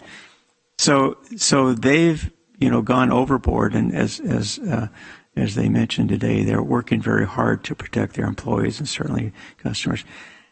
I guess the biggest problem, and when we talk about the community impact, all these restrictions, if for example, you were to show, and I know you can't because the tracing doesn't necessarily go back to a source. So we really don't know how these people, other than I know in certain cultures or communities, there is more gathering, as you talk about family gatherings and activities and things. And I think, we talked last week, and I think you were going to talk with the CEOs about a particular educational program in different languages to really reinforce to the public on how important it is to continue to maintain these safeguards. But when you mentioned, for example, in regards to swim teams, and we talked about recreational sites, you had said that because pools at these recreation facilities, then they could also participate in swim practice or whatever it happens to be, as long as they did the social distancing. I get that. But again, I think it's a frustration because I can't explain why these metrics are in place. I can't explain why, for example, when it was mentioned earlier about bars, which would seem to me because of the close contact and just the social gathering, so to speak, in a closed area, would be allowed, or card rooms, when in the open air, and which talks about the numbers, but the numbers, I mean, I understand that not all ages are immune, but certainly the seriousness of being infected is certainly in the 50-plus category. And I think, if we're talking about focusing our resources, it would seem to me that we would focus on the areas where there's the most potential health risk, or I guess death risk is in our nursing homes, nursing facilities, because it depends on what you read. It's either 60% or 84% of deaths are in that category. Other people get sick. We've all had the flu at one time or another. It's not fun. I'm sure COVID is not fun either. But we survived and came through it, and we had the antibodies and all those things. And I think this is, as all epidemics, it is a natural progression, as Dr. Robert Farr law back in 1840 talked about it's a natural. The disease picks off the most vulnerable first. That's why you have the spike, and it slowly drops because more people are more immune or more healthy, able to reject it or at least get through it. So again, I don't know. It'll be interesting, 6 months from now to look back and evaluate what we've done and what we didn't do and what worked and what didn't work. But and we talked about this last, when the state came out with their guidelines on gatherings on March, I think 16th or 17th, it was very specific, and we talked last week about the differences as far as groups and the way we've reacted to those groups. It was interesting because the criticism this morning about my take on gatherings. Well, they're right to some extent, but when other groups, much smaller groups, gathered, we hadn't just had a discussion as you presented accurately. The very specific prohibition from gatherings outside and what that would cause, and obviously you're talking about that today. So my comment was more in relation to what we said yesterday and what we're saying today was inconsistent with the application and how we handle these particular groups, which obviously you're very concerned about. So these are all things that it just seems like sometimes common sense doesn't seem to apply, and I think that's the frustration of the people that email me or call me or talk to me, is that they understand. Because it just doesn't compute one activity to another when we would all think that one would be more risky and more susceptible and another one isn't, yet the one that isn't is prohibited and the other is. I've gone to gyms in the past. Before this happened years ago, there was always a need to sanitize the equipment after you use it. You go to a hotel gym, for example, it's always available, towels and all these things. And so I never had any physical contact with anybody in a gym. The equipment is usually at least 6 feet apart, at least the ones I attended. And so the question, other than breathing and perspiring or whatever, it just seemed that there wasn't as much potential infection as opposed to going to a Home Depot or a Costco that has hundreds of individuals touching things all over the place and others coming back and making the same contact. I don't get it. I would be, and I admit I still go to those stores. I'm more concerned about being infected or would be infected in those places than I would be in a gym, or when I went to my barber finally and took 2.5 hours to get a haircut because of the sanitation protocols that are in place. That's fine. I did sit outside in 100-degree heat. It was fine. But my point is that sometimes the public is not understanding of why government has established these metrics and protocols that just somehow don't make sense. So I appreciate what you're doing. I agree with Supervisor Elliott. We just need to get these things going because we don't talk about the other side of it. And it's been mentioned the cure may be worse than the disease. And when you talk about, I understand and I deal with CEOs in hospitals. I get it. I've talked to them. But when you see individuals who've lost their job and have no way to feed their families, and I'm not talking about 10s or 20s, I'm talking about hundreds that I've seen. That's the real tragedy we're dealing with. And until they can get back to work and start providing, that's the real danger for the future. I understand the disease, I get it, but we really have to think in terms, as mentioned, we really need in terms of getting people back, whether it be exercising to prevent illness, and be outside and enjoy the sun and the air and boating and all those things that they do. But the other side is to get people some sense of normality that they're missing currently, and I think that's the real danger if we continue down this path much longer. And you made the comment, I'm not sure how you intended it, but I've seen governors who've had, the highest numbers in their history on this COVID who have said they're not going back. And I don't, as I've said before, I don't think you can get people to go back. It's more than quarantine fatigue. It's lack of trust and faith in government as to how we've handled this, and not a criticism of you, just a general comment of what we've done and what we've seen. So again, thank you for what you're doing. I agree with Supervisor Elliott. We need to move as quickly as possible and safely. But there is a balance here. There is the medical side, but there's the quality of life human side, which is just as important. In fact, at this point, it's probably more important because we've been at 3 months on this, and that's a long time for somebody to not have a paycheck. So thank you. Yes, sir, understood. It would be hard to go back and shut down things that we have opened. However, if our numbers are getting terrible, then the state health officer reserves the right to do so. I hope not to do that.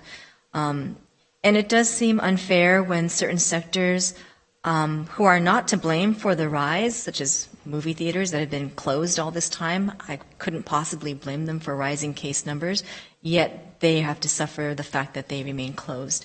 And so it does seem unfair in a lot of ways that things are opening in stages, and that people who are not really responsible for our COVID outbreaks are the ones who are being asked to not open and stay closed. And it's really hard because all I can do is reopen things, but it's very hard to reclose things.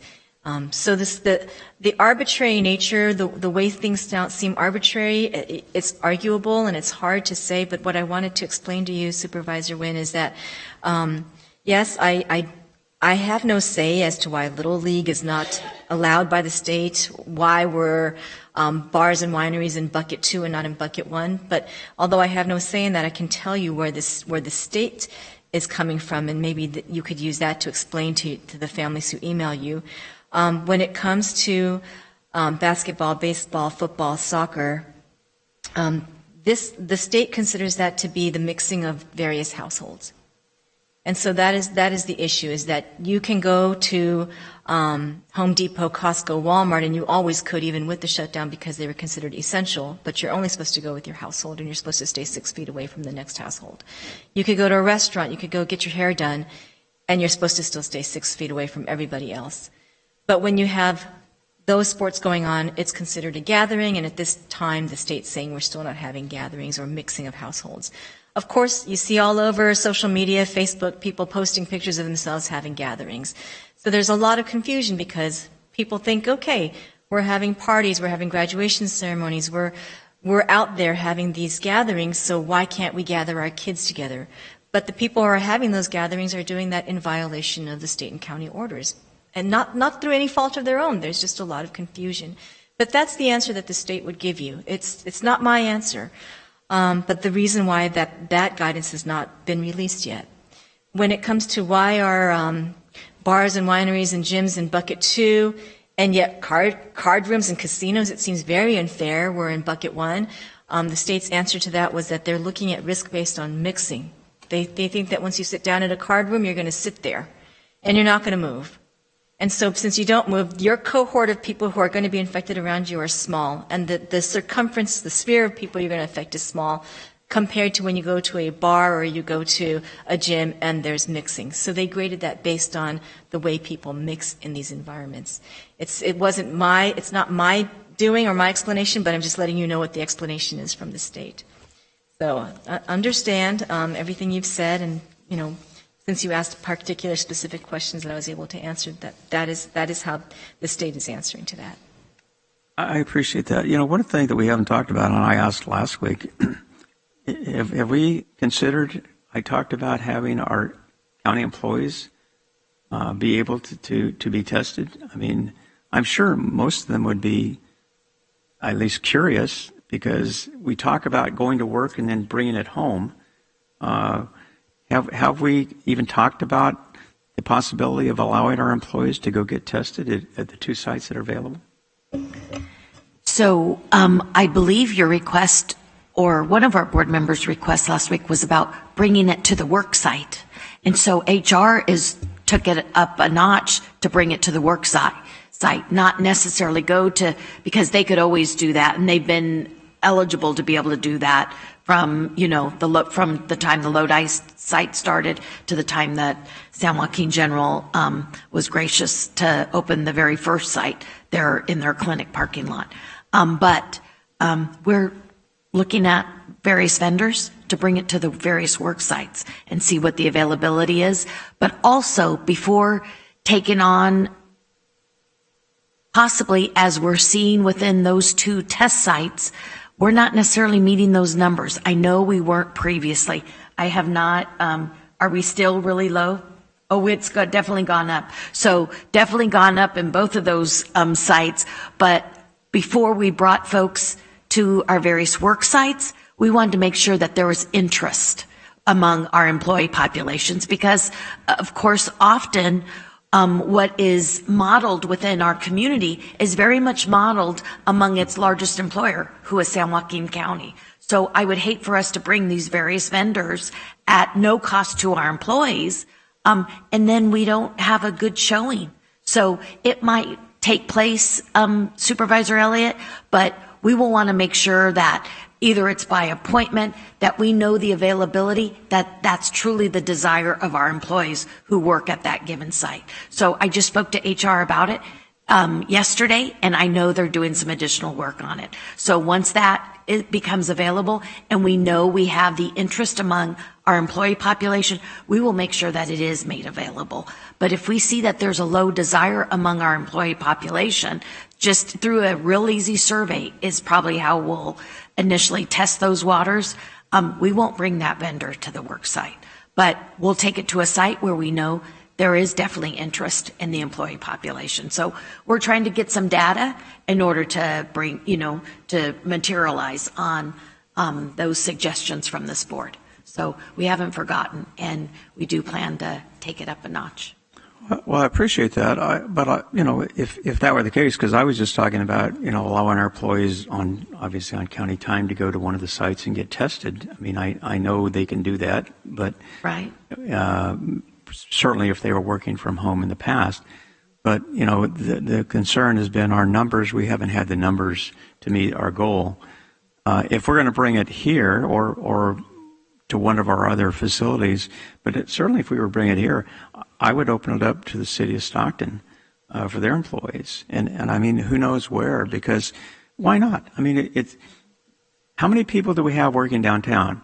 A lot. And a lot. And if we had, and I think, I know at least a few thousand. So it would seem to me that, we could provide a venue for testing that could meet our goals, but certainly provide a service, at least beginning our county and maybe the city and others that want to participate. But again, I think it's just a natural resource available to increase our numbers of testing. And more importantly, it would be nice if most of our employees took the test, because they at least should feel comfortable that working in this building and the people they're working with are not testing positive. So you have some information. Nobody knows now. So anyway, well, thank you. You're welcome. Supervisor Villapoto, do you have any questions? No. Supervisor Patty?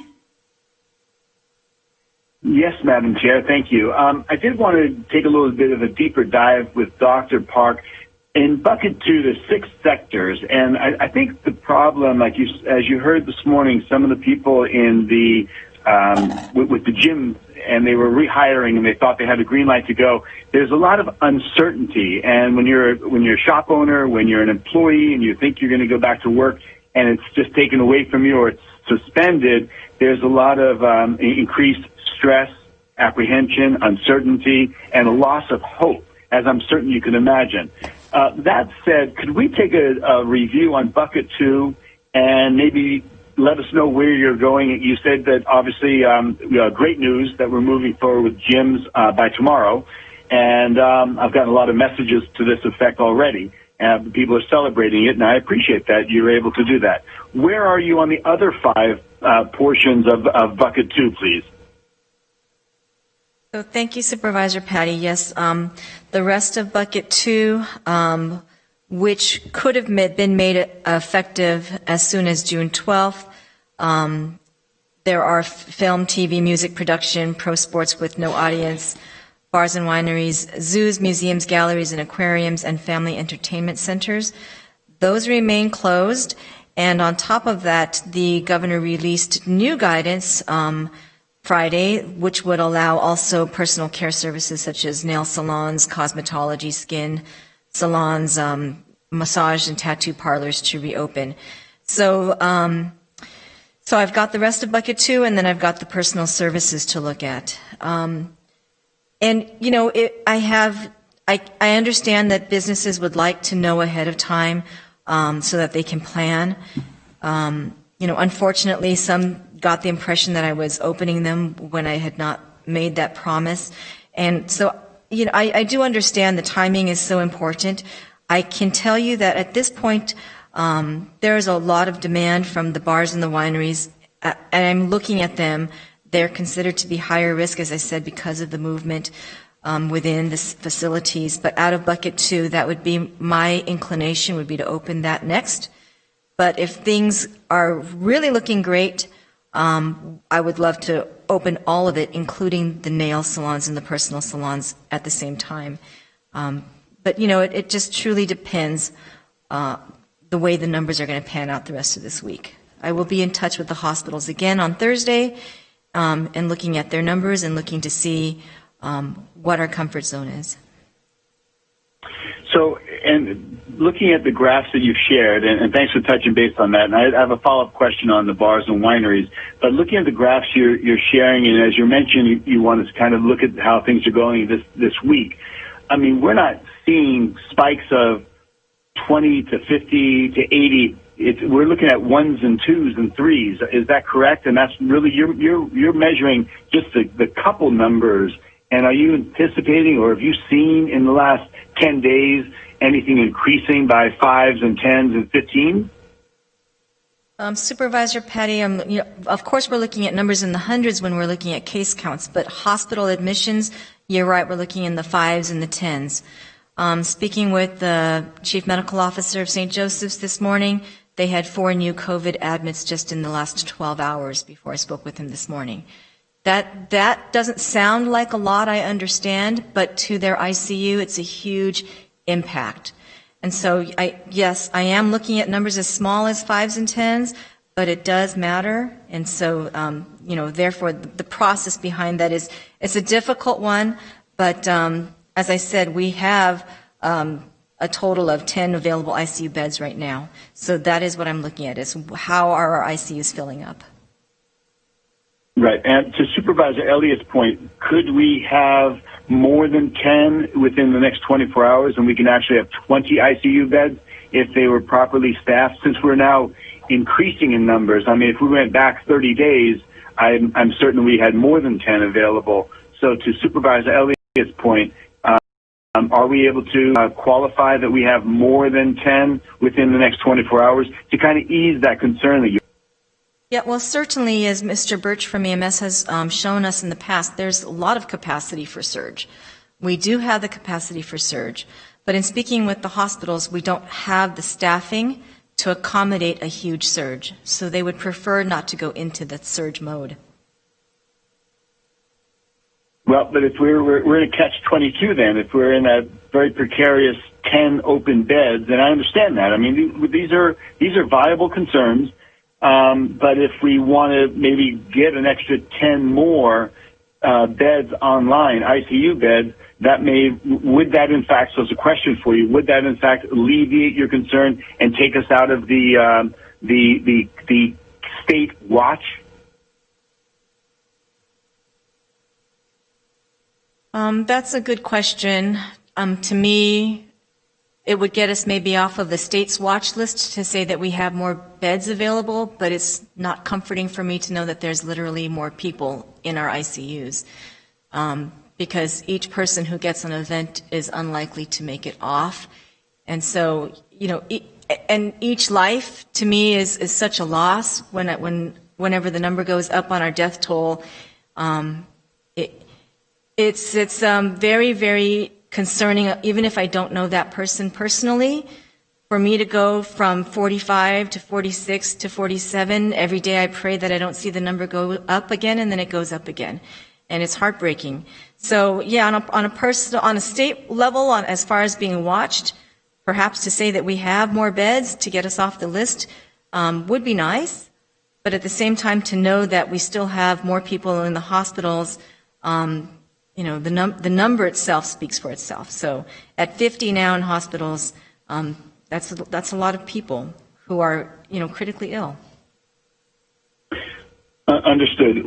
And our total capacity for surge at the hospitals, we had several hundreds, if not, did we have a couple thousand beds available? Would you remind me, please? Yes, it was over 1,000 beds total. That's not the ICU, but beds total, I believe, for hospitals. Yes. Got it. Well, I'm not sure if you need direction from the board for Mr. Birch to activate us increasing the capacity for ICU to give you a little more flexibility, a little more comfort. I do understand that every single life matters, as we are all pointing out, though. We have people that are suffering. I've got a gal that called me. She's, crying and at such a breaking point in her own life, and she has a nail salon, and she's losing everything in her life. And there's people that this is happening, and they're suicidal. They're overdosing on drugs. Their lifestyles have changed dramatically for the worse, and they're losing. I have another person that's $750,000 investment is going down the drain daily. So every day is also critical in their life, and I know you empathize for them as well. Believe me, I know this isn't any one favoritism or isolation of who's got the greater concern, and I do not envy your position, as I will repetitively say. What I'm hoping to see from us is, if we could get from you, is, and actually let me just digress for 1 minute. When it comes to bars and wineries, I believe those are two different entities. Do you have the ability to open, let's say, a winery prior to a bar, so you can separate the two? Because it really is two different business models, two different levels of crowd capacity, surge, and proximities. Are you able to separate those two when you're looking at bucket number 2? That's a very interesting question, Supervisor Patty. As I said earlier, when you look at the Johns Hopkins plan and the President's plan, they only say bars as high risk and not wineries. And I do believe I've seen another county parse out parts of the guidance that came from the state. So I do believe that that's something that could be done. Would be to say wineries can open, bars cannot. I don't think I've ever seen another county do exactly that split, but I think I've seen other counties split different guidances. So that's something that could be looked into, and I could speak with council about that. I would strongly suggest that. I mean, I myself have gone to Napa, I've gone to our Lodi wineries, and couples come in. Sometimes little groups of people coming in for celebration of some capacity. So everybody's mindful of proximities, but you really do not see that close knit concentration and surge. It's usually spaced out, and people are coming and going and enjoying a day and enjoying a glass of wine and such. So I would really encourage you, and again, every day matters for these businesses that are struggling and hanging from a thread. So these are things that, as you're opening a gym tomorrow, maybe you might be able to lop in nail salons and wineries, but not everything, but some more. And this would make a tremendous difference. And it's also being perhaps creative and thinking a little bit outside the box. And that's where I'm going to stress you as well. Supervisor Elliott, and to the point Supervisor Wynn points out, sports for youth. I mean, we have such a low risk, and your hands are tied because the state has not given the guidance. And I know you and others throughout the state have implored Sacramento to get online and give you the guidance for youth sports. However, it's not coming.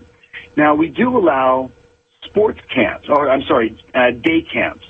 So I would ask you to also consider that a sport activity could fall into the category of a day camp. It may not be competition. It may not be teams competing and actively pursuing, but it could be a swim team practicing voluntarily their activity of conditioning and training in preparation for an upcoming school year, which, let's just say 2 months from now, it would be open and allowed for competitive sports.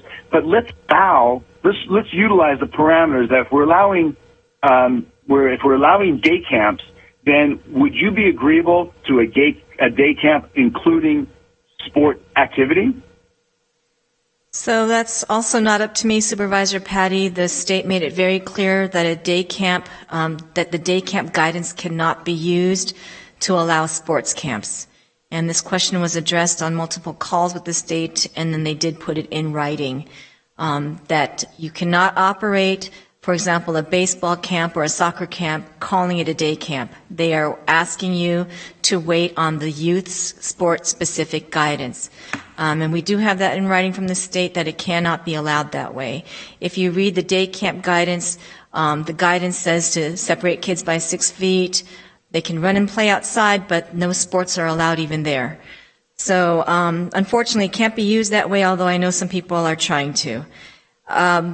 With the issue of conditioning with athletes who are returning to high school, that is something that I'm going to be asking County Council and others to engage with me in a conversation, because the state has given some conflicting guidance on that. And so I don't want to say anything definitive at this point, but we are looking into that. Okay. So essentially, your hands are almost tied. You're following what the state guidance is and what the state's allowing. And there's a lot of frustration on whether we're frustrated or not, and what we are hearing from those that we represent. And there's just a lot of people in public are extremely frustrated. But you're basically most comfortable following and I'm sure obliged to follow what the state is allowing in order for us to move forward. Yes. Well, and I understand it's a difficult task. I would just encourage us to, whatever it could take, if it's increasing the ICU beds and being off the state watch list, and because our capacity is up, I would suggest that that's money well spent, because it's a quality of life for those that are in San Joaquin County that are affected by our decisions and your guidance, and of course the limitations that come down from Sacramento. We had a recent discussion, and I've gotten a multitude of phone calls, as I'm sure many have, on a particular, there was a Catholic school, and they wanted to do a graduation. And we know that the state allows religious ceremonies. And do you see any wiggle room to allow, and I think they would need permission from you and or county council, but to allow a religious ceremony to occur even if they give a certificate of completion when done? And then before you answer, for instance, a religious ceremony could be a baptism. And at the end of a baptism, you're giving a certificate of baptism to the family. So I'd be willing to say that if you're doing a religious ceremony in celebration of a graduating class, and they're following, it's outdoors and they're following all of the protocol, do you see a possibility that we could fit within the parameters of a religious ceremony and allow that ceremony to be conducted with all of the safety parameters outdoors, not inside of a Home Depot, but outdoors? Do you see any wiggle room? I'm sorry, Supervisor Patty, I don't see any wiggle room. That question has been posed to us 4 times, and each of the 4 times was sent up to the state for query. And so I think at this point it's hard to keep asking the state to make a judgment on this. I did ask this governor's lawyers to interpret whether it could be considered religious, and the answer was still no. So at this point I think that a 5th time is not going to do us any good. And I understand that. We certainly wouldn't want to ask the same people the same thing and expect to have an epiphany of change. But isn't that something that perhaps you would have control of as the health director here in San Joaquin County, that you could authorize it?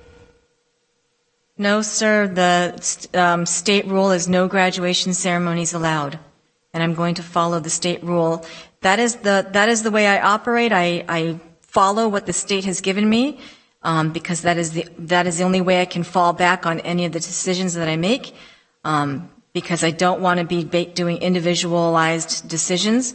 That would make my job very difficult as people come to me with their protocols and their requests, and they think that I can make an individual decision on these things. So I prefer to stick with the state.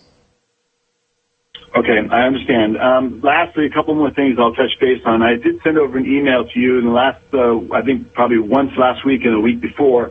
I've had some requests as it relates to golfing. Allow you for some reason in San Joaquin County, and I'm not sure if this is following only state mandate or if it's something that we've put in place, but there's the impression that there's no putting greens allowed. So can we address putting greens? So the request that I've had is this: opening up the putting greens, allowing fivesomes, again, single person per cart. All the spacing is adapted, and it's easily utilized. If you might have an occasion where there's 5 people instead of 4 people playing a hole. I went to a golf course, and the front 9 was busy. There was 0 people on the back 9. I asked if I could start on number 10. They said no, because it's not allowed, which, of course, it would be a wide portion of the golf course, not anybody within hundreds of yards of a hole number 10. But they would like to be able to start on other holes than just number 1. So where are we when it comes to things like that? And then lastly, I went to an adjoining county, and we did a fundraiser for a nonprofit. It was a scramble. Everybody had their own cart. Everybody had safe distancing. It was managed. It was orchestrated. It was 72 people. It was very easily done. There was plenty of spacing in between, and there was a shotgun start, so there were 4 people per hole. There was no crowding. There was no close interaction. It was outdoors, not indoors, but outdoors. So these are things that we want to try to find the flexibility in, and your interpretation is, I believe, what's most needed. Do you see it differently? So, Supervisor Patty, I have received your various emails. Many about the golfing protocols and the way that you would suggest that I change them. As I said earlier, I prefer to stick with the state, and I try not to divulge from what the state has said. The one thing that makes me uncomfortable, because I'm not aligned with the state, is actually my golfing protocol. I did decide to open up golfing after Governor Newsom made a public statement that it was okay in Ventura County. Once I went out to the golfing range myself and tried to learn all the parts and pieces of golf, I created the social protocol for golf, and that was what was released. Very soon after I created that and we opened up golf, the governor's lawyers created an activity list of allowed activities, and golfing was on there as a singles sport. So this is the difficulty, is that I allowed 4 players to play together, whereas the governor's lawyers have allowed 1. And so for me to go from 4 to 5 is very difficult when I'm trying to stick to the governor and the state on everything else that I do. When the governor is saying that it needs to be played as a single sport, 1 person at a time. And so I've received your emails. I choose not to touch the golfing protocol and to move it around or to change it, because there are many people in the public who will say, I am giving more to golf, and that is not in alignment with the state. So at this point, I would prefer to focus on opening up other business sectors that haven't had an opportunity to operate, rather than going back and touching this guidance. But it's not to say that I'm not open to opening up other things, such as the putting greens. It has not been my focus right now. In time, I may be open to looking at it again, but that has not been my priority right now. Understand, and we certainly appreciate your rebel approach on that. It meant a lot to a lot of people and hundreds of jobs because of it, and it really made a big difference. And I honestly, no, all jokes aside, it is thinking a little bit outside the box, taking a little risk, but looking at your graph that you presented in the last week or two, once golf was open, we didn't see a tremendous spike. And so that was, I think, evident that that outdoor activity and those jobs created seem to have a negligible effect on any added risk. Supervisor Patty did see a spike. If you looked at the graph that I presented last week and this week, you don't look at where the golf reopens, you look at the bars that come 1 to 3 weeks later. And so there was a spike. Yeah, and looking at it, I didn't see anything notable as what we've seen in the last few weeks with multiple openings, but you might interpret it differently. So in closing then, when it comes to the second bucket, do you have any idea what you're thinking by the end of this week, what might be happening? No, it's as I said, I don't have an idea right now. My hope is to open more, and my hope is to open more at the end of the week, but I can't be clear on that at this point. Okay, and would it help if you were able to get more ICU beds online that would give you a greater comfort to opening up? At this point, my plan is to speak with all of our hospitals and to move forward after that. Looking at the state's metric, I don't believe that if you say we have the ICU beds, we have the portable beds, we can say that we're going into surge and that we're using the available beds. The state is sticking to the staffed beds and the ICU beds that were already there. I don't know how we would go into that number and claim that we've created 10 more ICU beds because the metric they're looking at has purposefully left out the surge beds that we do have. It's not using that, it's using the beds that exist. So I don't know how we would go back and in a span of a few days suggest that we have created more space in our ICUs. That is not the surge capacity. Okay, but well, if adding beds increases capacity, then that would satisfy one of the challenges that you're dealing with, and as you pointed out earlier, and as discussed with the supervisors earlier.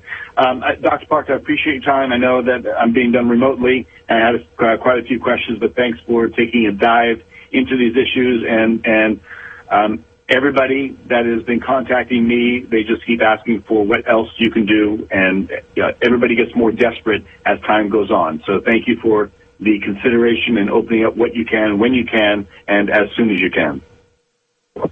You're welcome. Thank you. Dr. Park, I thought the number of folks that could attend when we reopened religious gatherings, I thought that there was still a limit of 100 or 25% of the capacity of the space, whichever was the lower number. So when the governor said that places of worship could reopen, that was the number, 25% capacity indoors or 100, whichever number is lower. And so for outdoor places of worship events, the capacity was said to be 100 because you can't say 25% of an outdoor capacity. So the limit was 100. Because of protests happening around COVID and businesses reopening or not reopening, the governor did say that based on constitutional laws, he was also allowing protests to occur with the same sort of numbers used. So 25% indoors or a limit of 100. Indoors or outdoors, so indoors, whichever is lower. Then George Floyd was killed, and the protests shifted to being completely different types of protests. And that was not known to the governor at the time, that those protests would be occurring. But he had already made a law to open up protests and to be lined up with the way the guidance was made for places of worship. He just, a couple of days ago, I believe Friday, did amend that to say that now outdoor protests don't have a cap on them. And so it went back and forth because the churches were opened, protests were opened. Now because he's not putting a cap on protests, he has not put a cap on churches. So it went back.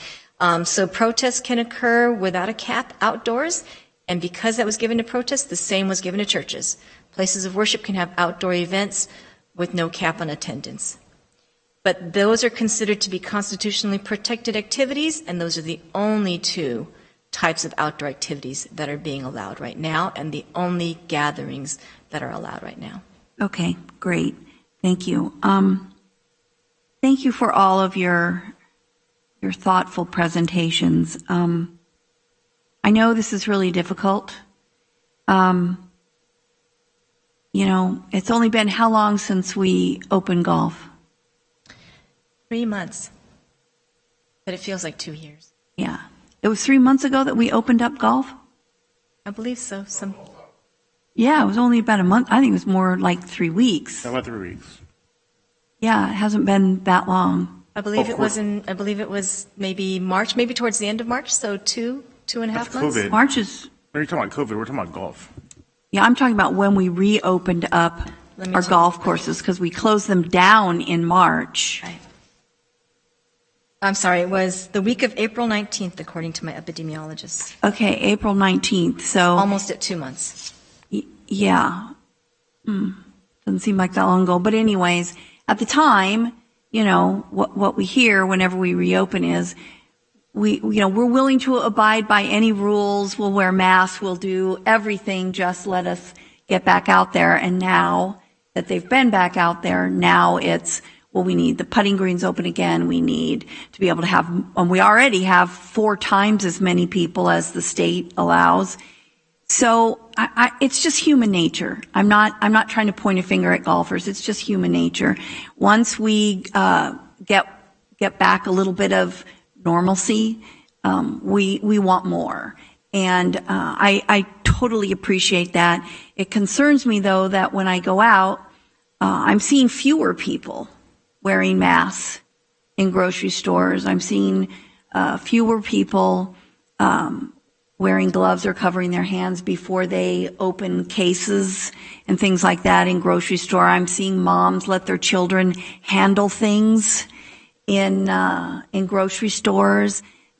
That makes me nervous. I care about the people who live here, and I agree with Supervisor Elliott. The most important thing we can do is to socially distance, wash our hands, and wear masks when you can't socially distance. But unfortunately, you said last week if you could get people to 60% doing that, it would make an impact. We're not close. I don't believe we are either, just from looking around town. And I'm equally dismayed by the fact that people have started to relax. And as I said, the virus hasn't changed in any way, and we have no new weaponry against it. So this is a concern of mine. And, I get on Facebook and I see my friends having, parties and all kinds of get-togethers. And I don't think that everyone is doing this because they've just given up. I think some people are genuinely confused. There's news coming out of, there's national news, which is different from state news, which is even different from local news, and it just causes so much confusion. And what we're really working on at Public Health is to try to allay the confusion and really explain to people what are the local rules, what is our local statistics, let people realize we're not in the best shape right now, and we need to get back on board with all of the measures that were so basic, like the hand washing and hand sanitizer. Yep. So the work is started, and I'm teaming up with different folks in the community. Our public health educators are constantly doing the messaging on our social media posts, but we're working on the bigger things like the billboards, the TV ads, radio, and bus wraps. Where I was going, because you talked about it last week. All of that when are we is going in to start process. seeing that? So the contracts are happening little by little, but one thing that you are going to see soon is our masking campaign. This is something that I proposed at the last meeting, and after that meeting, got an email from the CEO of St. Joseph's who wanted to partner with me, and so right away reached out, and Dignity Health is on board. And United Way, Kristen Birtwhistle wants to partner with me, so it's wonderful because the energy is there, and I've just received permission to purchase 50,000 reusable face masks for the public. So this is separate from what we were doing for our migrant farm workers. We're putting together 1,200 bags for our migrant farm workers. As I said last week, we had an outbreak in our cherry packing industry, and we're going to go out there, educate. Our nurses are going to go out to the place that had the outbreak, as well as our health educators, with the bags. And we're also doing an event on the 28th with the migrant farm workers, where they're going to be getting food from one business partner, and we're going to be giving out our bags of masks and thermometers and hand sanitizer. But aside from the 1,200 we're making for the farm workers, we have just decided to do a much more massive countywide campaign with 50,000 masks to be handed out to the public. And as I said, United Way and Dignity Health are working with me on the commercialism part of it, the design of it. They have designers. We're going to try to give it a catchy phrase or name, and that's happening. And my dream is to distribute that wherever we can. For example, at supermarkets or at Home Depot. Stand in front of the store. Don't force anybody to take a mask, but say, would you be willing to put this on? And we're here from Public Health, and this is our message. We would like you to wear one if you don't mind, and this is for you, and it's free, and here you go. So this is what we're going to do, and I'm working with Chuck Davis from Bayesiant to really try to localize the supermarkets and the places that we need to hit the hardest, because we're trying to find where are the spots where we're getting a lot of people with COVID cases and where the risk is as well. So I'm going to be going into communities where we feel will have the most impact. It's hard. I mean, I've stopped going to the grocery store I've shopped at for more than 20 years. When this first started, I sent the sheriff, he sent a deputy out, and they still have nothing to wipe down the carts. They don't sanitize their own carts. They don't monitor how many people come in. Maybe half their employees are masked.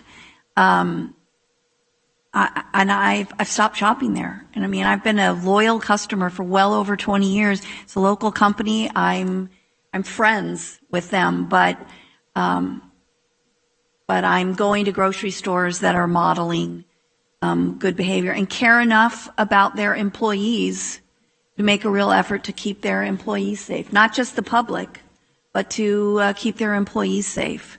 So, I mean, those folks had to go to work. They were essential. Whether their employers were making an effort to keep them safe or not, to keep their job, they still had to go in. So, but it's hard. We all make choices, and I just really hope the public education kicks in and is very effective, because people really need to be I mean, we've talked over and over about being responsible for our children, for ourselves. This is something that we have a lot of control over. And when you see countries that didn't have to do lockdowns and their numbers didn't spike, the common denominator when you look at films from those countries is almost everybody is practicing social distancing, wearing masks. So I hope the public will take this seriously so that we can keep our businesses open and we can continue to open more businesses. And it's not going to be exactly the same. I don't like wearing a mask either. It steams up my glasses, and I haven't been able to get that no fog stuff that everybody tells me is available. Everybody's out of it, but I don't like it either. But I do it because I know that it's good for all of us. So thank you for the report again. We appreciate it. We know it's a tough job. Please don't leave us like the public health officer in Orange County felt compelled to leave because of threats and feeling unsafe. Please hang in there, and before you get to that point, please communicate with us if you ever do not feel safe or you need more resources to make sure that you and your family do feel safe. Thank you. You bet. Okay. I think we're on to, do you have anything, Supervisor? Okay. I think then we're on. We have no afternoon. Oh, clerk, I have to ask for folks that have emailed in. I do have one email comment that we received this afternoon. Great. This is from Andrea Colavita Pinkham, and she writes, while I have had many strong reactions while watching Board of Supervisors meetings, Today may have been the worst. While listening to public comment, I heard someone I heard someone accuse our public health officer of not being at a meeting where she was in fact in attendance. Then I heard this person launch into a racist and xenophobic attack and say that Dr. Park was not a true American. How so? I am absolutely disgusted that such a thing would be said. It is not a secret that racism against Asian Americans has increased since the rise of coronavirus. We as San Joaquin County residents and the Board of Supervisors need to take a stand against all forms of racism, including those against Asian Americans. And that is the only comment that I've received. Thank you. I'm going to ask County Council if you would announce closed session. The board will meet in closed session on the items listed on the agenda. There are no announcements expected coming out of closed session. So we are going to adjourn to closed session, and we will be back here on Tuesday, June 23rd at 9 a.m. for the commencement of our county and special districts final budget hearings. Thank you, everybody.